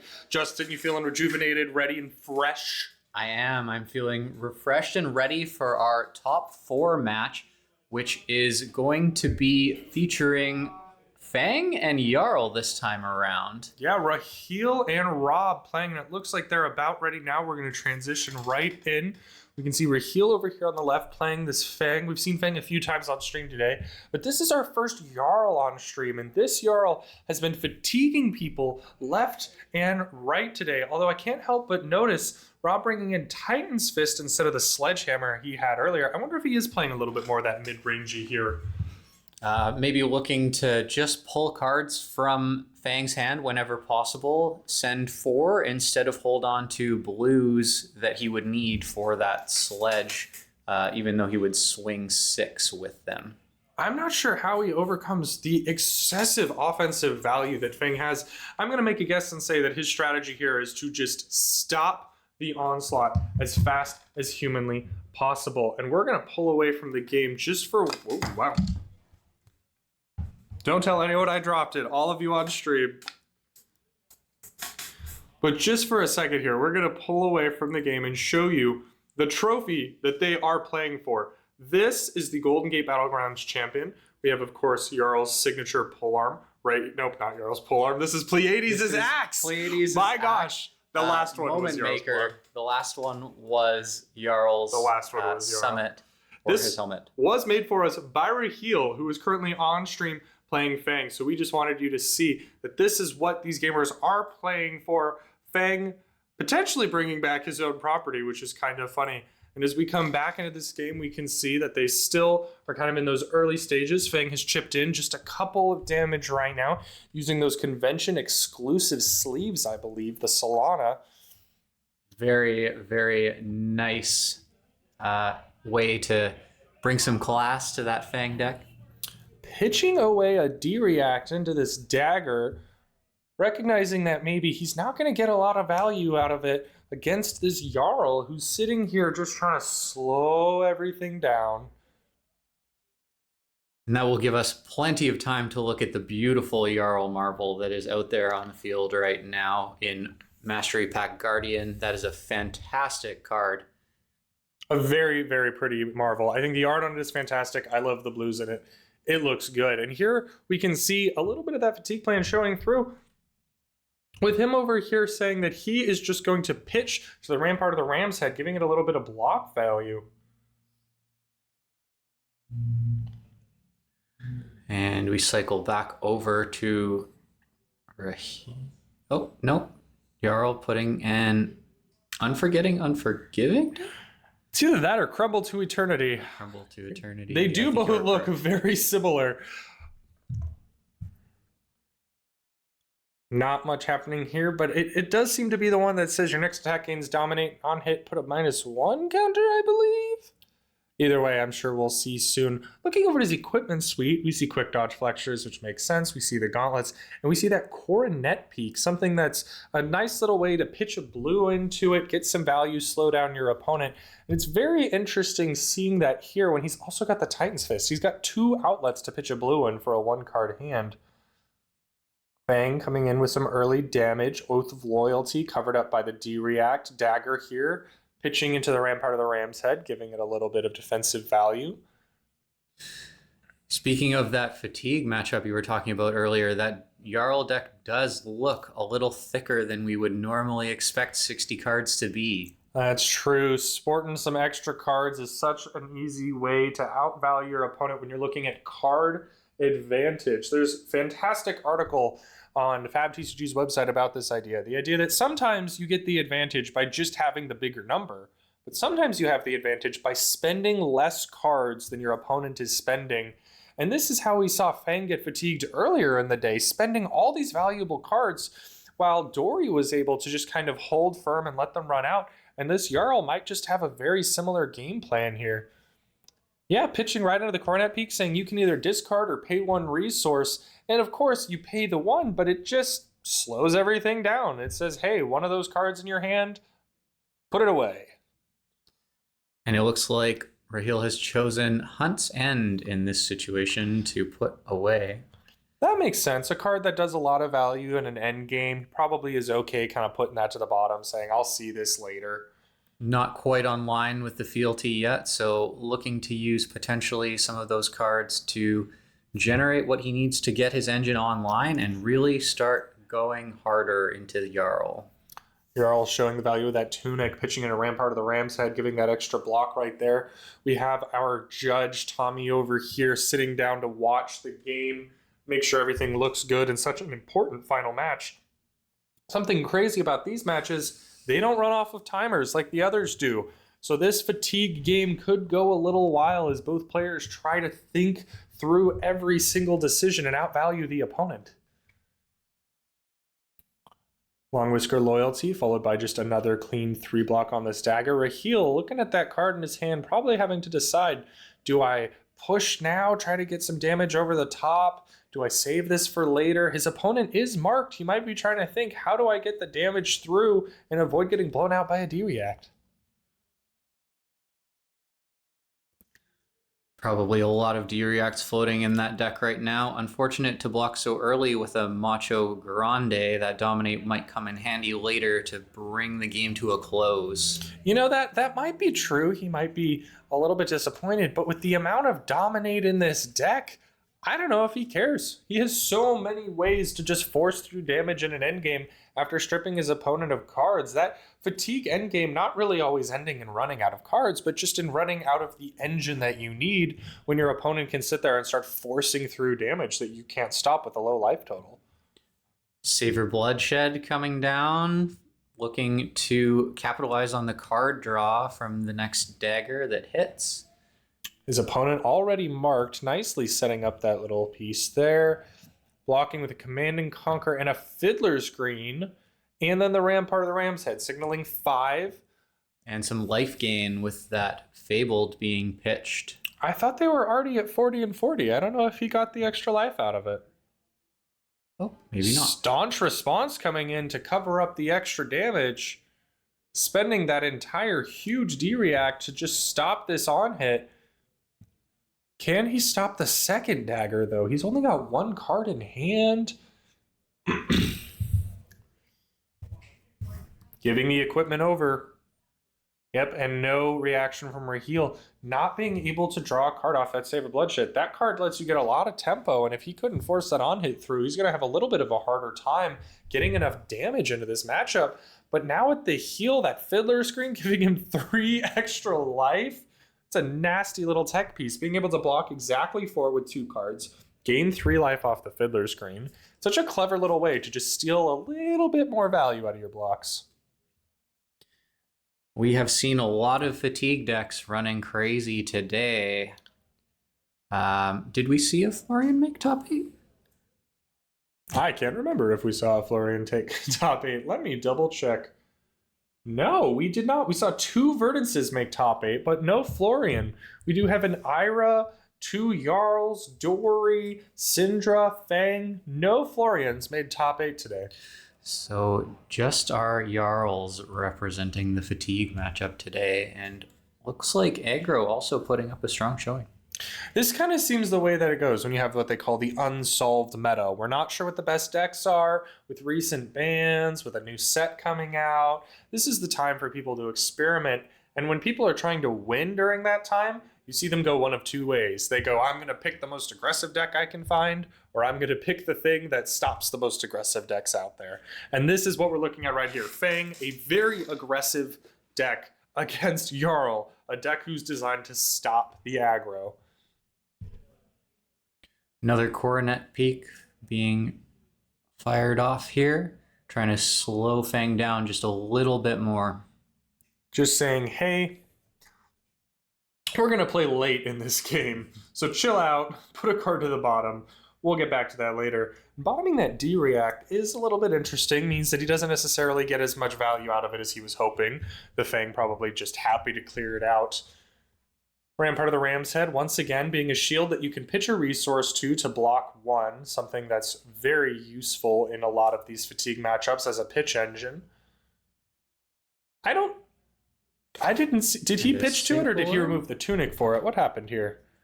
That shield came out, I'm not sure, blocking anything, and then he played the Sink Blow after. Looks like a damage got through, though. Raheel now with 4 fealty? Is that what that says? Hard to read that die from here. Yes, that is a 4.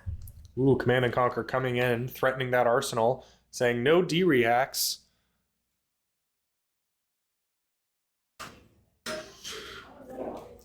Looking at that equipment block, Valiant Dynamo, of course, getting the value that we've seen over and over again with these warriors.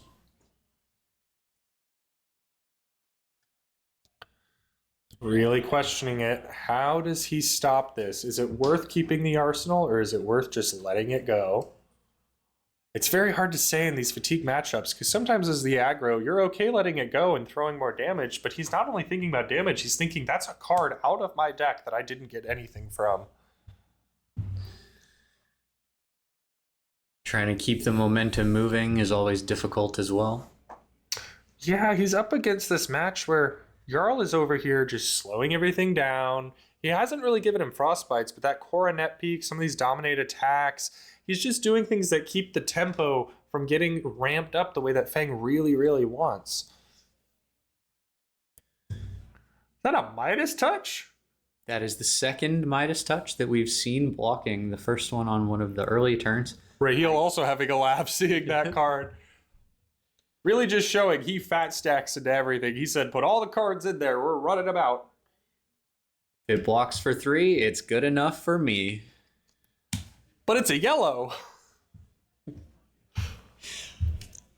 Getting marked over here with that instant speed, putting card to the bottom of the deck since he's already played another attack this turn.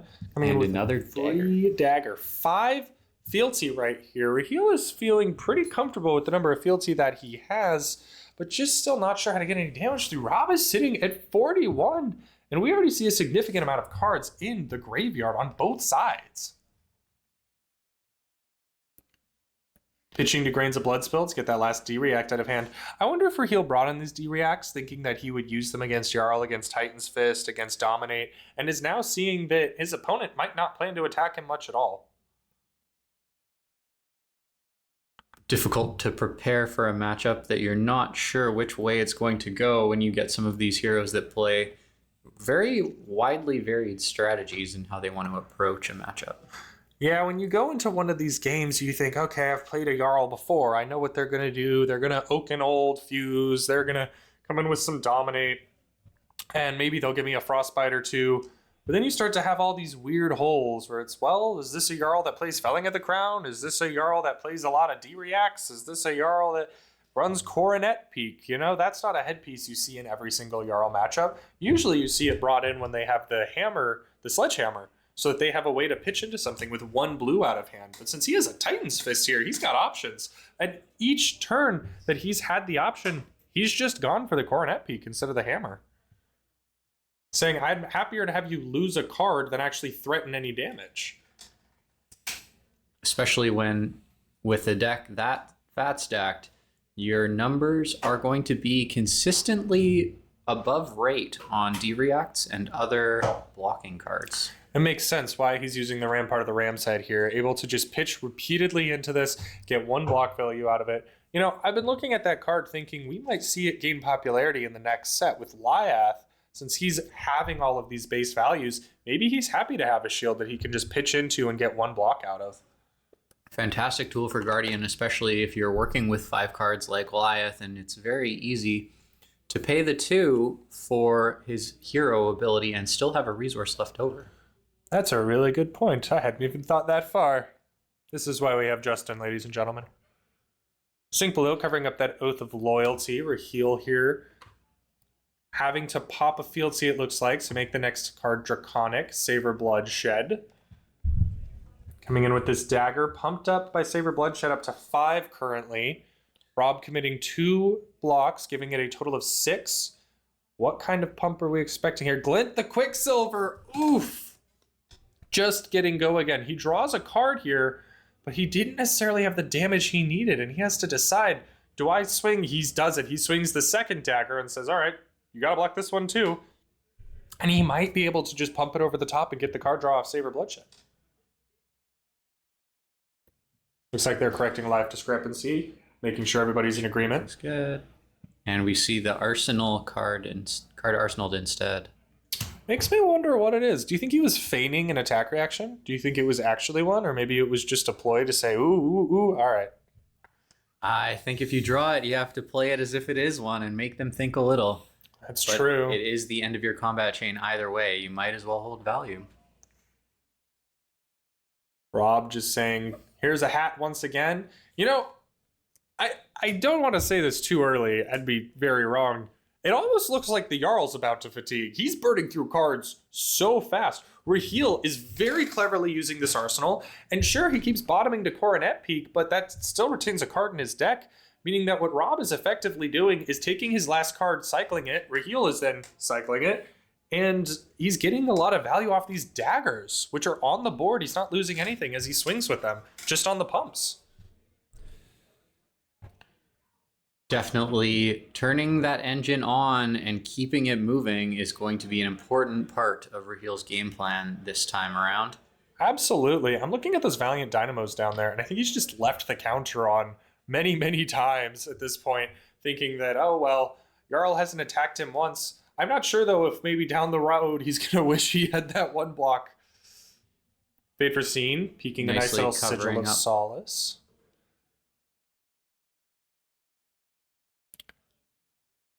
And another paper scene. He bottomed the first card. Is he even going to look for the second? He didn't even look on the second Fate for Seed. He just bottomed the Sigil of Solace and called it a day. But I'm fine. I don't need to worry about whatever's next. Sigil of Solace is a nice little card to have in the end game against reactions. You can wait and see what they're doing and then gain the life. Taking a little bit of damage there, getting a mark. A little bit of one step forward, one step back with the life totals as Jarl comes back down to 36, keeping it in line with Raheel's 35. Once again, pitching to Coronet Peak, saying, please bottom a card, sir. I mean, it says discard or pitch one, but essentially you're bottoming a card. It's like a felling on a hat. Kinda. I mean, it doesn't hit you for 8, but, you know. What do you think he's got parked in his arsenal over here? He's had this for 4 or 5 turns now? I am very curious.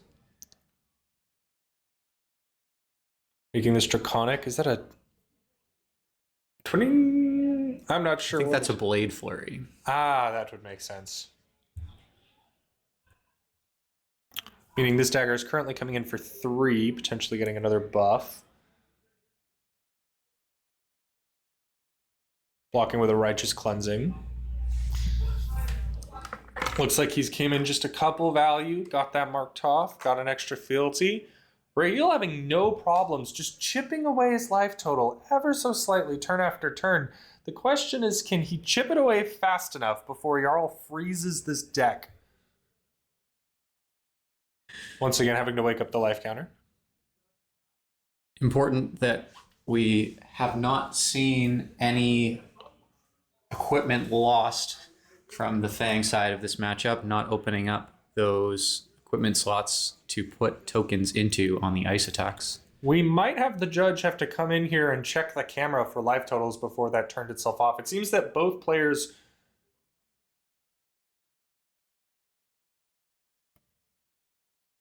Okay, luckily the life pucks do have an internal memory system when you turn them on. You can check all of the history and what damage was taken and when. So that was an easy way for them to recover and make sure that everything was correct. I don't think either of these players are taking notes on paper for their life total. They're relying on the life pucks. Another Crumble to Eternity, saying, please destroy that arm piece for having a -1 counter on it. Here's a Frostbite in that open equipment zone. And so it begins with Jarl saying, you have an open equipment zone. I am going to freeze you.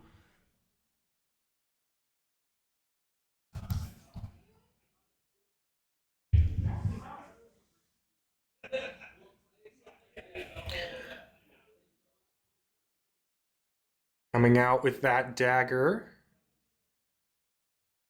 Using the tunic to pay for ramp out of the ram's head, blocking 4 total here.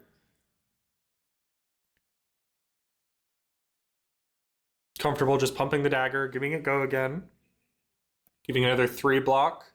Hunt's End coming in, getting a good amount of damage over the top. Extra resource going into the Grains of Blood Spill, making that vigor for the future. And just following it up with a nice chain-ending attack. Tear Sunder to block. We are seeing a lot of very powerful cards go right down on the block side. We've seen Oakenolds blocking here.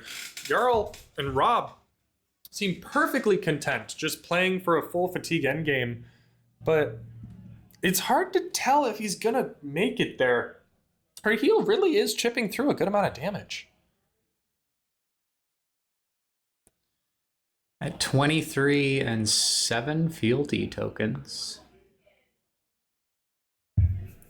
23 to 35 seems like a huge disparity until you look at their decks and you realize both of these heroes are praying that the other runs out of cards first.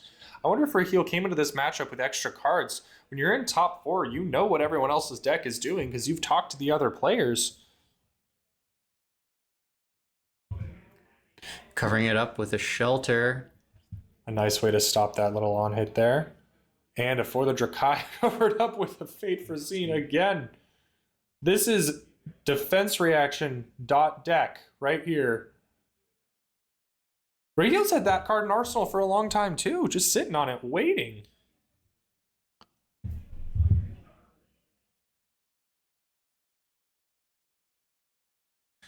Wondering what he might be holding on to and waiting to draw into if there is something that he's set aside for later. Looking out at the decks as we can see them, and they are getting quite thin. I think Rob over here has, I want to say that looks like 20 cards, and Raheel looks like he's a little bit behind, maybe 16. It's kind of hard to tell with the different sleeves and how they've sleeved them, but you can tell both these decks just running thin, looking for how do I survive this long enough? How do I not run out of energy? I mean, the idea of fatigue in this game is like in a real fight. You just hit a point where you have nothing left to give and you collapse on the ground.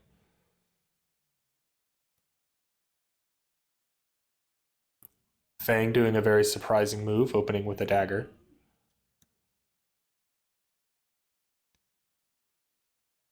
Blocking. Equally surprising block.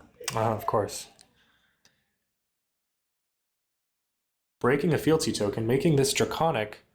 Oh, playing a shelter from the storm to keep his the rest of his fealty tokens. Wait, if that's instant discard this, I actually don't know how that interacts with it. Does it count as playing a draconic card because you didn't play it, you discarded it, right? But then he also had that mark, and I'm not sure how that interaction works.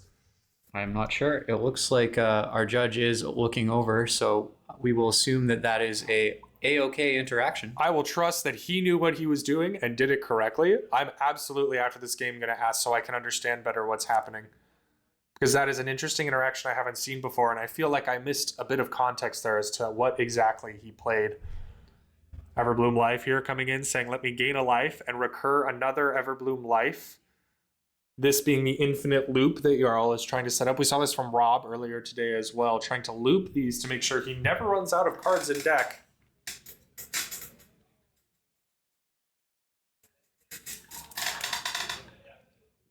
Always helps when you can keep a couple extra to cycle through and then still have something to pitch to your hammer in the late game. It being a blue means it does have versatility, and it's a blue block 3. Such a good card. Coming in here, opening once again with the dagger. Blocked. I also notice here that the Fang still does have a good amount of his equipment. One open zone is a target for Jarl's ice cards, but not a huge one.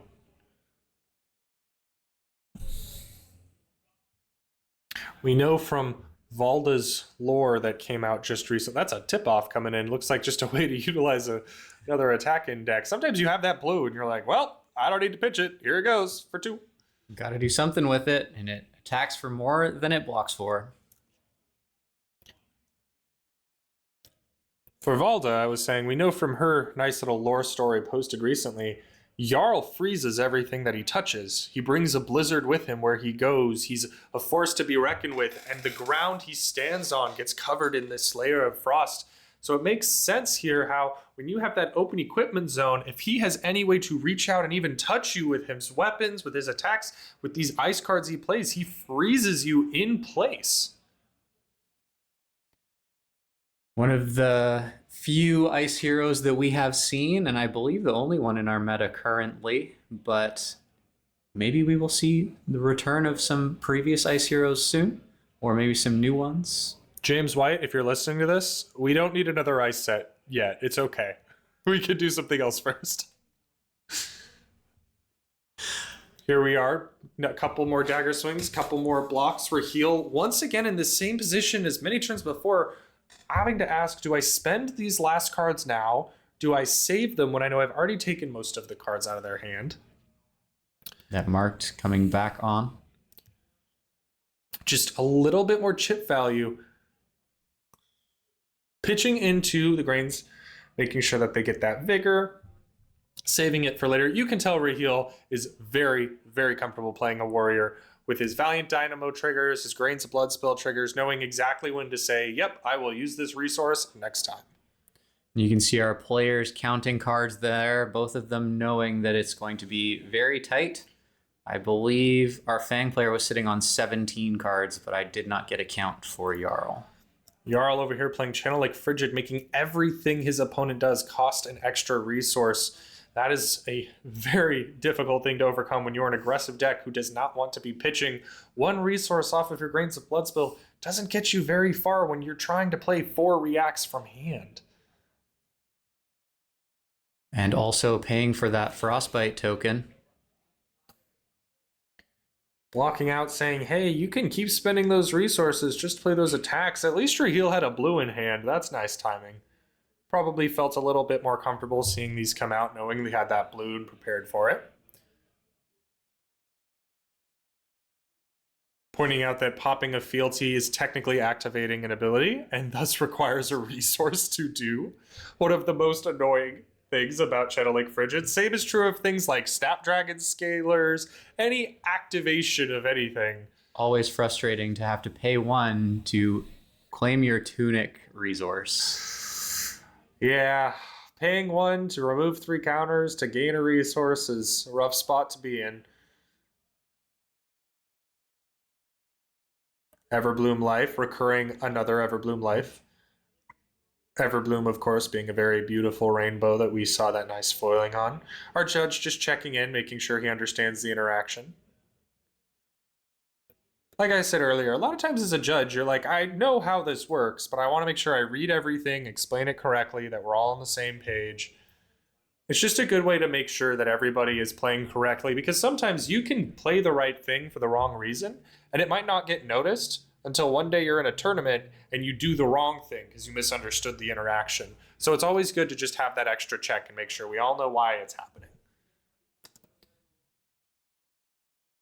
Sometimes the rules can be a little bit complicated, but we always get where we need to go. There's a reason it's a 700-page document.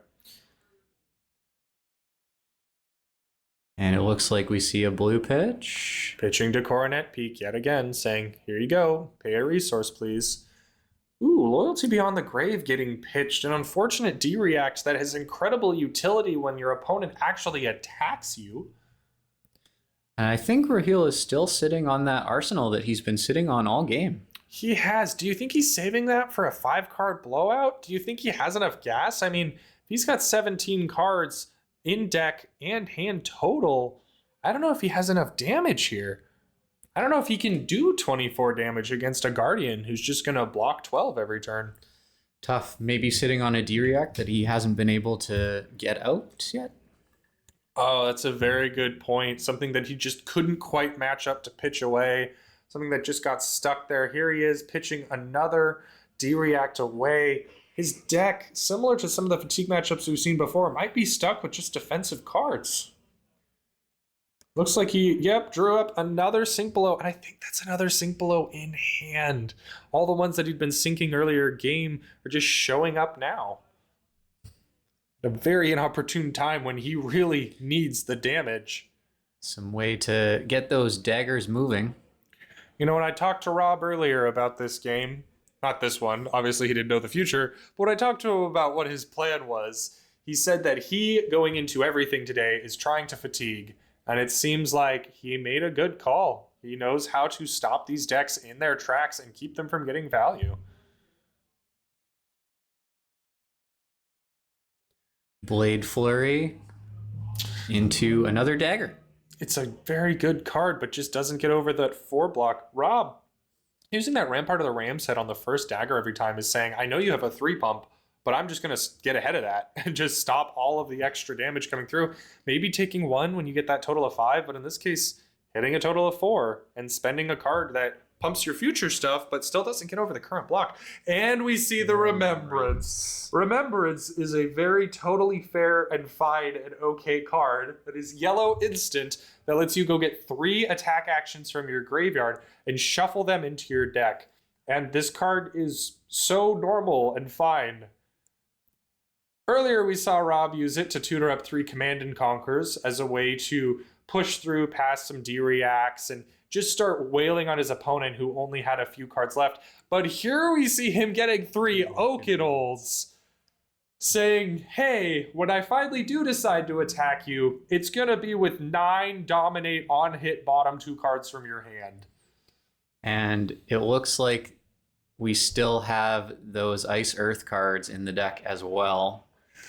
So very easy to fuse for those Oakenolds. He will have to take some damage at this moment to fuse, but I think he's okay with that. I think he just knows that Fang doesn't have enough damage left in the deck to deal with it, especially when he keeps bottoming all these cards, so he's drawing into all these D-Reacts at a bad time. I mean, a D-React in Arsenal, a D-React in hand, and some equipment is a good way to deal with 1 Oakenolds, but I don't know if he can deal with all 3, and all 3 are probably coming up in the next couple turns.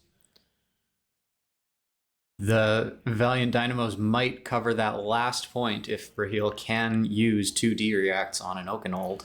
That would be nice. Hopefully he manages to line it up like that this turn, though. Just a nice little 0 for 4.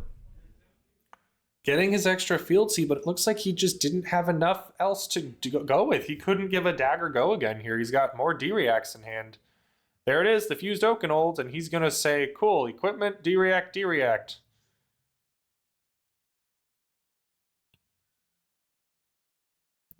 Pitching the Heart of Findall as well, gaining Rob an extra life.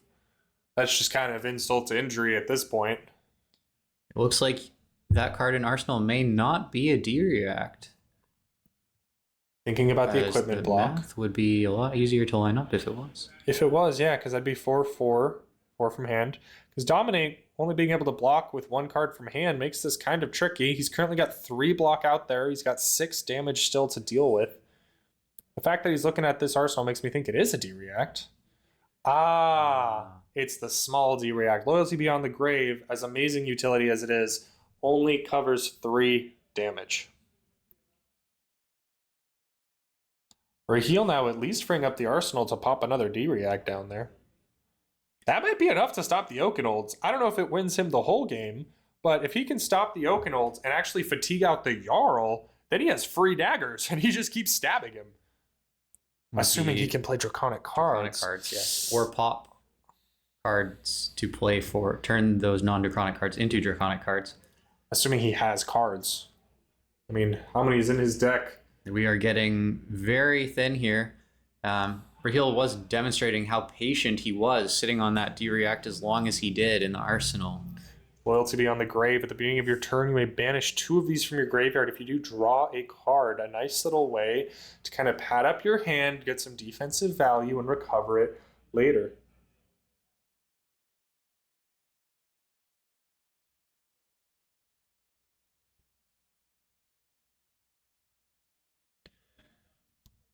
Oh, someone in chat clarified earlier. The players agreed to have the relentless pursuit that he at first was saying would be pitched be played because it was overpitched anyway, so that it would count to keep the fealty. That was what the fealty pop applied to. That makes sense. Understood.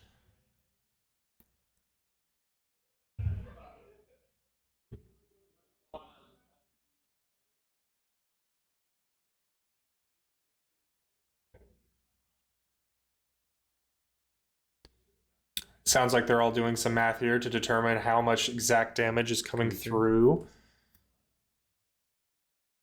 Whew. Neither one of these players with many cards left trying to figure out how they close out this game. Raheel rightfully taking his time thinking through here.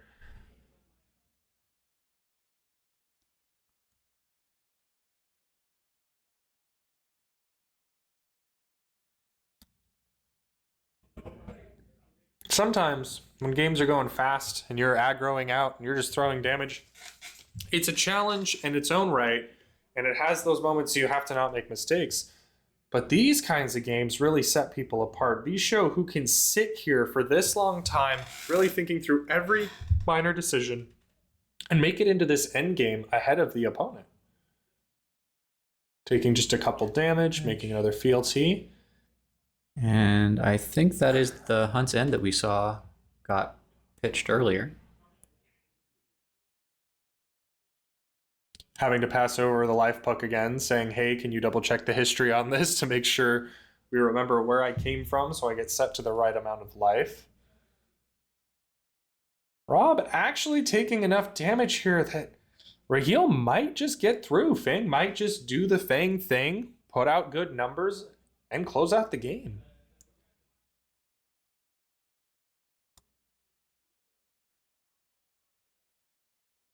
A little bit of discussion here with our judge about the actions taken in the game so we can understand the history presented on the puck. These are the kinds of things you risk when you decide not to also track with pen and paper. You can, as the players, choose to track in whatever way you like, but if you have a discrepancy, it can be a little hard to clear up, and the default is that you trust pen and paper over an electronic. So if either of them did disagree with that, they could show, hey, I have this record. And that makes it a little easier to kind of reconcile these things. But it does take a little more effort during the game when you have to keep track of life in multiple places. It can slow things down. It can add a little bit more brain fatigue. I can understand why, for comfort, you would just say, hey, I'm happy with this. Looks like our judge is taking a moment to sort that out. We should be back to the races in no time. Now, if this was a super big fab TCG stream, this is where we play the ad for the next set. With super cool animated moments and a soundtrack. So everyone just imagine, everyone come together for a moment and imagine how cool that would look in a moment like this. We would definitely see a little bit of role of our new Brute and Guardian heroes coming in Super Slam. Looks like a decision was made, and Rob is sitting here at 11 life to Raheel at 35. Oh, down to 9 life off that last swing. I said 9 knife off of that dagger swing. 9 cards left in deck when that tip-off goes to bottom. The thumbs up from Rob, who clearly asked for the count, wondering how close he was to ending his opponent's reign. And he says, here's another Oakenold, also still dominated, coming in for 9. Yeah, that Crumble is fusing it so nicely, being both an ice and an earth card, meeting the fuse requirements very easily.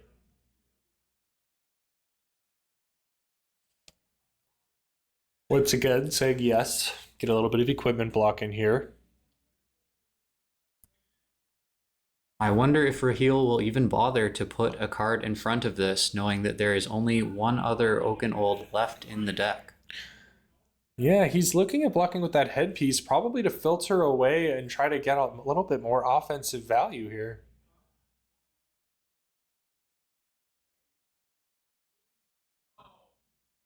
Potentially looking for a D-React that he bottomed earlier. Well, that D-React came from the other side of his deck. He did not draw that yet. He just sank the card he drew. Yeah, pointing out dominate means you can only defend with one card from hand, making this feel a little bit worse for a heel who's probably going to still take some damage here. Taking 2. And has to bottom 2 cards from hand. They are randomly chosen. Rob liking to just pick the one that stays, a little bit simpler for everyone. Raheel gets to look at them, even decide the order if he finds it relevant. A lot of times it ends up not mattering in these kinds of decks. When you're this aggressive, but maybe at the end game, it might help to know at least which order they're in. And a tough spot for Raheel, because if this is not a card he can play, then he may lose all of these fealty tokens. That's true. If he's stuck with a D-React, he might just have to Arsenal pass and give up his value engine. Dagger coming in for 1. Rampart of the Ram's Head getting pitched to. And a 3 block. And he says, good on blocks. The fealty are gone. That Oaken Old did catch him out with a card he couldn't play. It looks like a Loyalty Beyond the Grave maybe that was stuck in his hand. I don't know why he didn't Arsenal it. I'm not sure either. Maybe he thinks he just has to save it as a resource to pitch to a Dagger now. And another Oaken Old. That's number 3 coming in. I was at least hoping that maybe they'd spread themselves out in Rob's deck, but he just drew one after the other. He's saying, keep that one, bottom those 2. How unfortunate would it be if it was the same card he got stuck keeping? And now we hit our end game where it looks like a hammer will most likely outvalue a dagger. Unfortunately, I think that's where we're headed. I mean, with their life totals at exactly where they are, it is a weird spot. The hammer, he still has to block with some cards, and he looks like he has maybe 4 left in deck. These Everbloom Life still, infinitely recurring, getting each other, but maybe 1 or 2 good attack reactions if those D-reacts have been pulled from deck to get through the damage that Raheel needs. 5 cards left in deck. But with the Rampart covering up the daggers relatively easily and maintaining cards in deck. Yeah, that Rampart is probably the reason he has cards left at all. He's pitched so many times to that.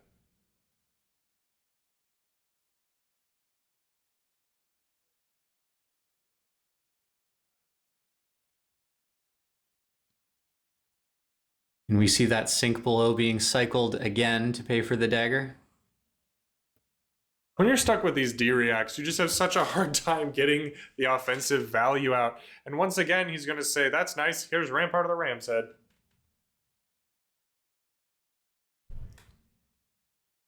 Depending on the pitch. Choosing to also block with a Channel Lake Frigid. Recognizing that if there's any attack reaction to be had, he can at least cover it up.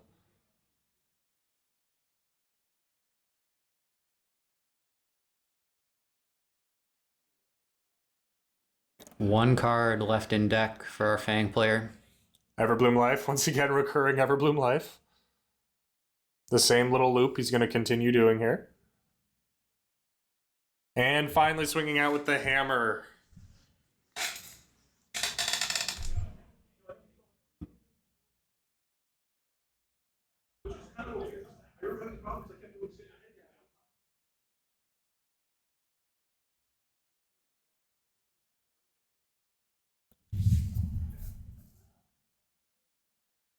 Raheel deciding just to take the damage, trying to maintain all the cards in his hand. Probably trying to utilize those D-Reacts just to pitch to daggers and at least have something to swing. With Rob at such a low life, he might be able to just sit here and needle at him with daggers, maybe forcing him to block, forcing him to lose cards. But it's going to be a really hard endgame for both sides of this. That Everbloom Life loop potentially counteracting the daggers a little bit as well. And we have seen a fist bump and a concession. I believe the concession came from Raheel's side based off that. But we're going to double check really fast which player came in. I mean, looking at the end game here, he just keeps pitching to Rampart of the Ram's Head, infinitely looping that, and being able to swing in with Hammer. It seems that he's successfully fatigued the Fang. Carl. Sorry, what'd you say? Rob won. Yes. So Yarrow won, which makes sense based off of what we saw, because he had the ability to keep pitching into Rampart of the Ram's head, blocking out, and just continue going. So we're going to transition back out to our carousel for a little bit as we get ready for our top 2 match coming in soon.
We are here with Shin, the winner of our other semifinal match, playing Dory today, I believe.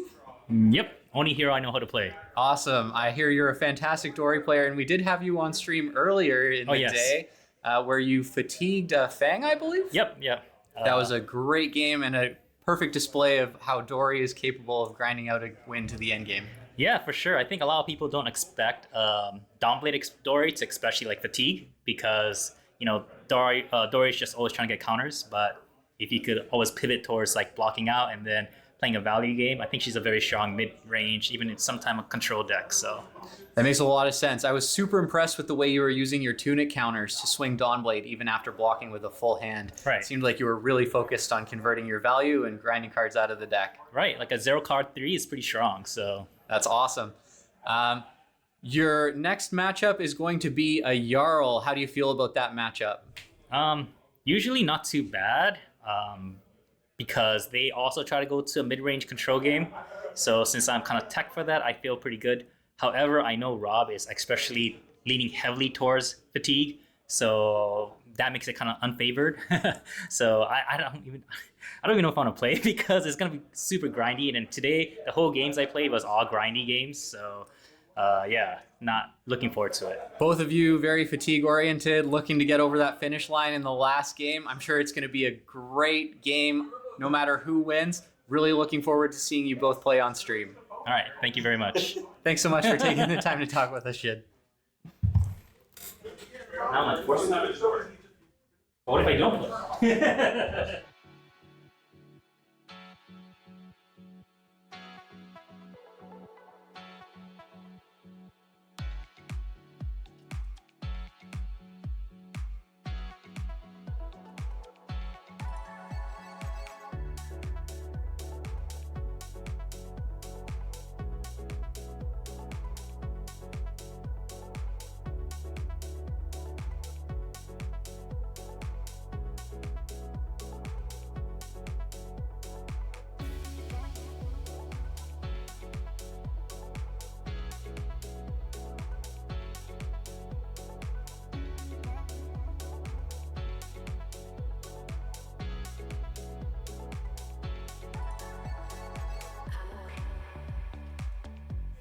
All right, here we are seeing our players prep for the finals of Season 1 and Golden Gate Battlegrounds. Justin, we have a Jarl and a Dory, both of which have been fatiguing their enemies all day. How do you feel about this? I definitely want to see which way it's going to go because they are both very optimized for that.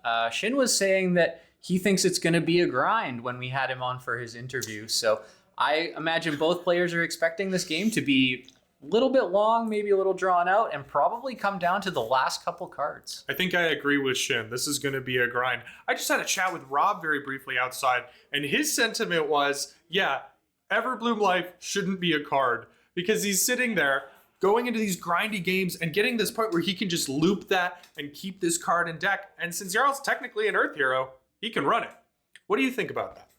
I definitely think that it is a really strong card. To see it being run consistently in Jarl, Florian, and Verdance and provide awesome value to them in tons of situations makes it a really, really strong card that potentially might be a little too strong if we're seeing cards like Golden Tipple and Bonds of Agony come on to the ban list. Maybe it goes on there next. It is a really tricky call because when you see Bonds of Agony on the ban list, it's like, okay, well, it was a no-win scenario. When it comes out against you with Go Again in Slippy, you're like, it doesn't matter what I do, I lose. And then you see Tipple coming in, and it's acknowledgement of, hey, we got to kind of knock this deck down a peg. It's winning a lot. Banning Everbloom is like kind of like a weird, like, okay, I know it's not winning everything, but also at the same time, it's kind of making games, kind of non-games sometimes, but also only in certain heroes. It feels very much like the CYB ban, where they just kind of looked at it and they said, we get it. The real problem is just that it makes a lot of games into non-games. And maybe at a high level, there's an understanding of like taking advantage of that to win in a tournament. But at a low level, it can make armories feel really bad when you just go in and you go 0-3 because your opponent sat there just looping this card over and over again. something that gets a little dangerous, especially when you have other things within the format like that Remembrance that's floating around. We saw it used to recur 3 Oakenolds, but you could potentially use that to recur your Everblooms as well. Can you get non-attack actions with Remembrance? No, I'm incorrect. Thank you. But either way, it's still like the fact that he said, "Oh, here's Oakenolds," and then another time he said, "Oh, here's Command and Conquer." It's just like you get 6 Oakenolds. That's what this card says. This card says you get 6 of them, and Everbloom Life says you get an infinite number of gain life. Also, it's a blue block 3, and I'm so sorry. I just looked at the monitor and someone's stacking all the dice. Okay, everyone, We we're will gonna transition. We're just gonna enjoy this moment as they're prepping for their game. This beautiful dice tower, put in by one of your stand-in commentators over on the left here. These stream-sized dice are really nice. They're very big. They're very sturdy. There was something given out to content creators a little while back, and it's nice that we do have a set here at Golden Gate to be able to take care of this. Again, special shout out to Forgotten Path Games for helping us and hosting this event today. It's been a great experience, and this is a fantastic venue for us to have such a large tournament in. Everyone here has been super nice. I've been to a couple events here before. I highly recommend it. It's up in Vacaville. So if you're up near the NorCal area, if you're from Sacramento, it's not too far. If you're from the Bay Area, you just drive north a little bit. You only go over one bridge. If you're scared of bridges, it's not a very big one. You're totally fine. It's a very cool venue. They have tons of board games, tons of card games. That's one of the things I love when I can walk into a store like this. You not only see all the TCGs, but just 100 board games in all these aisles, going through all of them. I'm super big into all these games, and I'm so excited to be here. And it looks like our gamers are actually sitting down at the table, getting ready to go. Shin having taken his rightful place. I also need to fix his name on the sheet. We're getting to that right now. Looks like Shin is taking life on paper here. Pointing out that he got a signed Heavy Hitters playmat as one of his prizes for making it up to this point. We had a number of raffles for anyone who stuck around, and that was one of our last raffle prizes to give away. Shin over here, someone that we had on stream earlier today, and Rob, both of them comfortable at the table, doing their best not to kick the camera stand like we asked them, and just getting ready for what is surely to be a grindy matchup. One thing that I noticed right away here, Rob is playing the Sledgehammer. We saw this earlier today, and he's bringing it back, saying, you know what? I'm comfortable having a hand where I'm going to block 6 and then pitch 2 cards and swing a sledge. And we can do that back and forth in a grindy way, making sure that you can never outvalue me. I asked him about his last match too, and he did confirm he does have 66 cards running in that main deck. So if he brings all those cards in here again, we are now seeing 2 players who are experts at fatiguing everyone else go up against each other. Rob dumping the whole hand here for 2 reasons. 1, just doing it to cover up and make sure no attack reactions pump this Dawnblade, and 2, getting 3 life by blocking with that Fiddler Screen that goes great into Graveyard. That is a crazy turn 0 play, a great way to gain a little bit of life, put a little bit of distance, and say, nope, you're the one gonna run out of cards because I can sit here and gain life, and Dory can't. What? Oh, that's the sledge. Sorry, in the glare, I was confused for a moment. I was about to say, what did he just play? Just pitching straight into the Sledgehammer, swinging in for 6. It does look like an overpitch there too. Oh, no. Nope, that's a red 4. Fiddler Screen over there. Yeah, a Fiddler Screen that he drew up, knew that he probably didn't want to hang on to just to maybe block a breakpoint with. Breakpoints, of course, being very different in Dawnblade Dory, coming in with this 3 damage sword that wants to gain counters and build up over time. It's much harder to really value your blocks when this sword is coming in and changing sizes. Blocking with a twinning blade and taking a little bit of damage. I'm wondering if Shin doesn't want to play for fatigue here and might actually try to kill his opponent for the first time today. I think of the 2 decks to pick an aggressive strategy, Dory choosing an aggressive strategy is likely the right choice. That would make sense. And here we see it coming in with the Command and Conquer, threatening that arsenal, saying no D-reacts for you. On hit, destroy your arsenal. And we see some equipment thrown in front. Pitching wow. the defense reaction to the boots, burning them early, but essentially converting a defense reaction into a defense reaction that can be played, since you are not playing it but activating an ability that functions as a defense reaction. It kind of sidesteps the old school wording of Command and Conquer. A lot of funny interactions we've seen today about cards that came around before new mechanics that allow you to have some really interesting little games to play. Making me wonder as well what is in that arsenal. I don't know. Oh, my gosh, he got the defense reaction out of it. Playing an unsheathed, swinging that sword. Rob looking immediately like he's super happy to just throw 2 cards at this. Block for 6 and put out that arm piece. Getting a little bit of value, saying, hey, because you played something with +1 this chain, everything is going to get -1 this chain. I don't know how far this turn is going to go for Shin, but it gets a little bit of value. I believe that Dawnblade... Oh, we're not going to see it swing again. No, he's being very careful of the fatigue here. He's saying, you know what? That's fine. I can end my turn. Jarl, of course, saying counter off Tunic and a single blue, and there it is! Everblue Life already making an appearance into the deck. Rob pitching it to the bottom, maybe delaying for how long it's going to come in here. Taking on the chin, preventing 2 damage, making an agility, and the Fiddler's Green blocking for 1, gaining 3 life. 2 fun little tech pieces here. That agility meaning that this Dawnblade has automatic go again. Pitching a Provoke, recognizing that it's probably not the most useful against a hero that's super happy to block anyway. 2 resources floating. Do we see an attack reaction? Just enough to get it over. Oh, we see wow. a nip at the heels coming in to try to push it over, and then that Fate First Scene blocking. You know, this is one of those things where a lot of these defensive decks, these fatigue-style decks, are okay overblocking with defense reactions, but if you do it too many times, you actually end up being the one losing value. Definitely a tough choice to make.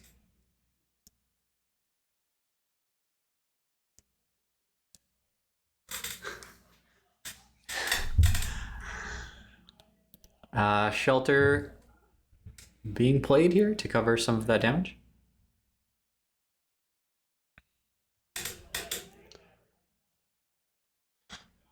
A lot of these warrior cards are kind of melded in my brain. I'm trying to think of what does Warrior's Valor do, and I'm thinking, well, you know, it buffs the swords. I believe it also has on hit give go again. Interesting. Which is why we see a 9 block here. And a Jagged Edge. Coming in, getting a little bit of extra value off here, drawing a card on hit, pitching it into Brage Force Bracers, and just swinging the Dawnblade again for 6.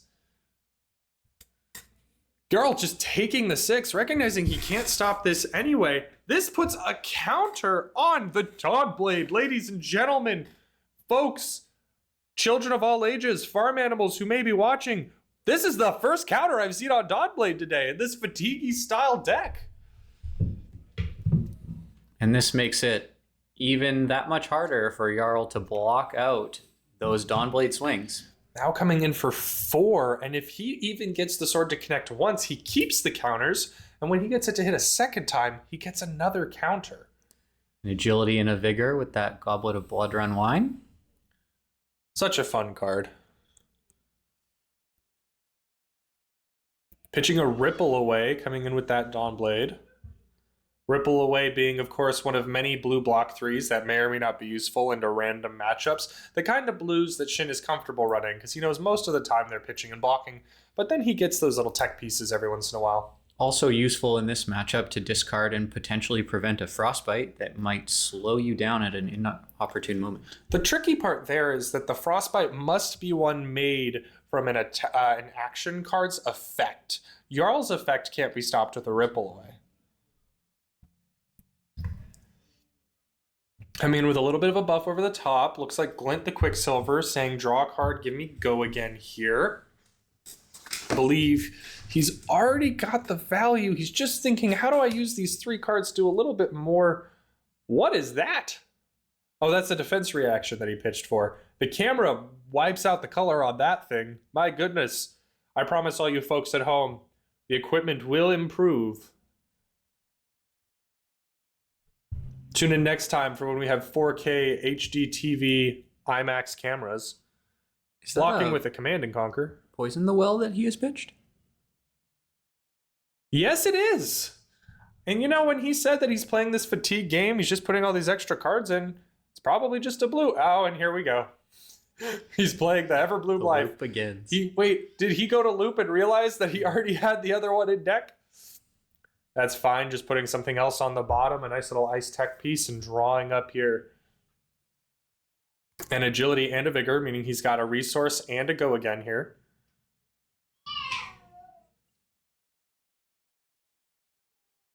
Swinging that Dawn Blade, blocking for 6 right off the bat. Trying very hard to make sure that no more counters get on there.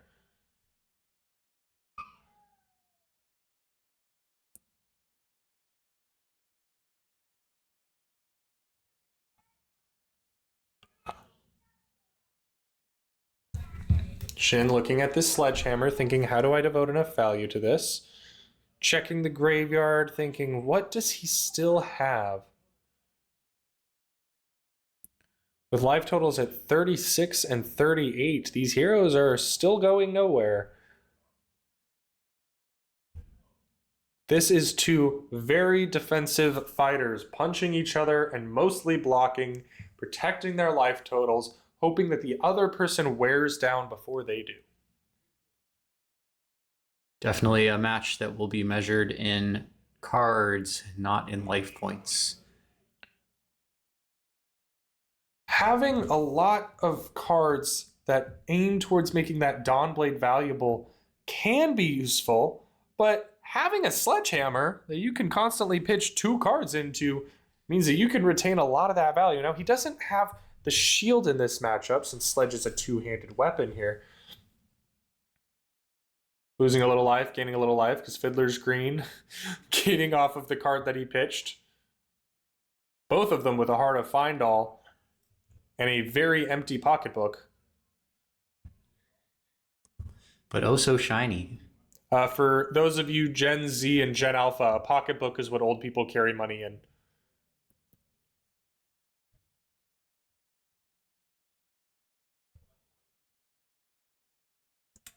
Our players A little double bit of checking with the tabletop. judge at the table, making sure that they followed everything correctly, that all life gain and everything was resolved in the correct order. Clarifying that yes, he does get the life gain in the order that he desired, meaning that he is A-OK to go up to 40. Big surprise at the table, both players acknowledging the shocking development of swinging with the Dawnblade. Blocking 4, but with that Fiddler's Green, going to gain 3 life, sneaking it in there just for the life gain. That's a Sigil of Solace with a little bit of block. And every point matters when we get down to the end game for this matchup. We might as well have just started this game. 39 and 41 life. There is still 80 life on the table, and half the cards in these decks have been used up.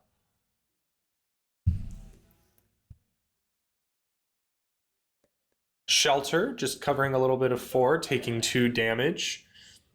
Comfortable taking a little bit, knowing that he can output more. There we go. Yet again, pumping up that sword to 5. Of course, we see 6 block coming in, but Shin knows to pump it up, and 8 against the D-React. Rob now covering 10 damage, sinking a card, drawing something hopefully better for him. And we see another something over there. I don't know what it is, washed out on camera. How much is an IMAX camera, Justin? A lot, Xander. Luckily, we have sponsors, and Justin and I are not those sponsors. We get the fun part. Coming back in, just a bringing coronet Rob, peak. managing to bring Rob to 40 life, and Rob responding with a coronet peak, saying, yeah, I know, I'm not even going to hit you. Just ditch a card, please.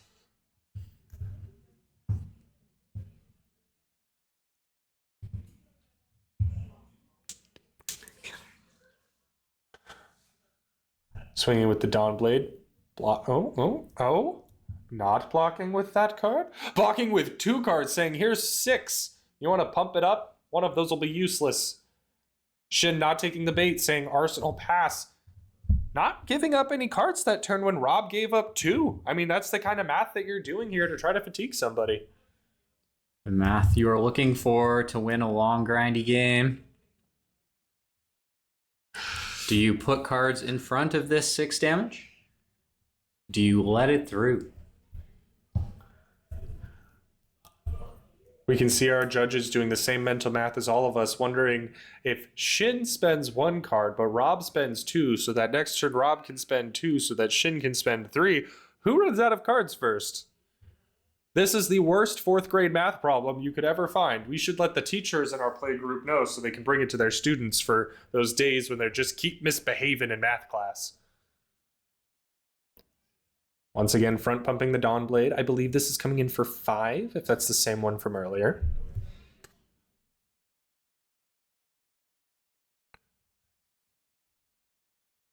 Ooh, just taking the damage openly, saying that's fine. No reactions is a bit surprising, but swinging again with the Dawn Blade off that go again. Blocking for 3, denying the counter. Sigil of Solace. Responding with the Sigil of Solace. We both know that Rob could have saved that for later, but instead just threw it on the table for the gag of saying both, and then immediately looked me in the eye from the booth. Because he knew that I was laughing too. Swinging in once again with the Sledgehammer for 6 off a counter from Tunic and a single blue. Justin, Pivoting to who's the going to run out ground. of cards first? I think that under current circumstances, Dory will run out of cards first.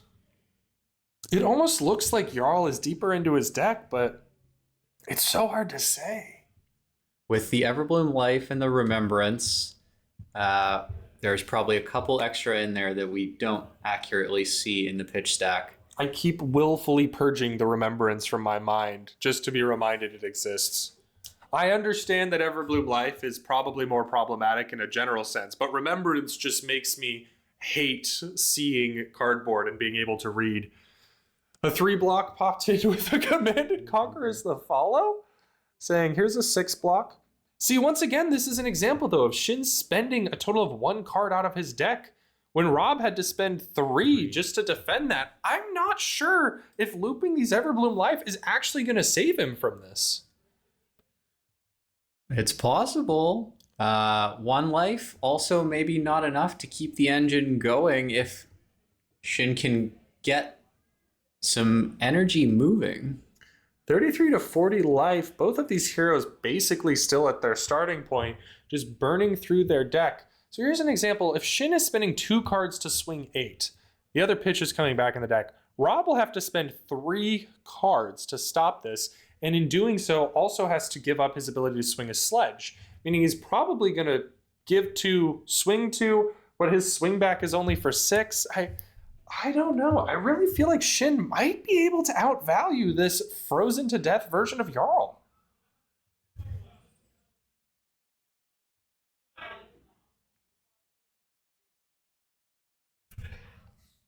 Some side events near this game, having a lot more fun playing things like Smash Palace.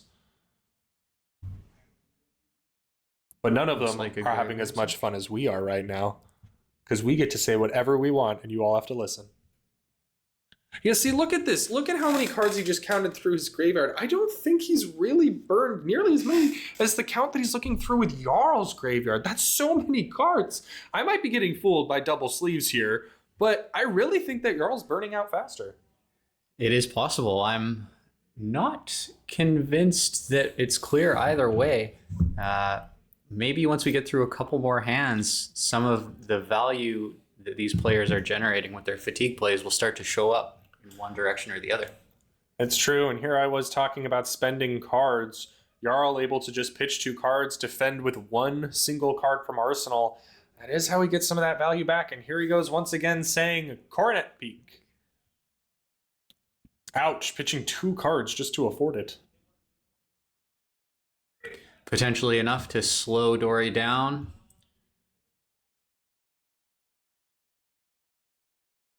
The way that Shin's been holding onto an extra card at the end of so many turns, he might just say, cool, I get to cycle an extra one.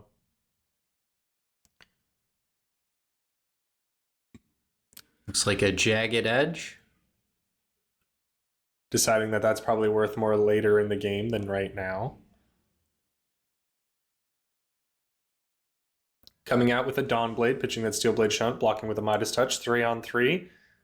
And once again, one card bled out of Jarl's deck. Ooh, Oakenold getting pitched. That's scary. Seeing this Sledgehammer swung.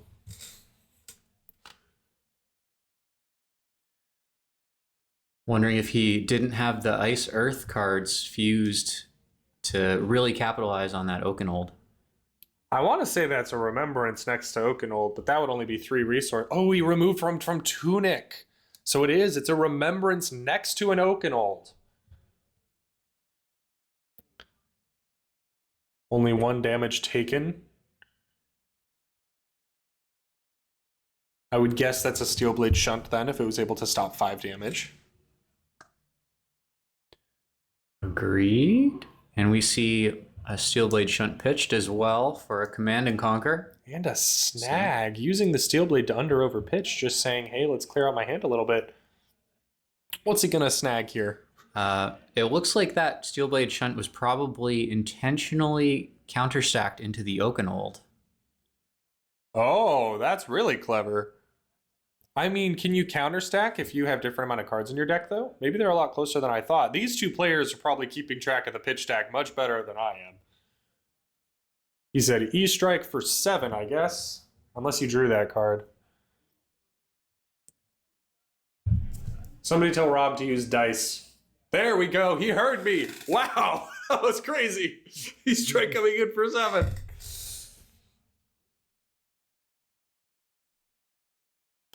I don't know. Rob's looking kind of thin on his deck size here.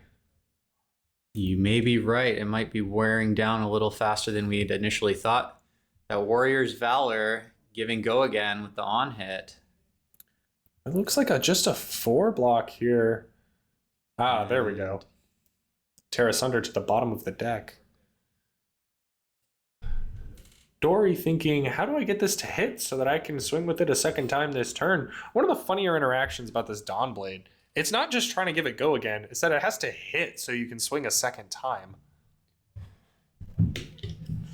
And having pulled so many cards from hand, if Shin does have a way to pump it over the top, it means that his next Dawnblade swing will likely hit as well. Potentially. He needs to get over another 3 value here, so that's potentially spending 2 cards to maybe pump more than 3, or just throwing an extra attack here. Tutoring for something.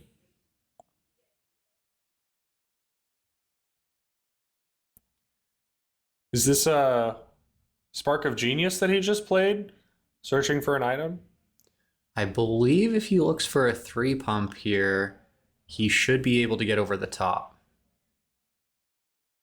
Man, the only cards on the table washed out are the ones right where we can't read at the moment. One is a Blade Flurry. I'm not sure about the second. Yeah, looking at the deck just as he cut it there, it is a little bit on the thin side, but still holding strong.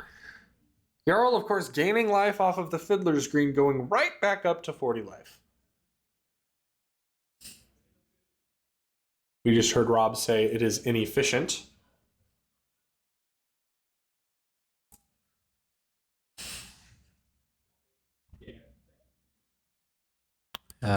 Pitching an Unsheathed, I believe? Interesting. Rob probably joking about the inefficiency of pitching a Heart of Findall when he has more life. Meaning the card is objectively worse than a Titanium Bottle in that situation, but it'll come back around. Unfortunately. And with both players playing that Heart of Findall, lots of life gain for whoever is behind. More than once in my life, I've been caught out at a moment where I couldn't quite block enough because the only thing I had left in hand was a gem. As useful as they are, sometimes in these fatigue matchups, you can draw it at just the wrong time. So it's important that Rob is keeping track of his pitch stack to know right where that gem is and right when he does and doesn't want to see it. Another Warrior's Valor, trying to give that Dawnblade go again. Thank you, Shin, for using the dice, coming in with 4 on hit, get it, go again. Rob just covering it right up with a D-React. Looked like a crumble maybe that he sank there. Is that a provoke? I believe so. Pulling a card from hand, forcing the overblock. You know, it's a card that I initially wrote off, but actually forcing you to give up a card for essentially no value can be very useful, especially in situations like this. I mean, his opponent playing Everbloom Life again, it doesn't necessarily feel the best. But still, Everbloom Life straight into a Sledgehammer for 6. Nothing like this knight out here. Full shining armor, beautiful sword, fighting for glory, fighting for the light, to get hit in the face with a sledgehammer by a man twice her size.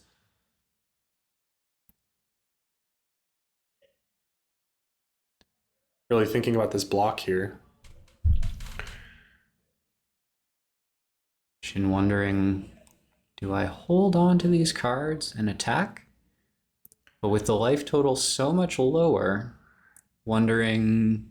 Given the pauses, he's counting D-reacts. He's looking at, if I keep this, how many D-reacts does he have to stop the Dawnblade?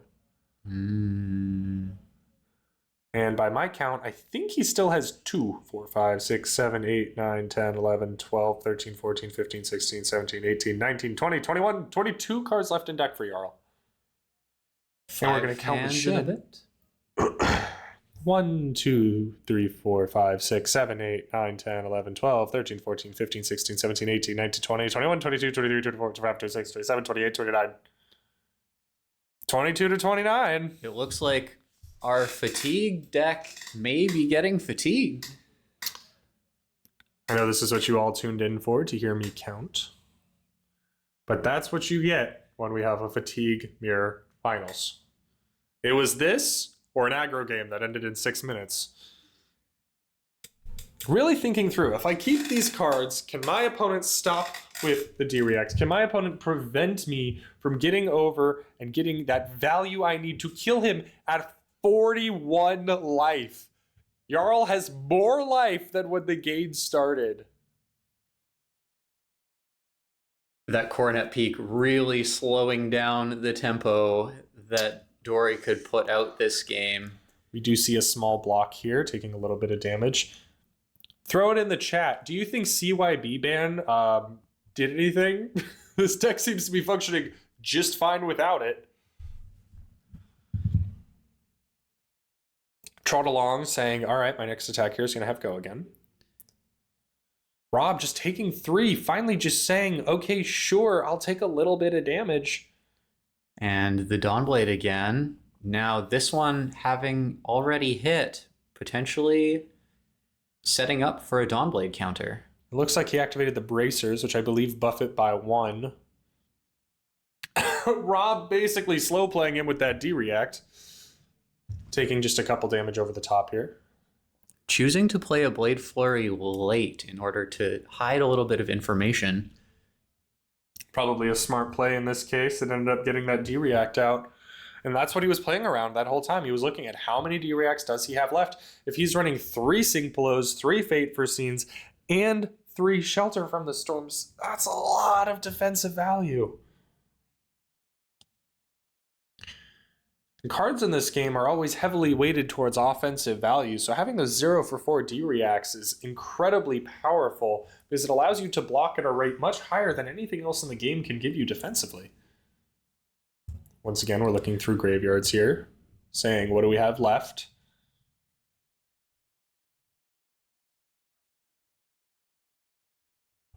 Rob saying that he's trying to track. Carefully. Just shelter take 2 damage. Warrior's Valor, blue coming in, meaning that this Dawnblade should be 4, but it has that counter, so 5 on hit go again. 1 resource floating. Blocking 6. Shin having to question now, does he have the D-react? No, he just says, that's cool, I'm going to end my turn. Doesn't he lose the counter then? I believe the counter will go away. Yes. Yep, there it is. With no Dawnblade hit, it's cleared of all counters, and he hasn't got above 1 in this game. Potentially something he's not too worried about as we approach the end here. Thinking all he has to do is make Jarl keep blocking. Defense reaction taking 2 damage. He can do that. 9 more times.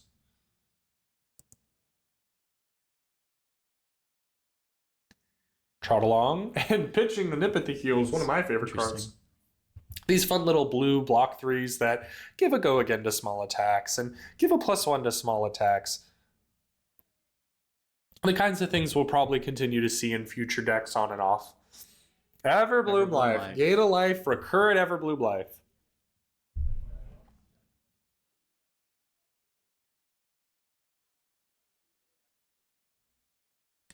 Pitching a blue and the Tunic counter to Sledge. For 6. Now, everyone at home, I know this is very different than the last 6 turns that we've seen. Poison the Well! Coming in saying, nice Sigil of Solace. No. Instead, you lose 3 life. And he still has to deal with the fact that this is swinging for 6. I don't know if Poison the Well was really the most important card to have in this matchup, but it's kind of cool that it ended up getting used. Definitely something you consider for your sideboard for Dory. She does have a little bit of life gain in those sigils, but not a whole ton. So probably more in there for the Verdance matchup, and just happens to be something to take advantage of in this one. Just a little fatigue piece that's in there for the fat stack. But here we see a fused Oaken Old. This is 9. Dominate. You may only block with 1 card from hand, and on hit, it will bottom 2 cards. Our judge, looking at the top card of Shin's deck, may be determining something here.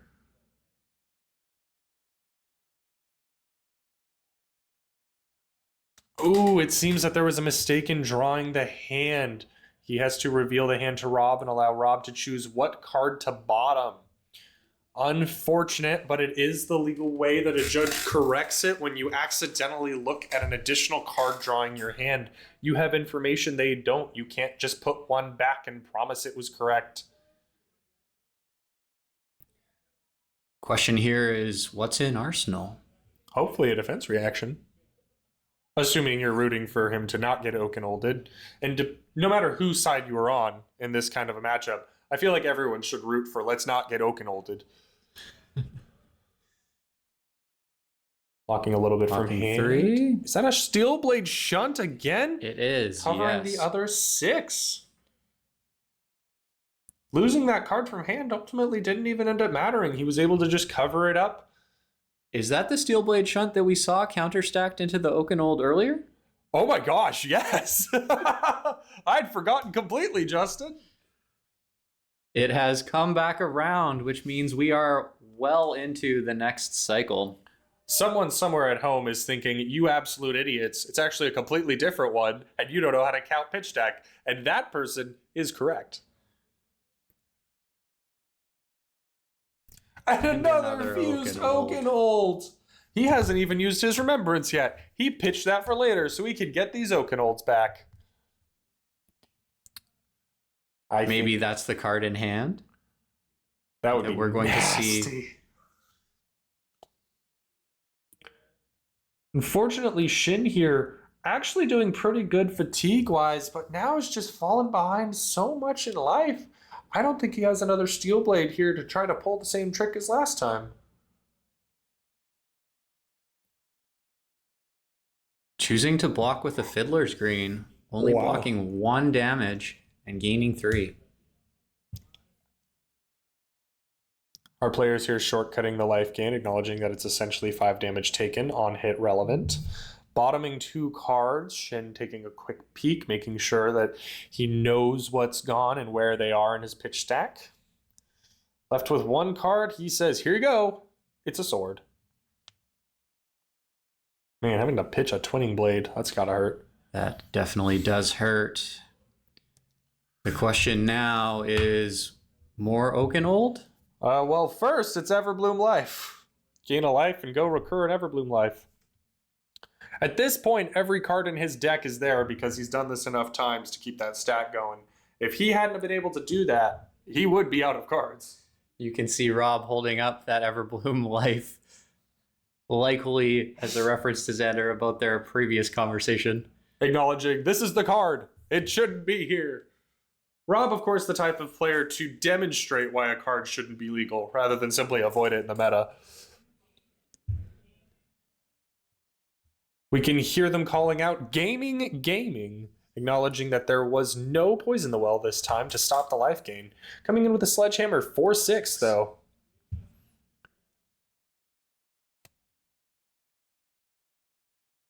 Shin with 3 cards left, having to think really, really hard.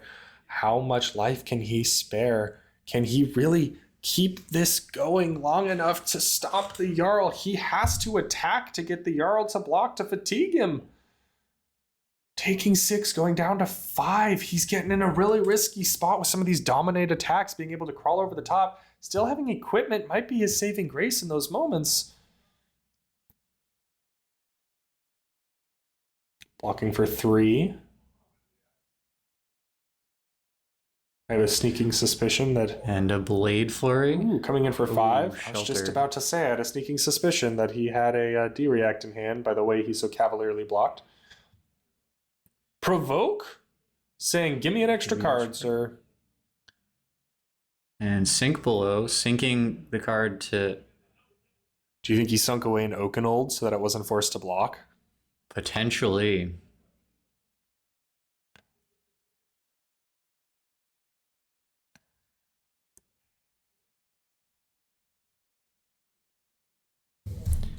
As we get closer to the end of Jarl's deck, it does look like Dory's still hanging on to what cards they have.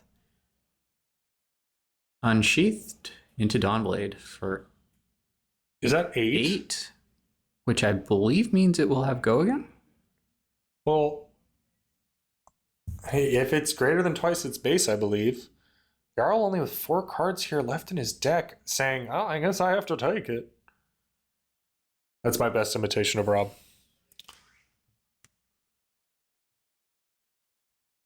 Oof! Dory not being able to take advantage of the hit to swing a second time, simply having to Arsenal and pass. Maybe trying to build a 5-card hand, maybe saving a D-React for later. Righteous Cleansing for 14! And that is a heavy hit.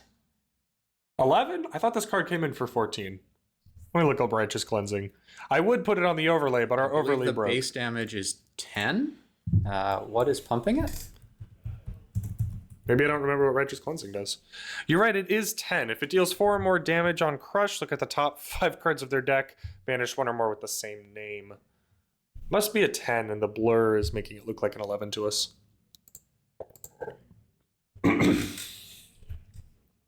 Blocking for 3, 4, Potentially the 5, bare minimum? 6, 7, it looks like.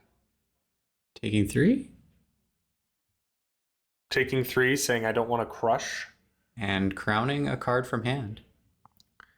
Keeping that Findall's in hand so that he can pitch it and gain a life since he's got just a couple less life than his opponent. I thought Rob had like 4 cards left in deck and he just drew 4 and still has what I think are 4 left in deck. So Rob is keeping quite ahead of me. There we go, gaining a life. You're going to poison the well with that? Please acknowledge it on the thank you. Thank you, Judge. This is why we have our judges. Judges work hard and you should buy them snacks.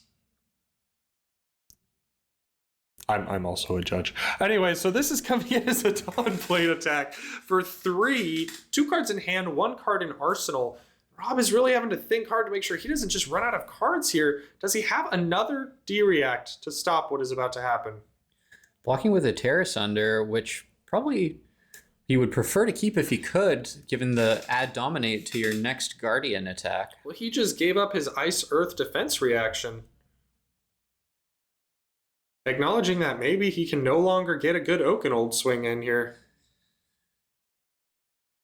Difficult.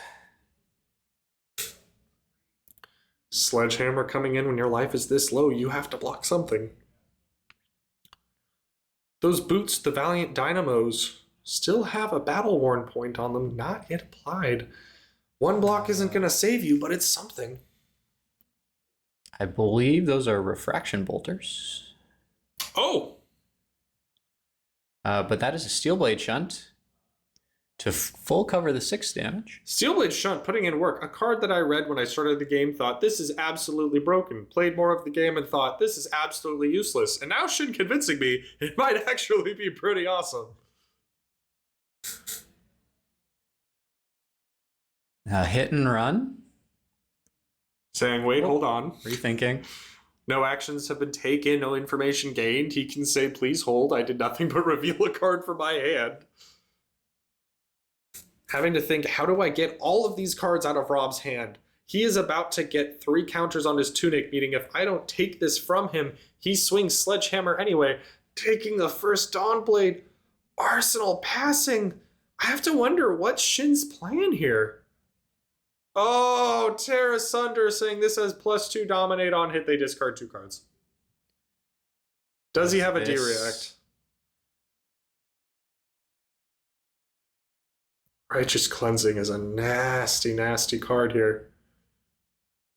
Not Righteous Cleansing. Different card. Terra Sunder. Terra Sunder is a nasty card here. Pitching a snag to play another Steel Blade Shunt! Oh my gosh! I have no idea how many he played, but it feels like 15. Fantastic timing for that D-React to cover up the dominate in a very critical moment. This last turn, I was questioning, why did he IP? Why is he Arsenal? He knows he's playing to run Jarl out of cards. He's playing to support that D-React in Arsenal and keep the cards that he knows he desperately needs to win. Rob looking at yet another Everbloom Life.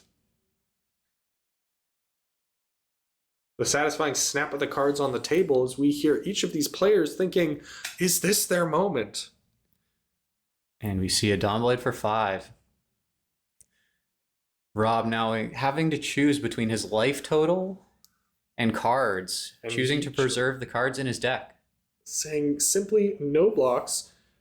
Shin drawing, popping those boots, giving go again, pumping with arm piece, swinging yet again with the sword for 6. What is he Looking having? for that counter.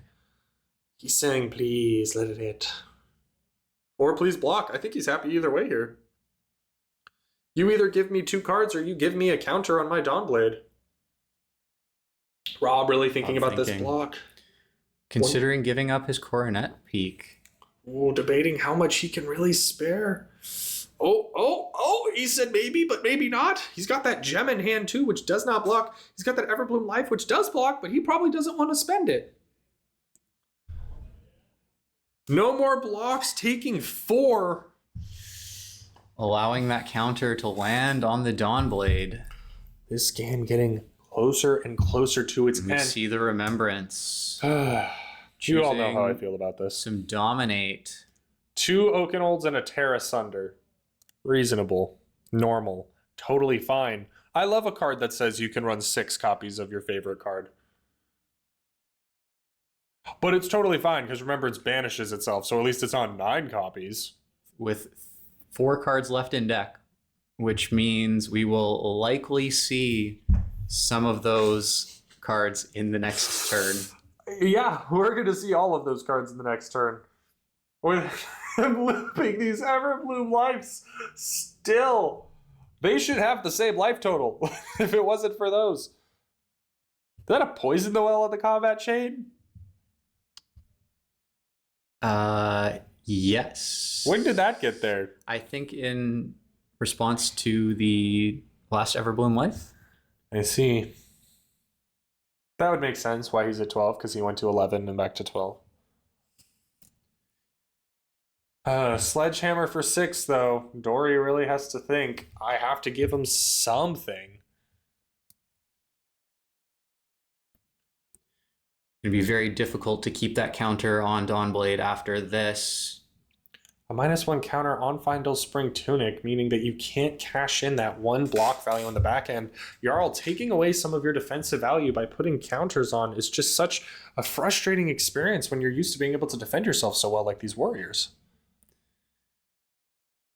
Shin also knowing that those big heavy attacks just got re-added back to the deck. Oakenold still in there and a Terra Sunder still in there. He might not be able to stop that kind of dominate, thinking maybe he's got a D-React, maybe he's got one in Arsenal, but if he spends it now, he just dies to the dominate. I think that is a Crumble to Eternity in the pitch zone as well. Threatening to take away equipment anyway, he might as well get the value out of it now. Down to 1 life, it's so close! I don't think he can threaten enough to steal enough cards from Jarl. Jarl's just going to say, that's cool, I can take 4 and then 4 maybe. He said, whatever, bro, I'll take 4. Swing again for 5? Ooh, Jarl actually has to think now. What if he's got a pump in his hand? If he's got an attack reaction for exactly 3 points, he kills him in reaction speed. He blocks Choosing with to the block with Oaken Oakenhold. And take 1. Another counter on the Dawnblade. Because he could fuse an Oakenhold. He said, can you stop 9 dominate? The fact that Shin hasn't offered the fist bump tells me he's got something in arsenal that can stop this. That's only blocking 3 though. 3. Is there another Steel Blade Shunt? Sir, this is dominate. Oh, he played a snag, reducing its value down to 7, but still no the fist D-reactant bump. No. arsenal offering, meaning our golden gatekeeper, our champion at the battleground is Rob today. We'll bring Rob in here in a few minutes to give his post-game interview and award his trophy. We'll be right back with that.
Rob, congratulations on winning the Golden Gate Battlegrounds. I would like to award you with this trophy. That is yours, sir. How does it feel? Oh, it's okay. It's just a magnet. It sticks right back It's on. a magnet. That's sick. That way you can take it off and play air guitar. Oh my god. But if I can just like bop people with this, I would not if I were you, but you know what? It's your property now, so you can do what you like. I'm gonna chase my cats around the house with this. That's perfectly humane, I'm sure. Yeah. Rob, how did that last game feel? Exhausting.